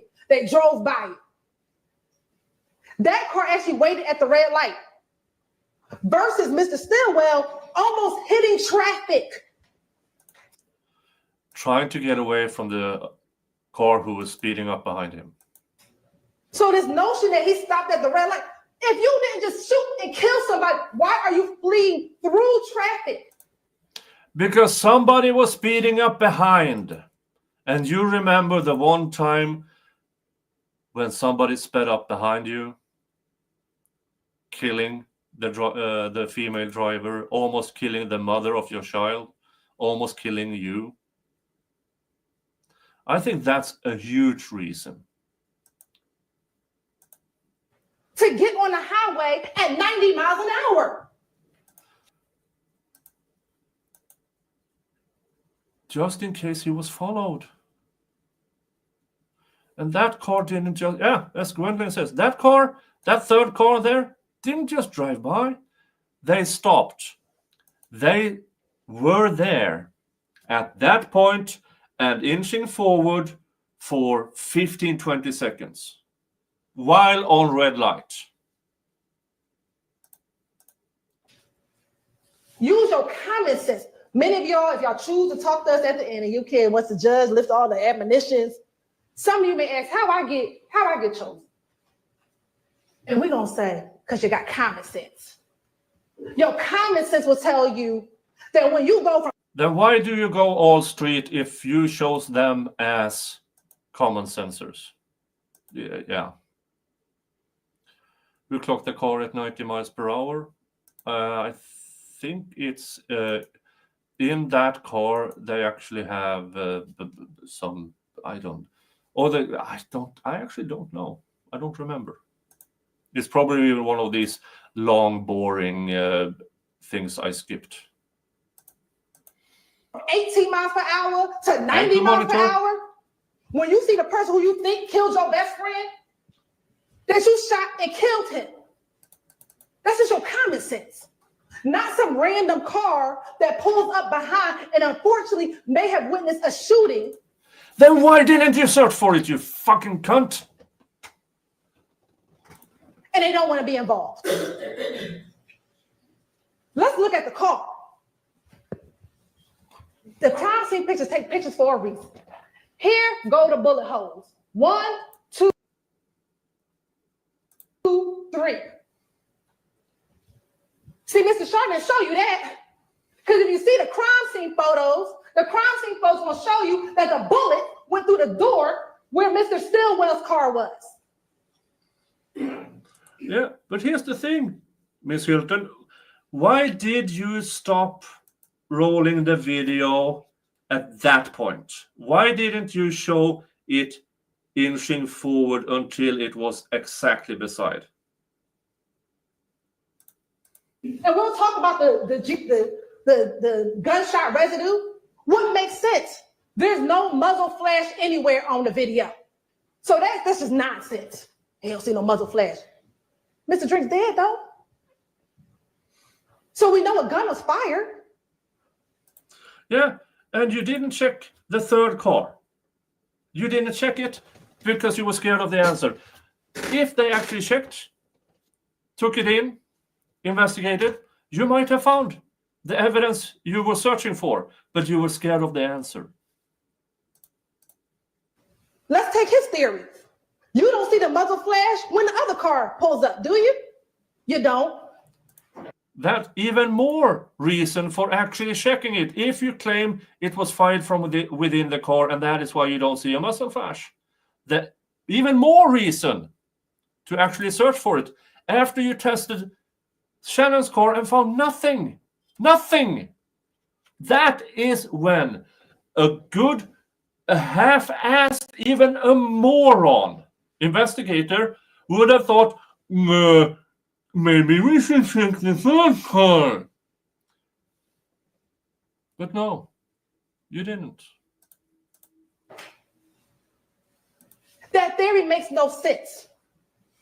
You have to take all the evidence, not just FedEx, but everything that occurred. Like I told you, and everything you didn't do, literally all, is also into consideration. All the way to 90. To 90. This is the intersection. This is 1 minute later. The jurors are paid $25 per day. $25 per day. Unless they have a government job, then they get their regular pay. But everybody else, $25 per day. What you fleeing for 90 miles an hour if you ain't killed nobody? Why would you flee with 90? Again, if you think somebody is speeding up on you. Just chilling. And then you go to the studio and do what you do. You brag. Because remember, they all went to the studio. And what he say? Pop my shit. I really got options. Poor little ops. Look how they just drop it. Poor little ops. Look how they just drop it. Those are his words. After he just executed a man at a light. He goes to the studio to go rap about it. A minute later, wait a minute, 18 miles an hour to 90 miles an hour within a minute. My Saab, who unfortunately didn't get the government, it missed the yearly check, so I can't drive it anymore. 0 to 90 in, I believe, 15 seconds. And that is a 20-year-old car. Shannon's car there, faster. Why they think they above the law? This is what the Mikian say afterwards.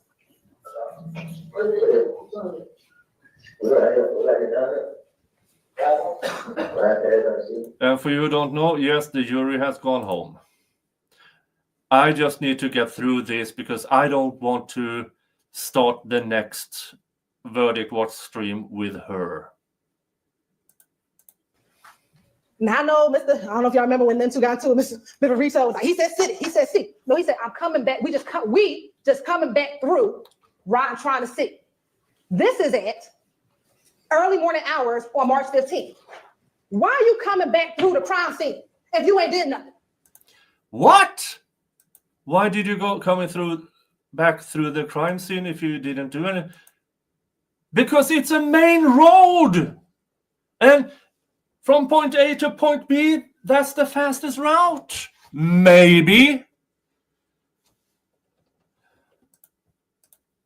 Why? This is Mechanicsville, y'all. They went to Fulton Industrial. This is coming back in the city, trying to see.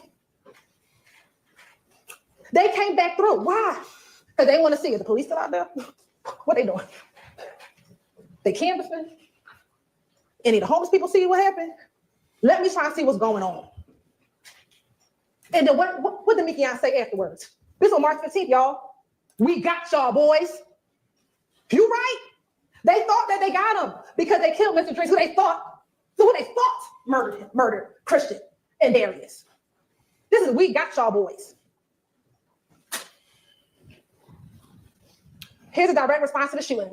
This is why there should be a change in law, because if there are wild speculations in the rebuttal, the defense should be able to answer it, because this is so ridiculous. Remember this on March 16th. YFM folks, and we know it's YFM, and we believe it's YFM because remember these shell cases, master shell cases of the Darius Ford, Christian McMillan shooting. It's like going on yesterday. And it's crazy. Let's go ahead and got 3 toys out. For real? Yeah, no, they shut up the big spot I was in, though. You think? They shut up the big spot, bro? Yeah, man. So we got down, think they're gonna come back. Think they're gonna come back. They do. So we have to pull it up. And yeah, I'm gonna come to the window. You know, I was in the living room with crazy, but nobody can eat. And you know what it is, what y'all know. Yeah. What did he say? They shot a big Nick spot because their boy got killed in Mechanicsville. Again, the streets know before we know. But how did we find out? Because their house got shot up. And I don't know why they wear the same clothes. I have no idea. I don't know why they didn't want to change their clothes, but they decided they wanted to be in their same clothes for 2 days. I don't know. But they did. And that's how they found out. Remember what Investigator Hogan said, Investigator Flores, they didn't know really what happened on the night of. All he knew is he had some suspects on the surveillance video, and that's it. And just lo and behold, Viverito just at APD doing what she normally does, just say, hey, do you need help? And he's like, let me show you the surveillance video. This is all I got. And she's like, oh, snap. That's Shannon. I just saw him earlier today. Oh, and that's the car? He literally just told me that that's his car. And they were like, well, why would he do that? Why? I mean, if he just killed somebody in there, because they think they above the law. So they go, and they don't know at the time what the police know. So he tells them. So let's talk about consciousness of guilt. So these are text messages on the 15th. And he is telling Poker, we need to get this hotel room. We need to get out of Dodge. We need to lay low. See the cut and paste here? Every line here is a cut and paste. That is the prosecution's way. Cherry picking. See what looks bad. Cut it together. He tells her, don't tell anyone any information. Why you gotta do all that if you ain't killed nobody? Because of what happened on the 9th? Well, why is it so urgent on the 15th? Not when she had to shoot the people on the 9th. You gotta ask yourself the question. This became real important the day after he killed Chanel. This didn't become important after she done almost got robbed. What else you have?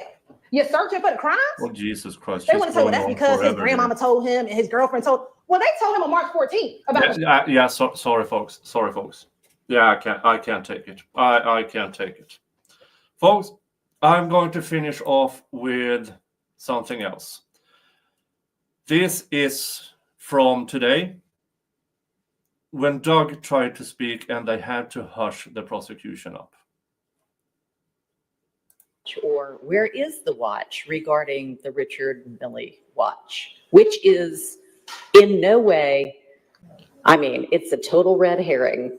And good for you for distracting them, but that is not an element of anything they're supposed to be considering. It's not a red herring. I don't believe that was a red herring, and it went to the credibility of law enforcement. That's and their true. witnesses. But so I would disagree with that characterization anyway, of the court. what did you say? I said, I'm sorry, I didn't say his watch. I probably said the watch.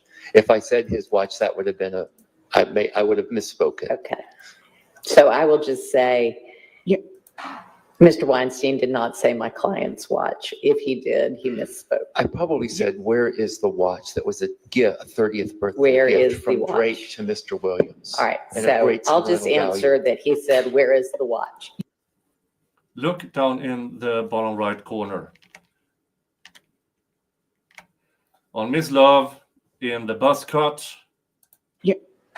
Mr. Weinstein did not say interrupt. my client's watch. If he did, he misspoke. I probably said, where is the watch? That was Look a down gift, in the right 30th corner. birthday Where gift is the from watch? Drake to Mr. Williams. All right, And a so great I'll just sentimental answer value. that he said, Stop where it. is the watch? Your Honor, would the court be inclined to respond that what the attorneys say is not evidence? Yes, that's And an that should excellent not be idea. even a consideration, Uh-huh. rather than telling Yes. them what he said. I mean, I'm gonna do both.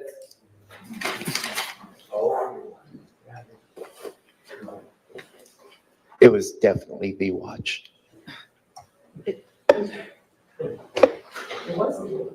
then, boom. No, stop it. I'll just Stop say, it. Mr. Leave it. Weinstein said the watch, however, what? She can't help herself. She has to have the last word. She has to interject. She can't help herself. Because, as I've said numerous occasions, she has no soul. Watch my coverage of the Shane Kendall case and other cases she has prosecuted. She has no soul. I wouldn't be surprised. I started a joke a few months ago about her probably sacrificing baby lambs to Satan every morning. If evidence came up that showed, oh, there's a lot of baby lamb carcasses in Miss Love's backyard, I wouldn't be surprised. I would not be surprised. She has no soul. All right. I'm going to let you all go now because I need to go to bed. It's 9:15 p.m. I can get a good night's sleep. Well, how good I can get one. For you know, I have a strange sleep pattern. I sleep 2 times per day, 3.5 hours at a time. I've done it since I was a baby, driving my parents nuts. And as Robin Hambrick said, whatever they say, the watch is missing. Last seen in Burrito's hand. All right, folks. Thank you. Thank you for sticking around. Thank you for allowing me to do this. Thank you for putting up with my snark combined with some legal knowledge. Let's go through this. Iron Rabbit, member for 15 months, just stopping by to like. Happy Thanksgiving. Erin Passaretti, thank you so much. Brandon, let's go. $10. Thank you so much. AI Designs, £20. Gavel Guide, $20. Thank you so much. Aaron Passaretti, $2. Thank you so much. Brandon, 1535. You ain't black if you're from Sweden. Thank you. Sorry, but Rachel did not come back. But she's very, very pregnant. Very, very pregnant. I don't blame her at all. Brandon again, $4.99. Life is hard. Yeah. Brandon again, $4.99. Thank you. This is the trolling. The trolling starts. Damn, I didn't see it coming. Brandon, another $5. And another $5. And then 934. Getting us to Brandon Lesko, honorary Viking of this stream at $69.69. $69.69. Yeah, I did not see that coming. That is a funny trolling.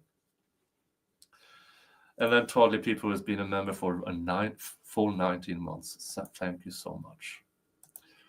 All right, folks. 5 hours and 18 minutes later. No verdict today. Will I stream tomorrow and Friday? I don't know about tomorrow. But Friday panel show. It might be fun. Let's see who is on. I don't know yet. But hopefully, interesting people. All right. Thank you guys again for allowing me to do this and your moral support and your monetary support. Thank you so much. And remember, folks, hug your family. Unless your family's crap, then screw them and give your love to people who deserve it. And they mentioned Rich Homie Kwan here. So I'm going to send you off with my Rich Homie Kwan tribute. Rest in peace.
See ya.